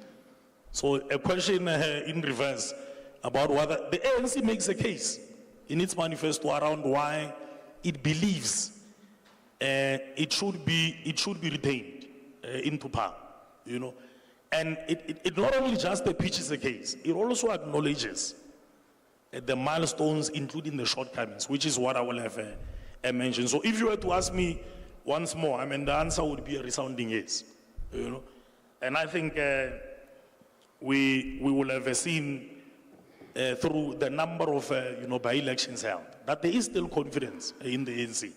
So any supposition that suggests that it's doomsday for the ANC might actually miss the point. Let's go ahead about it so that the ANC can be tested in elections. Because there may still be people who believe that the ANC can take us forward.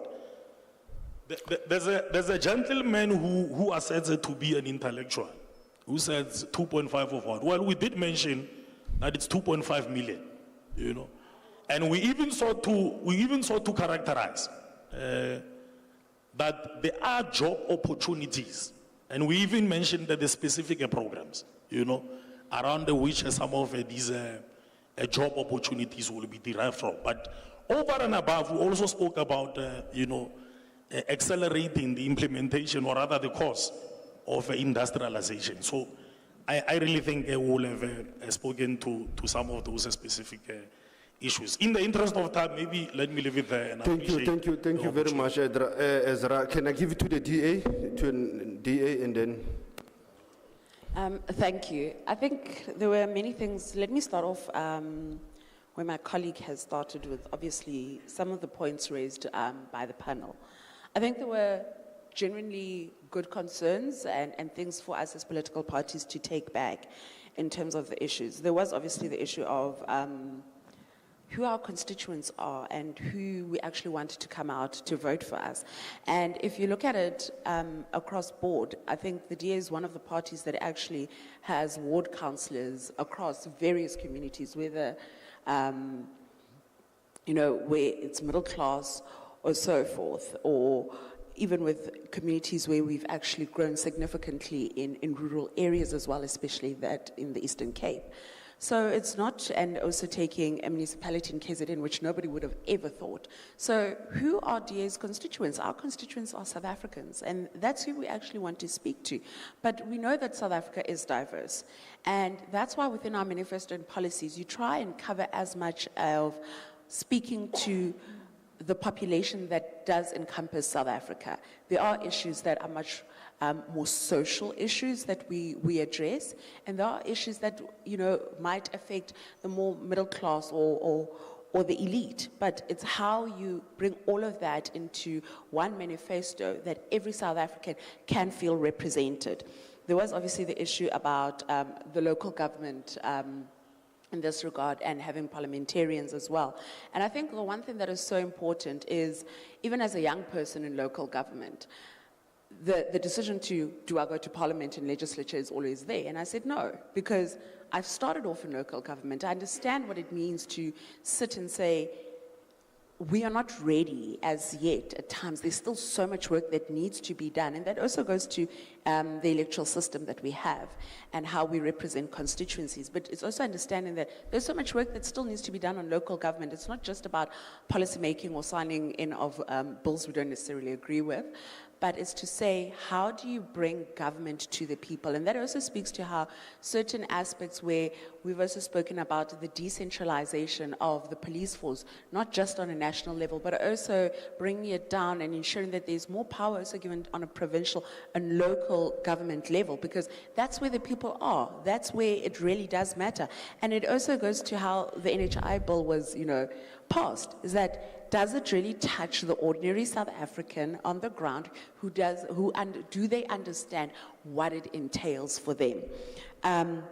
There was obviously issues that came up about you electing people into government and then they form coalitions. And this is why, in terms of the DA, the Moon Pact shot, we've created a multi-party charter. But also to say that we are part and parcel with the Freedom Front Plus, the IFP, Action SA, have come where we've also set agreements. And this is why in local government, specifically in Tshwane, you'll even find that there's a coalition agreement which the parties signed to. It's not just about the allocation of positions, but it's also about portfolios and how each party in that can also ensure that what are the issues that they are bringing to local government in that regard. And that's going to be quite interesting within the province. I think Gauteng can sway in any direction at this point. I think that's where we are all focusing on. The attention is the ANC going to get their 50-something%, or are we going to be able to actually push them under and actually form a coalition that we believe is an alternative government that is required there, that also represents vast different political parties and with their own different ideologies to some extent, but can come together and agree on fundamentals of how government should look and how government should be going to the people, and also be able to represent their various constituents. Jobs, obviously, something that comes across from all political parties, and we'll all have different ways of executioning it. And I don't think that we are disingenuous about the quality of the jobs that is there. If you go and you also look at, even when it comes to agriculture, where we know that there are so many young people who also want to go into farming, but how do we even support that as an organization? Where we have cooperative schemes, that is something that is part of our policies, not necessarily emphasized a lot within our manifesto, but part of our policies of supporting upcoming farmers and say you can do cooperatives to come together and farm, scheming farming, so that the sort of training and skills is also transferred. There was something that was very important that I took away as well as an organization to say when they said, we've allowed the ANC to campaign on 30 years instead of campaigning on a political term. And I think that is something that as political organizations, we must admit that's the truth. To a particular extent, we've allowed it because there's always that sympathy that we've given to the ANC in terms of you cannot take away Mandela's legacy, you cannot take away Mbeki's legacy. But we need to then go to our voters and be honest and say, we're not looking at the 30 years, we're looking at where we are within our democracy. We're not going to take away the good that they have done, but what is it that should have been done better? And what is it that we have a proven record of doing better? Because that's what people want. People, we need to also realize that our voters don't necessarily, and this is why sometimes the voter apathy also comes across, is that you take somebody born in the 2000s and you're going to tell them about a time that they were not there to actually live through. Those of us born in the early 90s, we sort of still have an institutionalized memory of understanding what it means to be different. I can go back to even when I was in primary school, where the teachers in the early 90s would say, why are black children so loud? You know, we have come across those sort of things where maybe the generation now can't relate. And they want things to be sorted out for them now and what their immediate problems are. And that's what we as political parties should be looking at, is the immediate problems. And I think that's something that at times we tend to, one thing that was raised is that we tend to give South Africans more an issue of what is our 5-year plan or 15-year or 20-year plan in terms of development, where we should actually be saying, what are the things that we are going to do in a 5-year term? And it also speaks to voter education, because when we go to voter education, people think that 5 years of turning around a system or an institution in 5 years is really easy. It's not, because there is Employment Equity Act. You can't walk into government and fire everybody.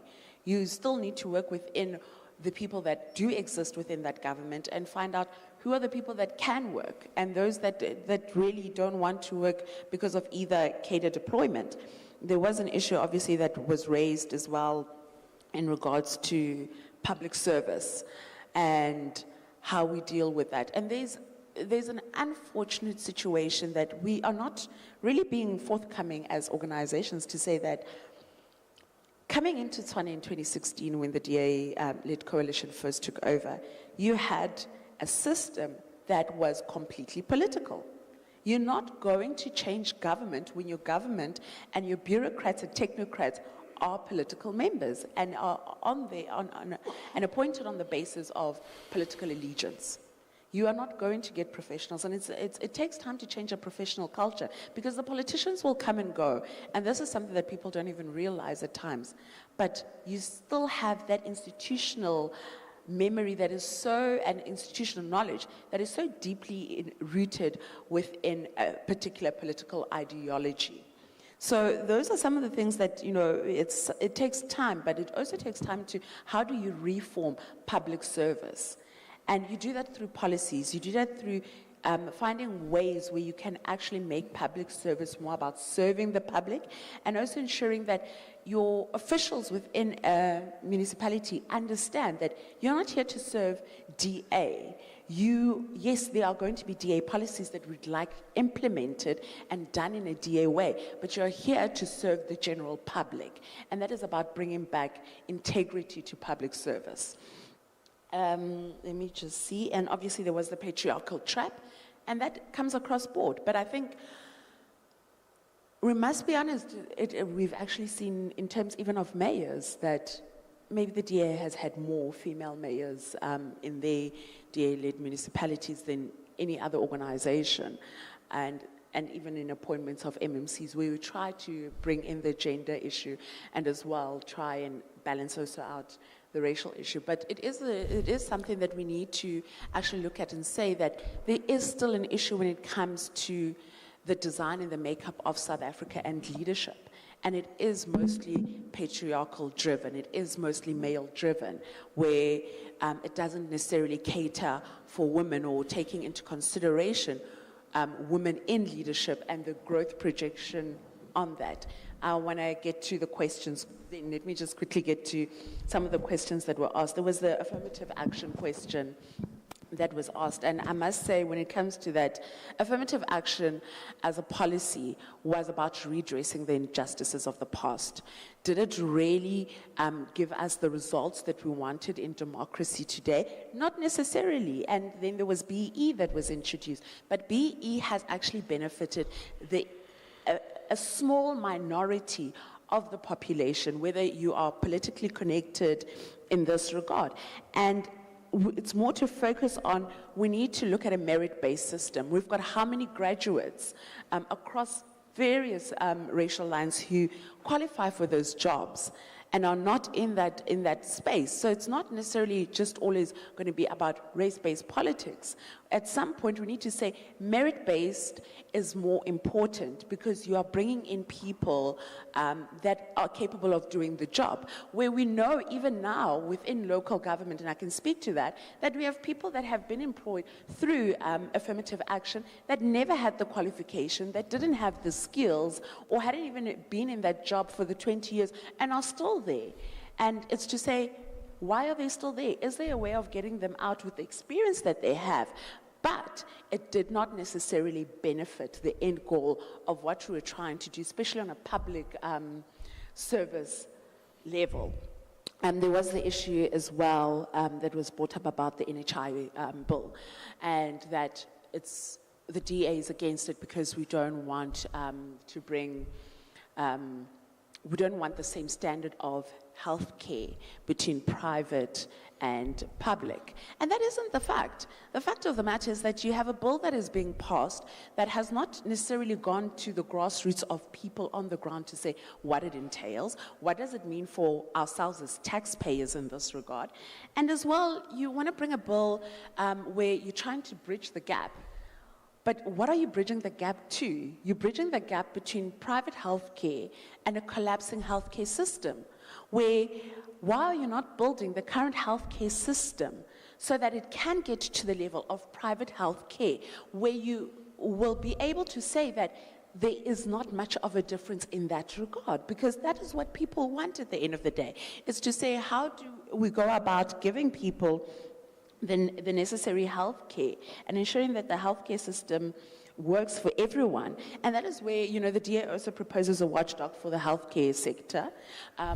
The people that are employed as well in the healthcare sector, responsible for supply chain as well, are they capable of actually, in terms of procurement, being able to support the healthcare sector in that regard, as well as to say, how do you improve certain things? If I get a prescription, do I really need to go to the hospital in a public hospital? If I don't have a checkup and I have to spend the whole day there, can I not get my prescription in this regard at any other pharmacy in that regard? And it's about ensuring that there's as well a thing of where the DA says we need to have a minimum package service as well to bridge the gap between those who use medical aid, those who use private in terms of cash, and those who use public health care. The last thing is obviously the flag issue. And to break it down to everybody is that when it comes to the flag issue, it was giving you an alternative of the worst case scenario. And that is burning the South African dream and the dream of what if you were to the doomsday coalition in this regard.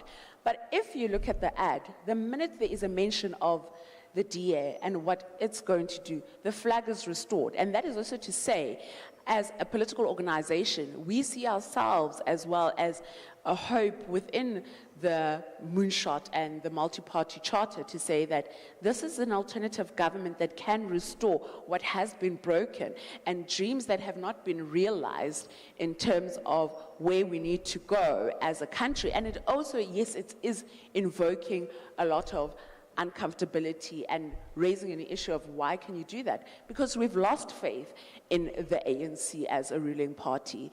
We've lost faith in whether they're going to align themselves either with the EFF or MK to form a coalition government. And we are stating that we are the alternative in this regard because where we govern, we have a proven record of being governing better. Thank you. Thank you. Can I come to Advocate Busisiwe, EFF? There's a.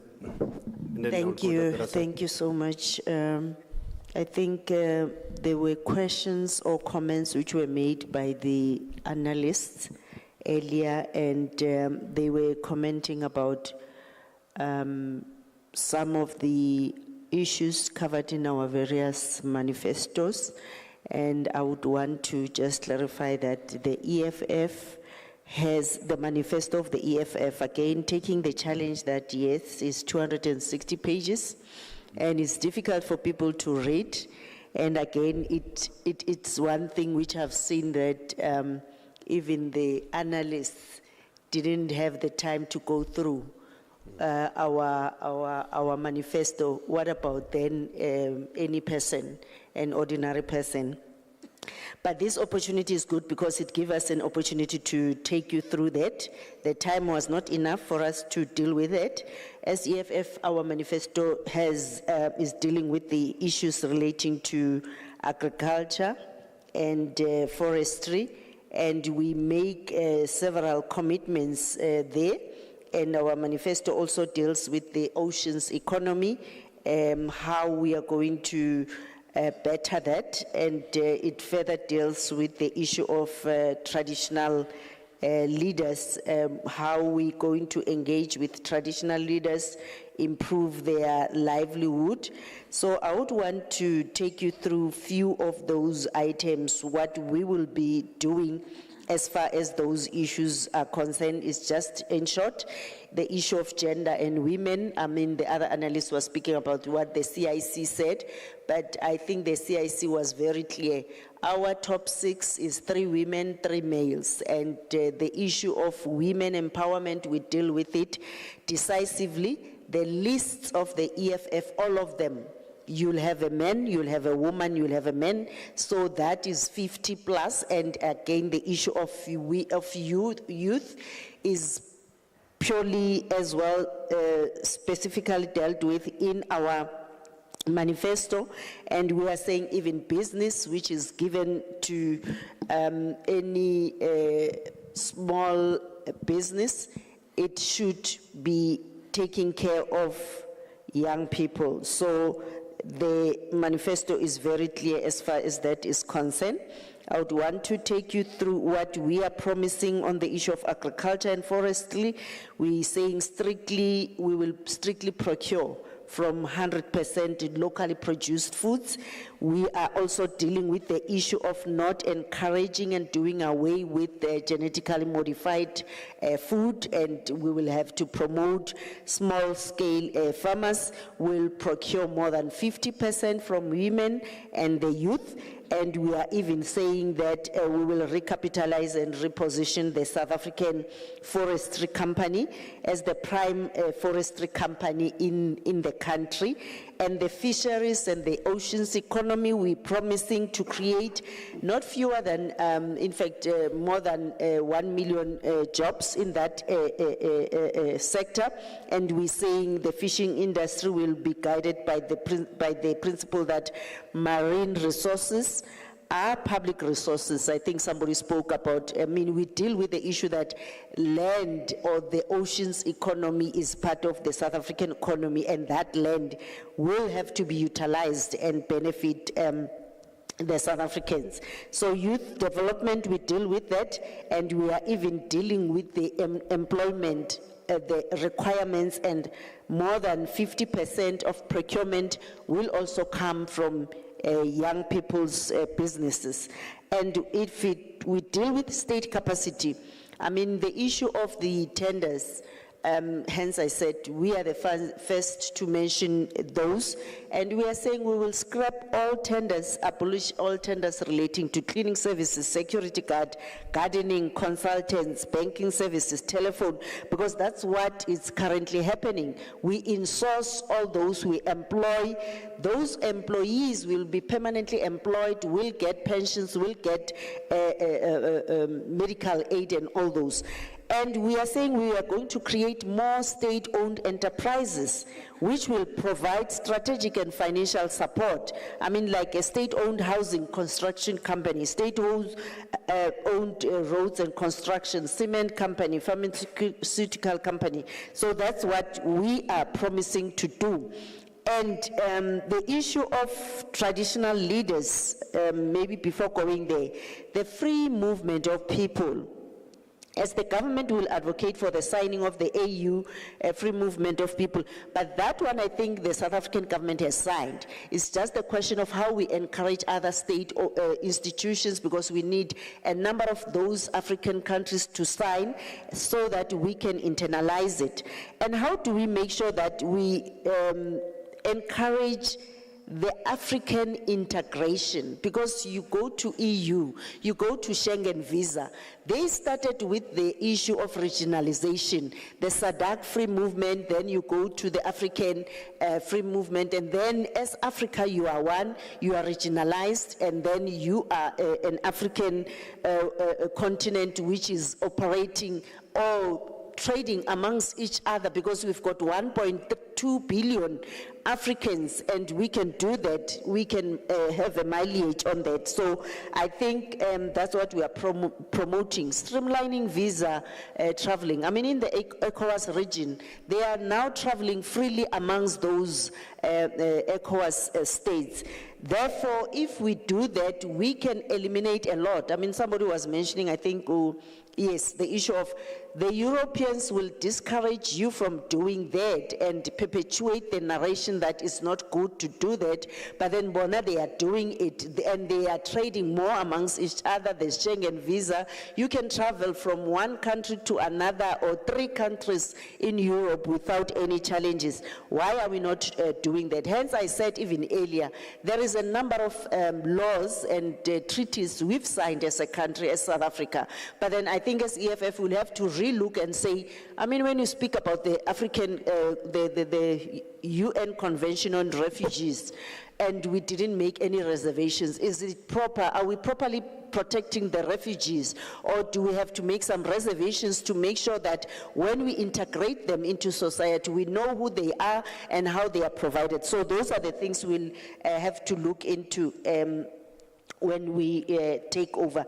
I think the other issue which, okay, traditional leaders, we know traditional leaders, somebody was saying few of us or some are not dealing with that. We have that in our manifesto. The dignity of the traditional leaders will be restored. We know, all of us, that in the interim constitution they had more powers, but then the final constitution stripped them of all those. And I mean, South Africa, we have more than 20 million South Africans who are residing in rural areas, and a lot of them under the leadership of traditional leaders. So the other concern or question which was asked is the issue, okay, the National Health Insurance, in its current format, it's a lie which is being told to the South Africans. And yes, somebody was saying, DA possibly is criticizing because it's benefiting the poor. It's not the truth.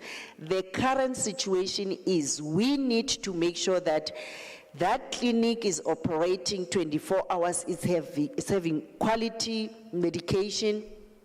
That hospital is operating, the nurses are fully capacitated, they don't have to say we don't have enough porters, the theaters have the necessary equipment, we have everything. But now that in its current format, yes, you would say a person will go to a private clinic and be assisted. The challenge there is that if government can develop those public hospitals so that you go there, you get free service. Now what's going to happen is that when you go to a private hospital, you get that free service.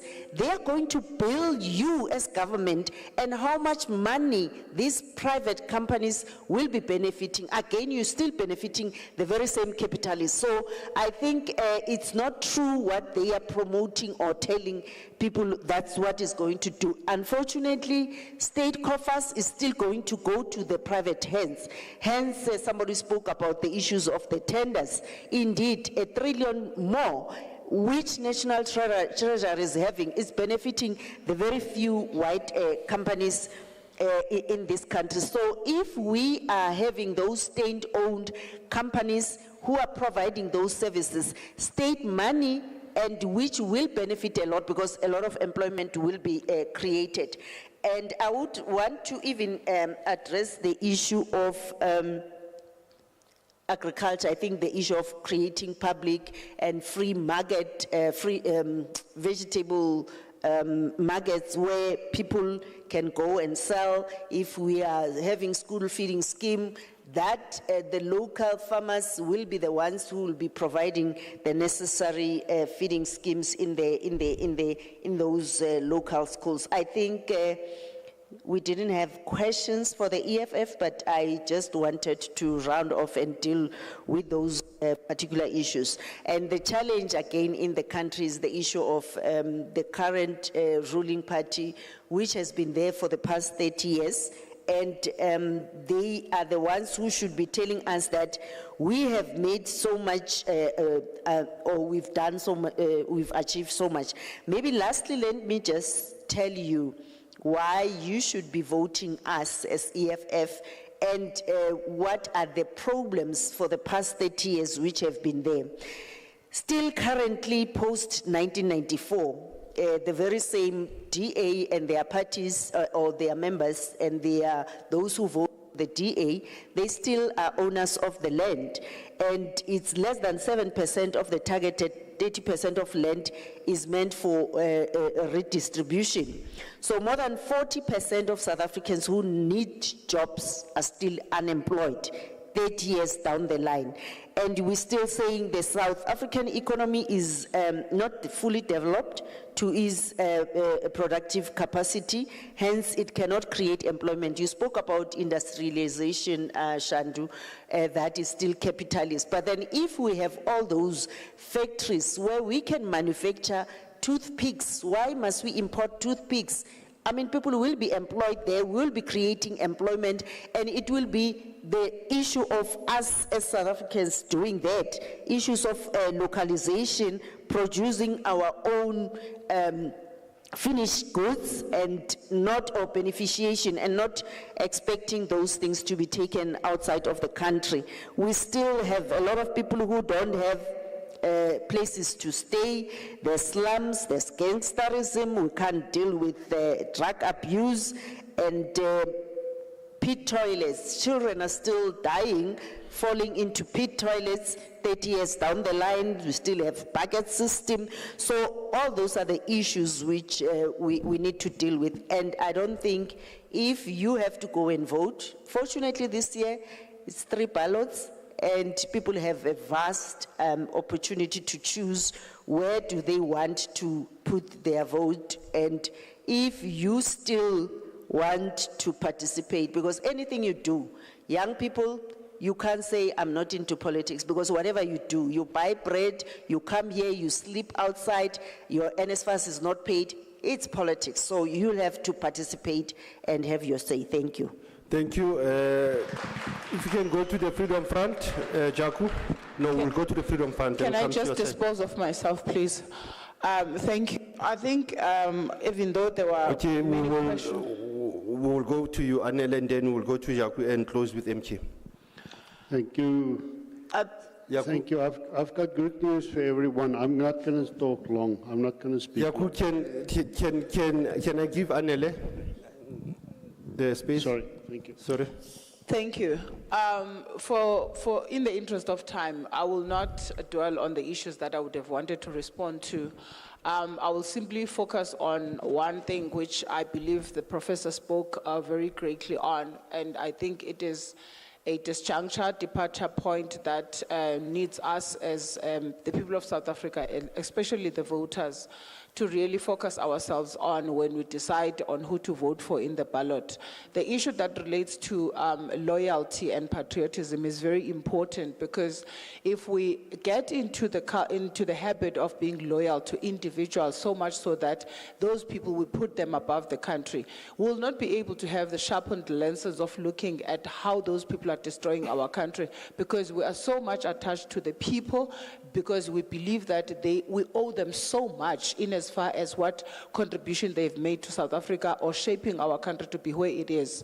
This year is very critical in terms of our elections. The introduction of independent candidates is not just a nice to have, it's a must have, because it is a constitutionally provided provision that comes from the fact that our Electoral Act has not been reformed and has not been applied in a uniform way. So as we come into the space as independent candidates, we are equally players who are coming to ensure that we represent the strengthening and the maturing of our democracy, which people of South Africa must use and use to their own benefit. So do not see only political parties and think that these elections are about the new and the old. There's new players, and who are people that are from grassroots representation, who are at the cold face of the people, and whom you will have direct access to as well. So as an independent candidate contesting in Gauteng to go and serve the people of South Africa in national parliament, I present myself with a manifesto that I have launched, and I have articulated issues that I believe that are very pertinent on the current challenges of our country. But over and above that, it is important that we channel the energy of South Africans towards unifying ourselves on issues that are of common interest to us, and those that are not of common interest, we're able to hatch a way forward that we can at least have a middle ground, that we can have an objective way of speaking on those issues without necessarily destroying one another and without destroying our country. Because at the preoccupation of the central issue that all of us must have is the fact that even when we are no longer here, all of us, this country must stand solid. It must be an inheritance that we leave for the generations that will come, and we must be able to they must be able to point out our own individual contributions that we made to ensure that South Africa is saved, it is restored, and it is reclaimed by the people. Lastly, the comment that was made here, it's a pity Shandu is not here. I don't think it's correct to sit on a platform as an academic, but you venture into a discussion that takes jabs to people that came here to present purely as politicians. If you hold a view that's different from a person, you do not use the platform that you occupy at that particular point in time to take jabs on them. At least not academics, they don't do that. So I think for the decorum of academics and the respect and dignity we accord to them, they should also preserve themselves so that we don't end up having to mudsling with them. Thank you. Thank you, Chair. I'll be short. I'm not going to respond and repeat on a lot of issues that's been mentioned earlier, but some specific issues. The Freedom Front Plus stands on the National Health Fund. It also goes hand in hand with Triple B and economic growth. Someone has to pay for it. Apart from it being unconstitutional,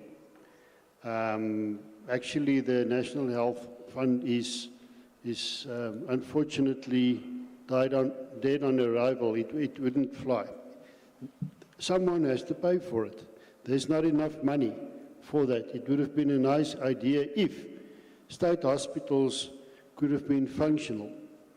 My question is, if state hospitals are dysfunctional, how on earth is this fund going to be managed properly?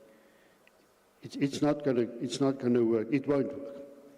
So there's lots of flaws in the system, and unfortunately the government attempted to force it through before the election to gain some political points. That's all that happened. As far as Triple B is concerned, of course the Freedom Front is pro-black economic empowerment. In fact, we are pro-economic empowerment of all people. But in reality, unfortunately, there are only 7 million taxpayers in South Africa. who are paying the tax. And personal tax contributes approximately 37% of all tax in by the government. So what do we have to do? We have to create jobs, we have to grow the economy. That's the only way that you're going to empower people. Not by merely redistribution of resources. And that is actually what BBBE came to be, how the government implemented it and rolled it out. It only benefited a few. We have to grow the economy, and we can talk a long time about how we're going to go about that. I just want to conclude with the following. This is actually not the forum to discuss it. We need lots of time for that, but mention has been made about Orania. Now, you know, there are lots of jokes about Orania. They say that the Freedom Front Plus is the only political party who's got their own theme park, namely Orania. Just on a lighter note, no, Orania is not a Freedom Front Plus project, but what we do support is the right of communities to take decisions on their own, and I've mentioned it earlier when I was there at the podium. Whether we like Orania or not, Orania's got we can learn something from Orania. They've got an economic growth model that can benefit each and every rural area and town in South Africa. That's something that we can look at, to get them to become independent from the state. The state won't be able to do everything for everybody. They've created all of their own institutions. They've created their own bank, which is registered with the Reserve Bank. They've got their own registered radio station that's been registered with UCASA. They've got their own industries. They've got their own everything. They're not deep in it. They've got their own solar farm. They got all sorts of things. That's an example that all sorts of rural communities, like you call in Afrikaans platteland, dorpies, can go and learn from Orania and how to become independent from the state. And if you give a community more power to decide on their own stuff, even economically wise, they would be able to look after their own health, social development, etc., which actually poses less of a burden on your national state. But that will all depend then on how you look at things. We've got different ways of looking at things here. We've got some of our parties who believe in a centralized state situation, and the Freedom Front Plus opposes that. We say make the government smaller. Government must create the environment or the climate for economy and for communities to grow and to prosper. Thank you. I'm going to just keep up to that. Thank you. Thank you, Ntate Matlala. It's actually interesting because the issue I want to address is almost diametrically opposed to this point of view. And I'll tell you why. I got a question about jobs and the point raised by the president that government does not create jobs. Now, that approach that says government does not create jobs is what the textbook says, the economics textbook, because we say the demand for labor, now that's the textbook, the demand for labor is a derived demand which comes out of the demand for goods and services. So you must know what is happening in the goods and services market first to understand what is happening in the labor market. So that's conventional economics. That's what I was taught as well. But the reality is that that conventional economics has given us high levels of unemployment globally and has given us high levels of poverty. That's why as MK Party, we started looking at economies that have outperformed the ones that follow that model. And we found that the so-called Asian tigers, including China, have a different approach. They define the role of the state in such a way that the state is an active player in the economy. And let me give you an example, a simple one. We made a big boo-boo when we sold ISCO, because you can't industrialize without steel to start with.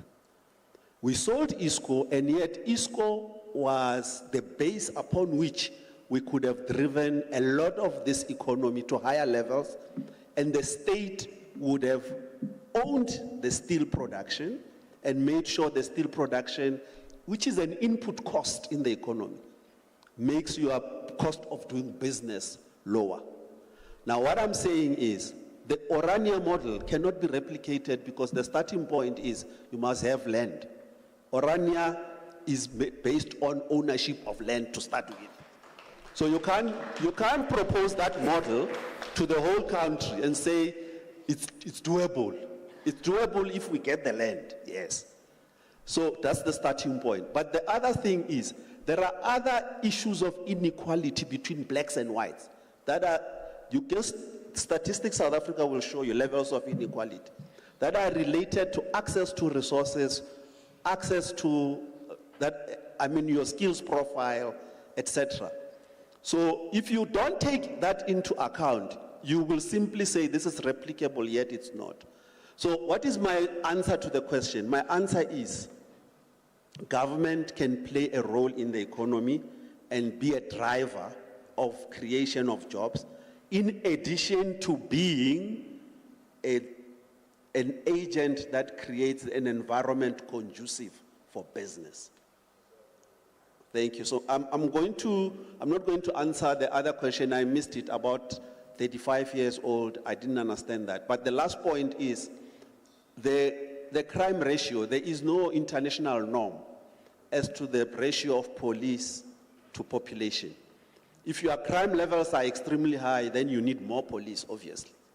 But if you deploy technology, which is happening in most countries in the Middle East, then the ratio of police to your population comes down, because then technology helps you to fight, including cameras, etc., etc. So there's no set standard. Let me just summarize. Thank you so much. Thank you very much, Dr. Mantula. We are almost coming towards the end of this political debate, and we want to sincerely apologize. We know that the time of politicians is to talk the whole day in parliament, is to talk all the time, but we thought our academic community have benefited even online. This is an archive for Unisa in terms of engaging. I know Samora Machel will have parliament until late night, when you have to engage. So it is important for us to be criticized as well, to say in the future, let us allow you to can unpack your manifestos, and we hope that even post-election, we will have such debates as well to say, how do we move forward this country in the next coming 30 years? I'm giving back to my colleague to do the final role now, where we are giving our deputy chair of the Unisa Election Observer Mission to do the vote of thanks and to give you a token of appreciation. Thank you.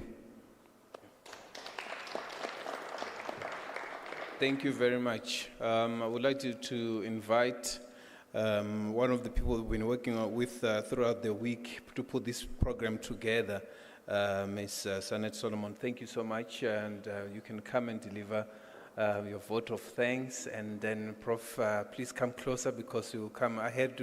You're not coming empty-handed as well, so if you can just come closer as well. Thank you so much. Sanet Solomon? Good afternoon, everyone. Thanks so much for having joined us here.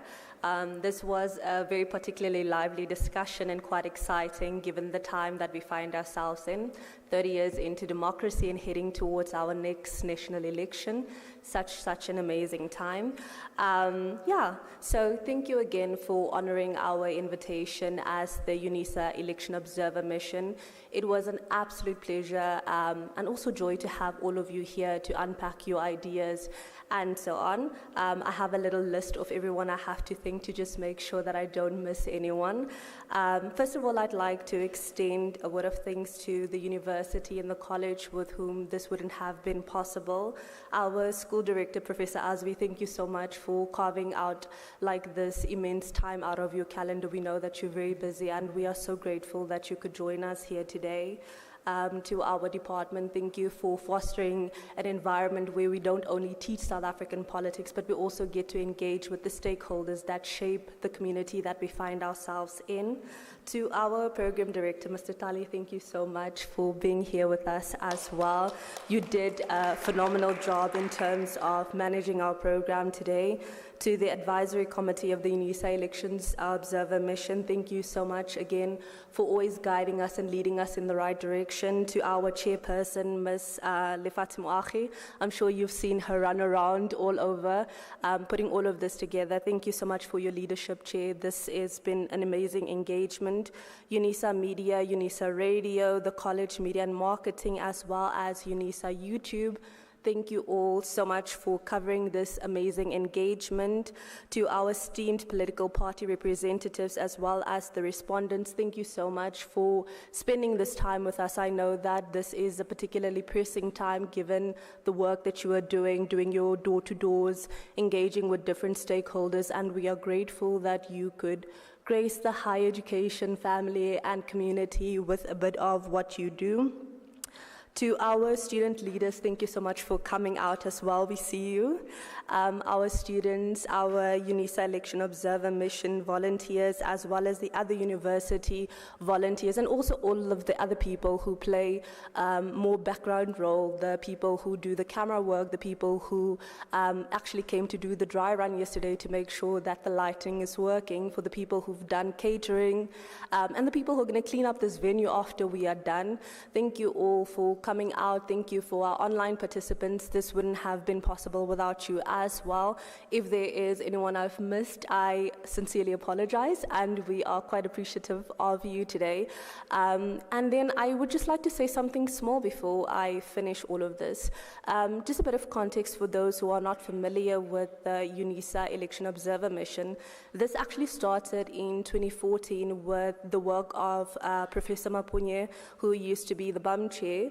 Professor Mapunye and other colleagues, senior colleagues, thought that it would be quite important for academics to also engage with the public in terms of observing elections and so on. And this year we are celebrating 10 years of observing elections in South Africa, around SADC, as well as on the African continent.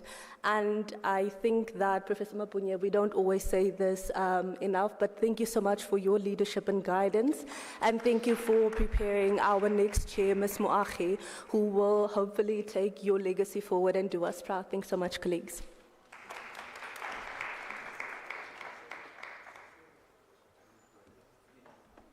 So all I'm asked to do is to thank you, give you a token of appreciation, which I know you will declare because you are public representatives at your parties or wherever you report. Thank you. They will declare it in the 7 administrative. A token of appreciation as well. Yeah, it's quite important for us to appreciate this, this time. Thank you very much.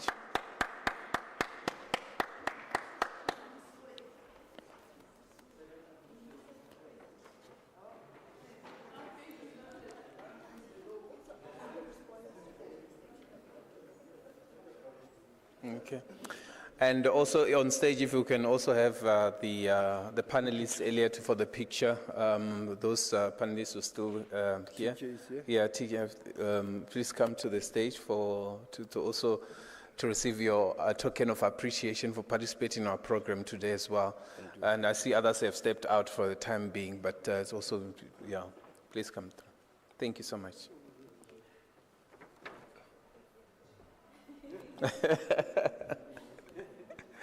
Thank you, thank you. Okay. So this officially closes our session this afternoon. Thank you so much for coming, and for our audience online. Thank you so much on the team that has been carrying us throughout the day since we started. It's really a pleasure, and we just request the party representative and our independent candidates to stand here for the group photo, please. Thank you so much. And this officially closes our program today. Thank you.